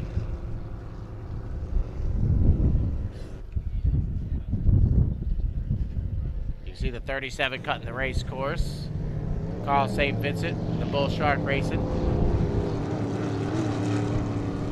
We talked about Martin Rochon earlier in the first round of qualifiers. He suffered a pretty nasty accident here at Thunder on the Niagara last season. He was okay, but the boat was pretty much destroyed. They took it back home and got it fixed up. And he's back here campaigning in 2025. 38 seconds to the start.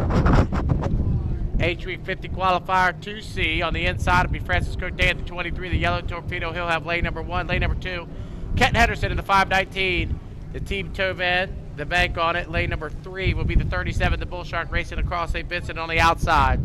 Lane number 4 will be Martin Rochon in the 773. The RTX races. We're 14 seconds from the start. As everybody's returned, number 2s will come down flying through 6, 5, 4, 3, 2, 1. Mark will call it a clean start. Kent Henderson will lead him across the start finish line. Wow, Rashad really got nasty down there as he had to get out of the throttle in the 773. So Henderson will lead him through the apex of turn number 1. We go 5 times around. The 23 on the inside and Kent Henderson on the outside. But watch for Rashad way on the outside in lane number 3. So Henderson is your leader down the backstretch here on lap number 1 of 5. And Kent Henderson in the 519. The team tow man leads over top of Francis Cote and the 23 on the inside.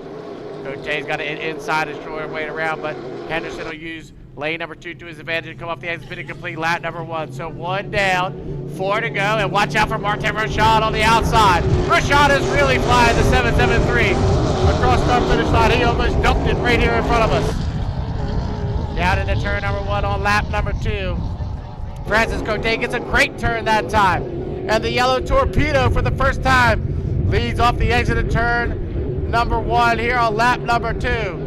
So Francis Cote takes the lead down the backstretch. 1.5 in, 3.5 to go. Kent Henderson is right there, and so is Martin Rashad.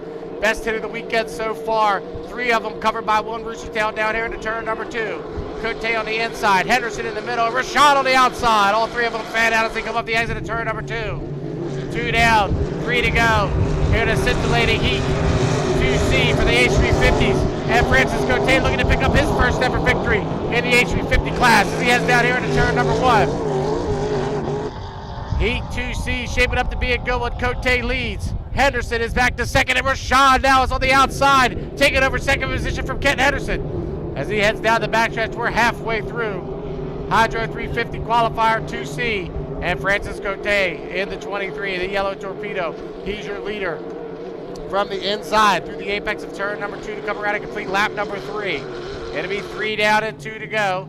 And Francis Cote, the rookie driver out of Valleyfield, comes across and completes lap number 3. 3 down and 2 to go.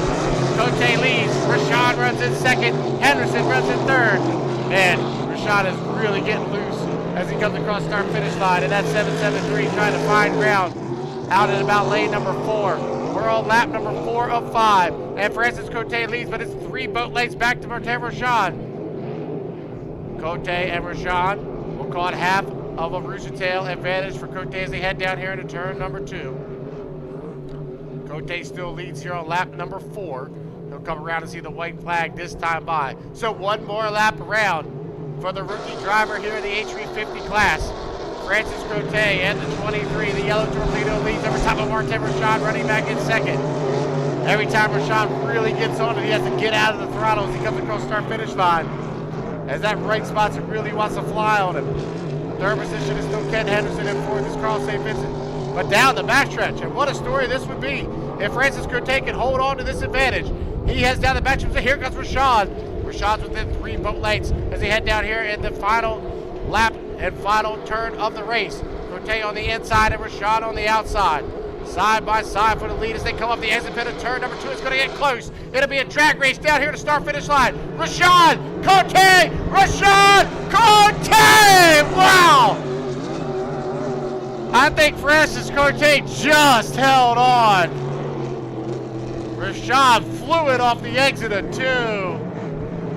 Henderson will get 3rd. Carl St. Vincent will get 4th. We might have to go to the camera on that. We'll wait and see. Hold on 1 second.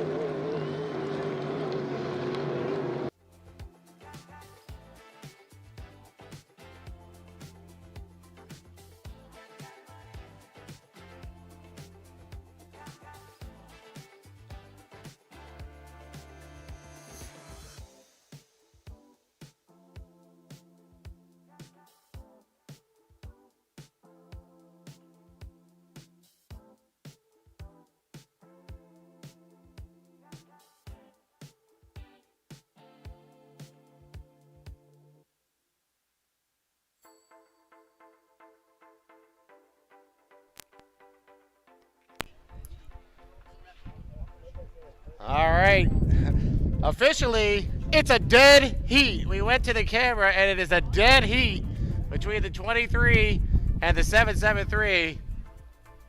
That's only the second time I've ever called a dead heat. The first time was in Waterford, Michigan, about 2014 or something. I think I called a dead heat. But a dead heat between the 23 and the 773. You cannot separate it on the camera. Wow. Some good racing between those two guys, but a dead heat between the 23 and the 773.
All right, 5-minute gun for the final qualification of the day for the H350s, making their way out on the race course. We'll see if they can top a dead heat. Dead heat between the 23 and the 773. Like I said, only the second time I've ever announced a dead heat. Looked really close to me. We went to the videotape and it was a dead heat between the 23 and the 773. Boats making their way out of the pit area. Should have 5 of them make the call for heat 2D.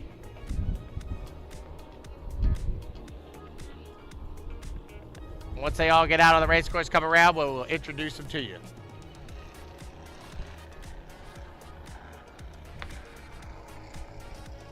Crazy racing.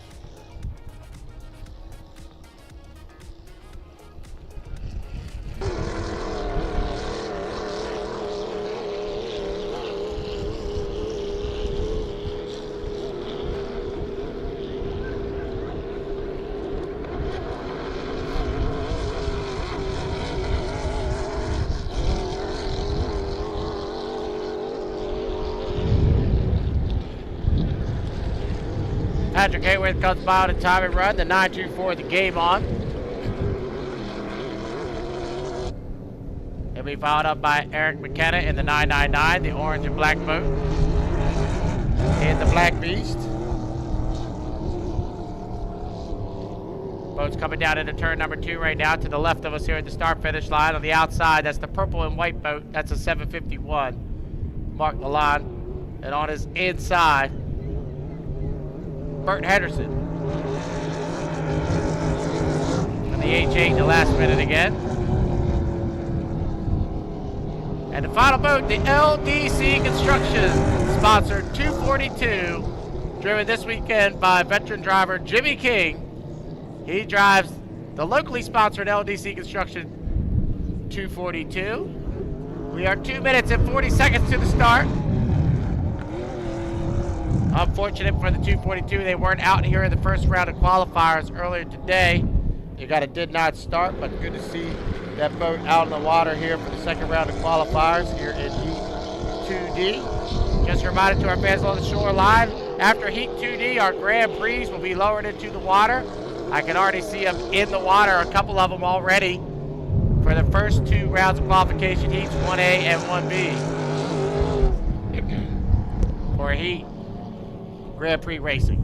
2 minutes, 3 seconds to the start. Here in Heat 2D. Final qualification heat of the day for the H350s. Just a reminder, we will see them again tomorrow.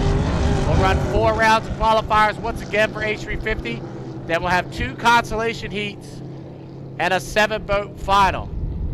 So the H350s trying to get into that final later on tomorrow. 1:34 to the start.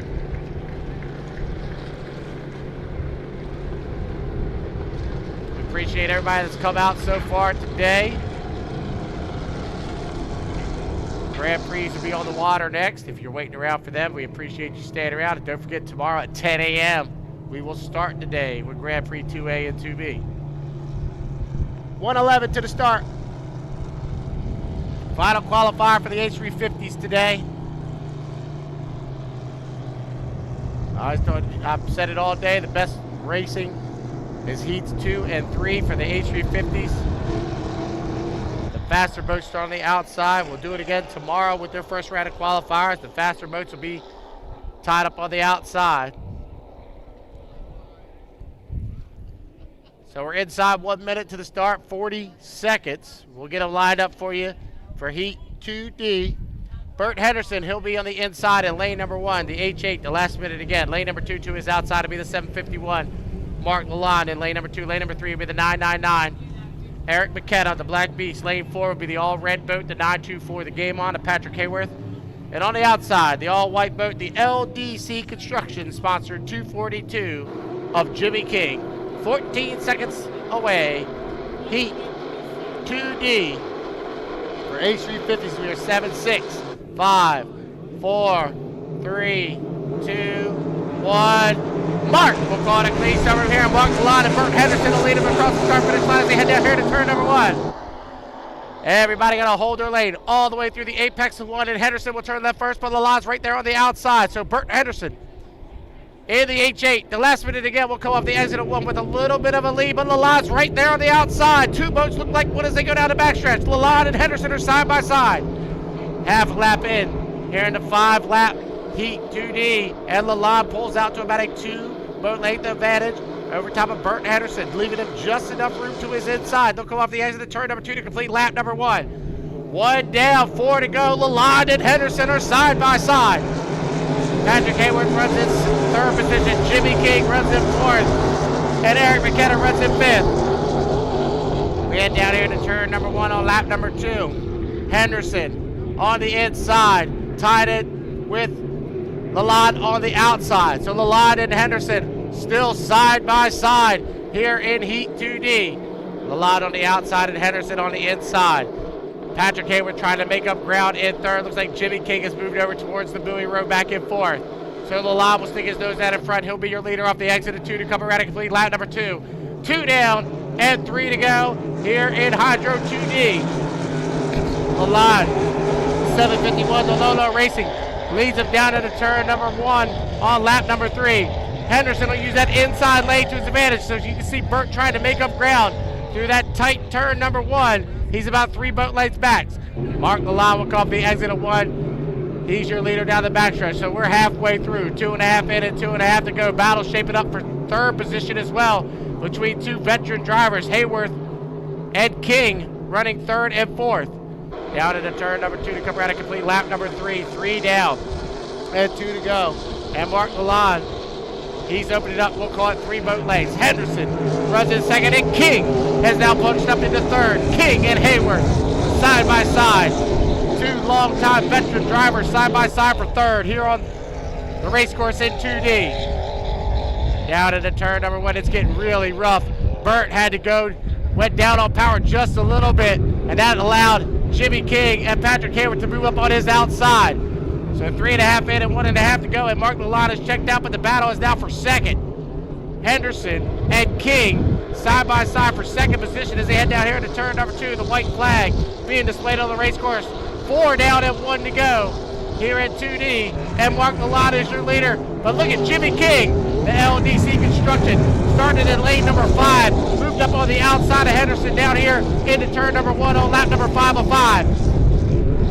The battle is for second position between Henderson and King. They are still side by side. 2 black top racing, and now King moves up on the outside and takes over second. Jimmy King hasn't lost a step driving that 242 LDC Construction as they head down here to turn number 2 on lap number 505. And off the exit while all of it was going on behind him, Mark Lalonde said, "I'll take this victory." He comes off the exit of turn number 2. The checker flag flies. Your winner, the 751 of Mark Lalonde. Jimmy King drove the wheels off the 242. He'll get second place. Third will go to Burt Henderson. Fourth will go to Patrick Hayworth, and fifth will go to Eric McKenna. Great drive for Mark Lalonde. He gets the victory here in 2D.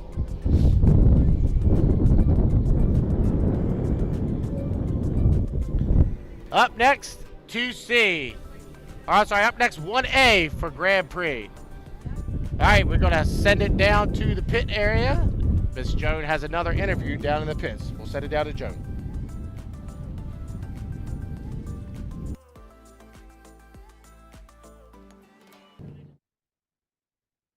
Wow! Toute une qualification, la qualification numéro 3 dans le H à 6 côtés. Première saison, on a une très belle course et ça finit ex-aequo. Comment qu'on se sent comme recrue de pouvoir dire, hey, ça passe ses proches, là? On l'a la victoire pareil, même si c'est ex-aequo. On peut considérer une victoire, là. J'ai le cœur encore du débat, mais évidemment, d'arriver en ligne avec Martin Rochon, pilote d'expérience comme ça, c'est une belle exploit pour notre équipe. On est bien content. So, it must be a thrill. You were leading all the way to the race and it was catching you on the last lap. So, what went through your mind? I was not nervous, but I was focusing for to finish first. But it was an accomplishment for us to finish ex-aequo with Martin Rochon, a pilot with experience with It's unbelievable. C'est ta première saison. Comment tu décris jusqu'à maintenant le feeling de pouvoir dans cette embarcation-là? Comment tu composes le bateau? Comment tu peux décrire jusqu'à maintenant tout ce que tu Ben, je dirais que depuis le début de la saison, on apprend le bateau. De plus en plus, on est plus à l'aise. Je suis plus à l'aise au volant. L'équipe fait un travail incroyable, toujours prête à temps. Ça me permet de pouvoir me focuser avant de partir. Puis, on n'a que de la progression en ce moment, fait qu'on va surfer là-dessus pour les prochaines courses. So far this season, how can you describe the feeling you have with your boat and your team and everything that's around your sport now? It's just unbelievable. My team is making a huge effort to make the boat ready always. I can focus on my race. It's just unbelievable that the progression is going that fast. So I feel great in the boat and I'm very happy.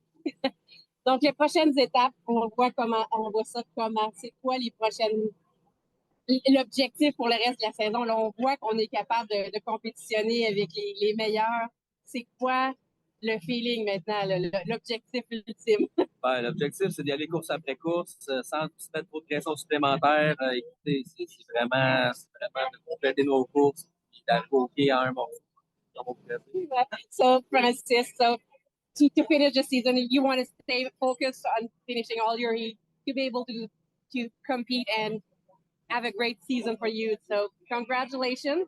Merci pour tout. Félicitations pour cette première victoire. On retourne en course. On va avoir la première heat de Grand Prix. Donc, stay with us on the live stream, the first qualifier in the Grand Prix class. So stay with us. Thank you very much, everybody. Merci. Thank you.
Four-lap qualifier, and then 1B. Grand Prix Hydro is making their way out onto the race course. 468 cubic inch blown alcohol motors. They run on methanol. The boats are 24 feet in length, 12 feet wide. Speeds upwards of 160 miles an hour. We're able to top out around 140, 145 here today.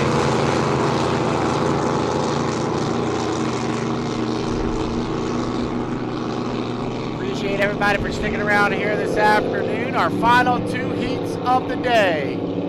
Coming out on the race course now is Heat 1B for Grand Prix Hydro. 3 minutes and 50 seconds from the start. Once again, this is the 5-minute warm-up period. Boats come out on the race course, do a couple warm-up laps, a couple timing runs. Remember, lanes were assigned earlier today based off of the time trials.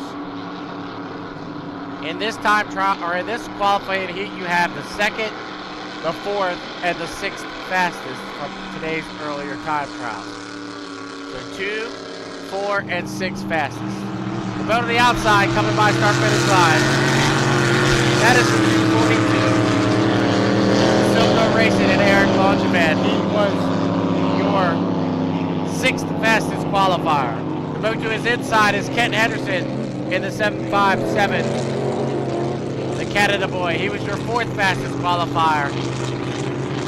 And the final boat, the white boat with the black trim. The 577, the Miss Lucas Oil, and Ken Lupton, your 2nd fastest qualifier out on the race course. So qualifiers 2, 4, and 6 make up Heat 1B. We'll come back with 1A just after this. 2 minutes, 40 seconds to the start, 2:40 away. Longevin going to come on a timing run.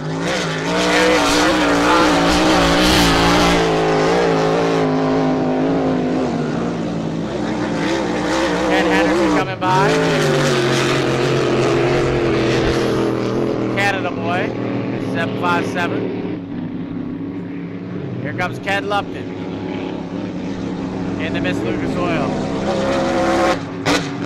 The boat looks really, really good coming off of turn number 2 down here to start finish line.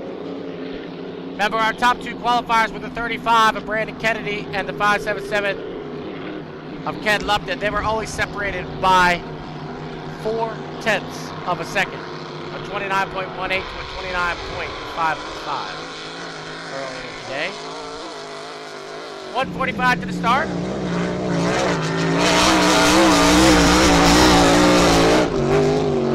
Longevin comes by on a time to run. We talked about Eric a little bit during his time trial earlier today. Not the fastest boat in the fleet, but very consistent. And Eric finishes heats and collects points. But sometimes finishing and collecting points is very, very, very important.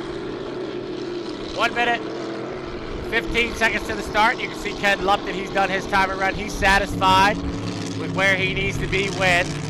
So he has backed off considerably as he'll try to time this out to come down here to start finish line when the clock strikes 0. We're inside 1 minute, 15 seconds to the start. Heat 1A for the Grand Prix Hydros. We'll line them up for you as they go down the backstretch. On the inside, out of Waverley, New Zealand, driving the Miss Lucas Oil, will be your 2nd fastest qualifier on the weekend, Ken Lupton. He'll have lane number 1. Lane number 2 out of Brockville, Ontario, Canada. Driving the Canada boy from Mario Blaine will be Kent Henderson in the 757 Canada boy. And on the outside, the Silco Plumbing sponsored GP212 of Eric Longevin out of Valleyfield, Quebec. We are 12 seconds from the start. Heat 1A, Grand Prix Hydros, 7, 6, 5, 4, 3, 2, 1, mark. Great start for Longevin. Eric Longevin, turn number 1 for lane number 3, but he's got to stay way up on the outside, so watch the boat to the inside as Ken Lupton will get there, and so does Ken Henderson. Ken Henderson with a great turn through turn number 1. Henderson is your leader off the exit, but watch for Lupton on the inside. Henderson and Lupton are side by side down the backstretch. Remember, we only go 4 times around here at GP1A. Henderson from lane number 2, and Kenny Lupton's going to squeeze up on the inside.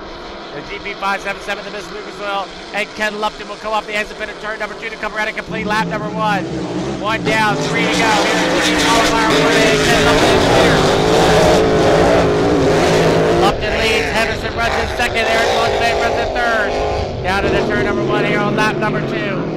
Ken Lupton, he is slowed through the turns, but he's able to pick it up and really accelerates off the exit pit.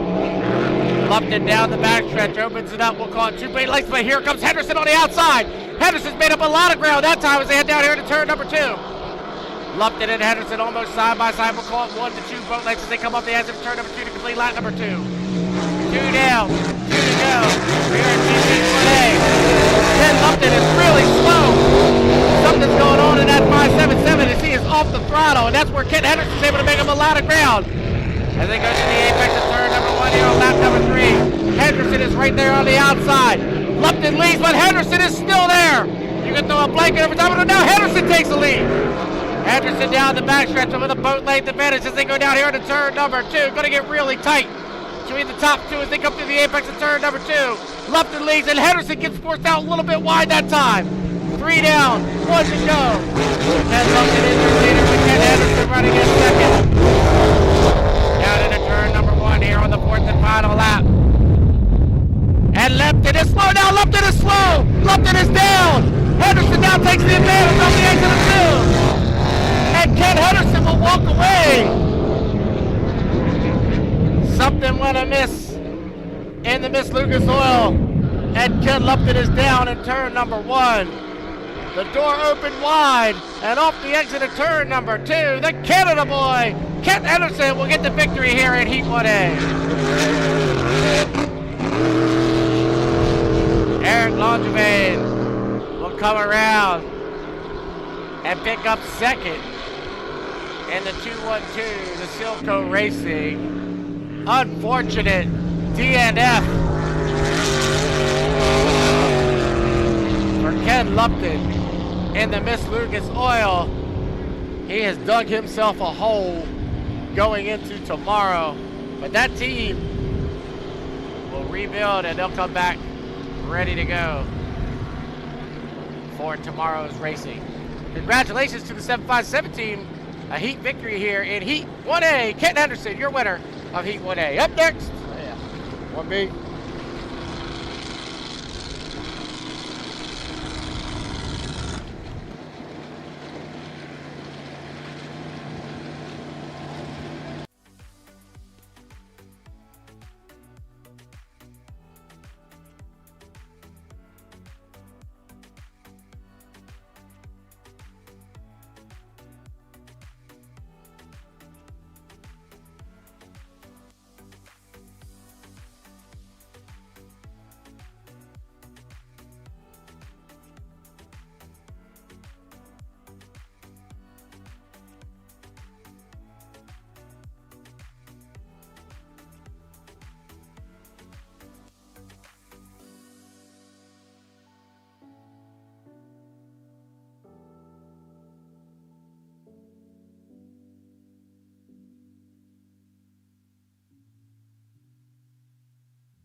All right, 5-minute gun for our final heat of the day. Day number 1 and 2 here at the Thunder on the Niagara. GP qualifier 1A. Be making their way out of the pit area. Final race of the day. As we said earlier, we will redo this tomorrow at 10 a.m. 10 a.m. tomorrow for 2A and 2B for Grand Prix. Your top qualifier making his way out of the pit area, that's Brandon Kennedy. And the Thompson Automotive Group presents the GP35 and TM Special. The next boat out, the 71, Bobby King, the wild one. 250. Of Ken Purdy, the local driver out of Grand Island in the GP50 for Freedom. And we should have one more boat making its way out of the pit area. It should be Jack Lupton in the 33, the Lupton Motorsports out of Waverly, New Zealand. Those should be the 4 boats that make the call. Grand Prix Heat 1A is on the water. 3:45 to the start.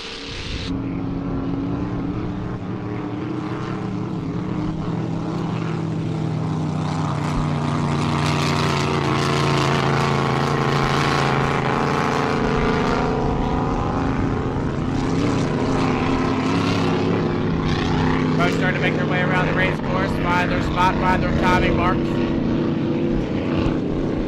Once again, 24 feet in lane, 12 feet wide, 468 cubic alcohol motors. They run on methanol.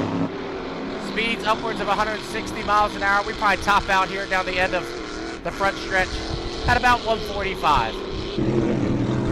On this 1 mile race course, Brandon Kennedy sets a time of 29.18 seconds earlier today in GP time trials. He's your top qualifier. He'll have lane number 1 here for qualifier 1A.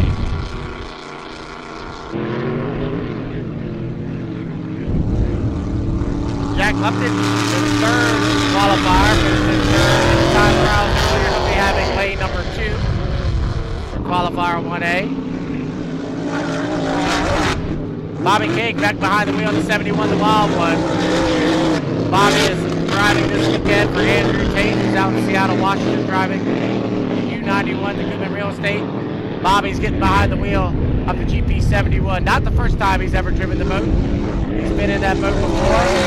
Good to see him out here in the GP71, the wild one. And the final boat that just come across start finish line, that's a local boat from right out of Grand Island, New York. Ken Brody Jr. does the driving in the GP50, the Freedom. Those are the 4 boats for GP1A. We're 143 from the start.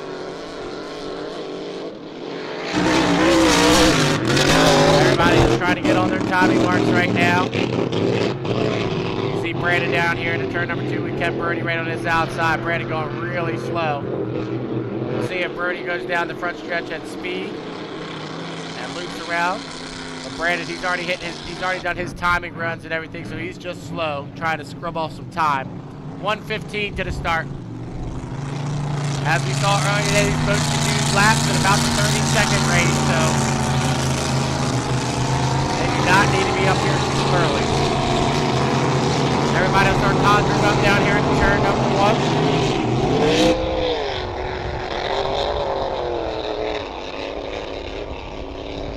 And as they do so, we will get them lined up for you.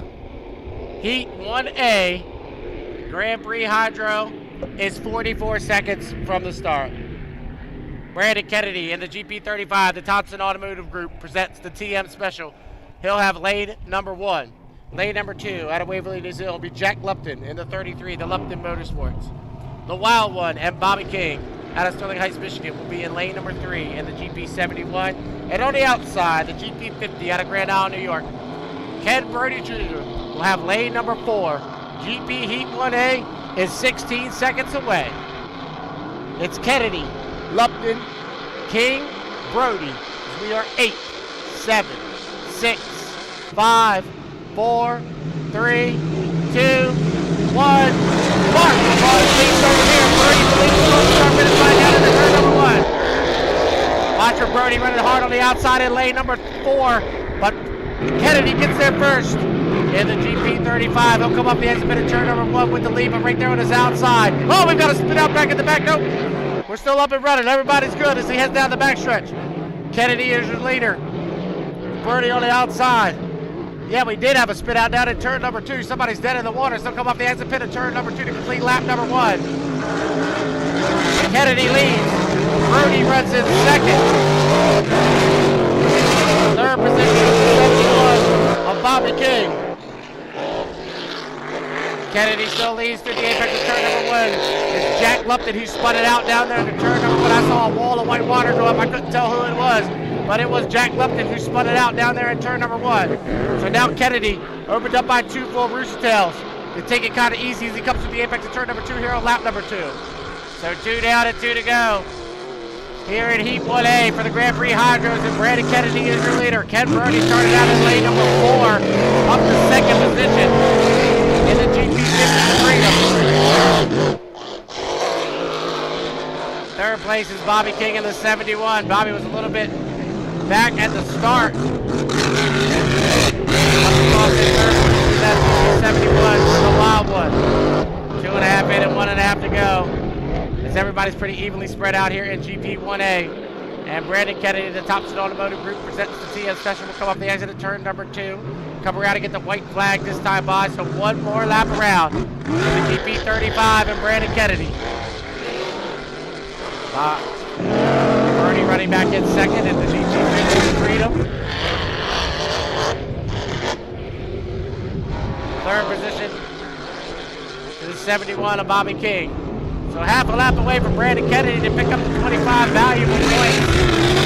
Come up into the entrance bit of turn number 2 here on lap number 4 of 4. He'll go through the apex of turn number 2. He'll come a little bit wide, really wide this time by. And your unofficial winner of 1A for the Grand Prix Hydros are going to Brandon Kennedy and the Thompson Automotive Group presents the TS Special.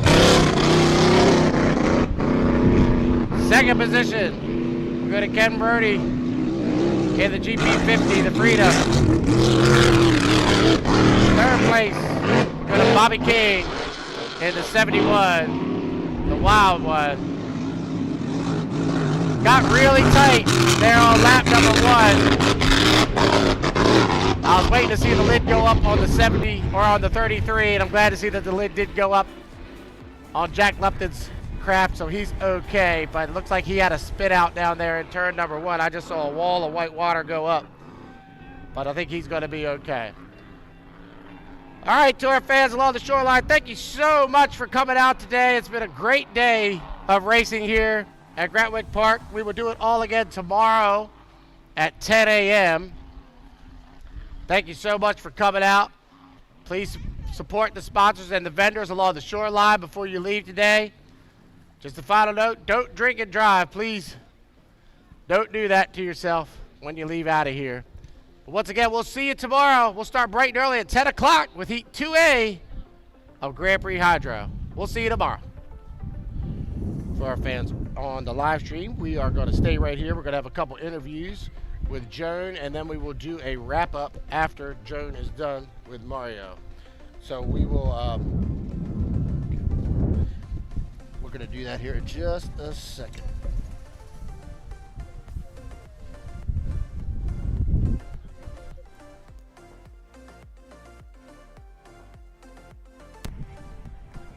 Juste à côté de moi.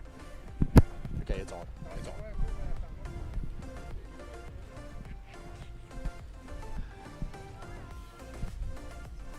J'ai samedi quand je vais être live avec Mario. Mes lunettes, c'est correct, hein? Soleil, de toute façon. Les petits yeux bleus.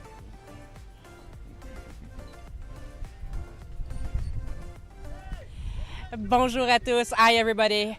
We just had the last heat of Grand Prix, but the first heat of Grand Prix saw our Canada boy win. Donc, dans la première qualification de Grand Prix, on a eu la victoire de notre équipe du Canada boy. Félicitations à l'équipe. Merci, merci. Tellement content pour l'équipe, là, vraiment. Là. C'est un wow, tu sais, vraiment. Là. Tu sais, la classe Grand Prix, c'est la crème de la crème, hein, avec les Lupton qui sont là de la Nouvelle-Zélande, avec Brandon Kennedy, tout le monde. Aujourd'hui, le field qui est à Tonawanda, c'est un field que tout le monde pourrait gagner. Fait que la gagner, ce qualif-là, je te dirais, je la dédie à toute mon équipe. Donc, so he says, we have the cream of the cream. It's the perfect alignment for the Grand Prix with all those 7 boats. It was a discussion. C'était une décision qui a été prise à la dernière minute de voir l'équipe du Canada Boy se présenter. Qu'est-ce qui a fait que l'équipe du Canada Boy a décidé de venir se joindre aux autres écuries pour cette étape-ci? Mais je vais dire la vérité, c'est sûr que premièrement, on n'était même pas supposé de faire la saison. Puis finalement, on a décidé d'aller à Brockville. On a eu de la pression un petit peu des Anderson, on a eu de la pression un petit peu des Lupton. Puis on a décidé d'aller à Brockville. Finalement, on s'est aperçu que le bateau va bien. Puis si à l'époque, si Ken n'aurait pas fait un crochet en finale, on serait déjà 3e au championnat. Fait que là, on a figuré qu'on était déjà, après un gros succès à Valleyfield, on était qualifié 3e sur 10 bateaux. Fait que là, on s'est dit, OK, parfait, qu'est-ce qu'on fait? Puis je me suis mis à regarder le classement, puis on était en 6e position, mais à seulement 14 points de la 3e puis d'un podium. Puis après avoir manqué le premier week-end, fait que j'ai dit, OK, go, on y va. Puis là, Robin ne voulait pas y aller. Robin est un peu tanné. C'est ce qui fait un petit peu la décision. Fait qu'on a fait ça en hypocrite un peu. On a passé à travers toute l'équipe avant de parler à Robin. Puis on a dit à Robin, regarde, Robin, t'as pas le choix, là. Si tu viens pas, on y va pas. Fait que, puis là, finalement, Ken Brody était tellement content qu'on vienne puis que le quitte. Parce que pour eux autres, les organisations, c'est 1 an d'effort, c'est 1 an de bénévolat. Tu sais, les régates de Tonawanda, c'est un succès d'année après année.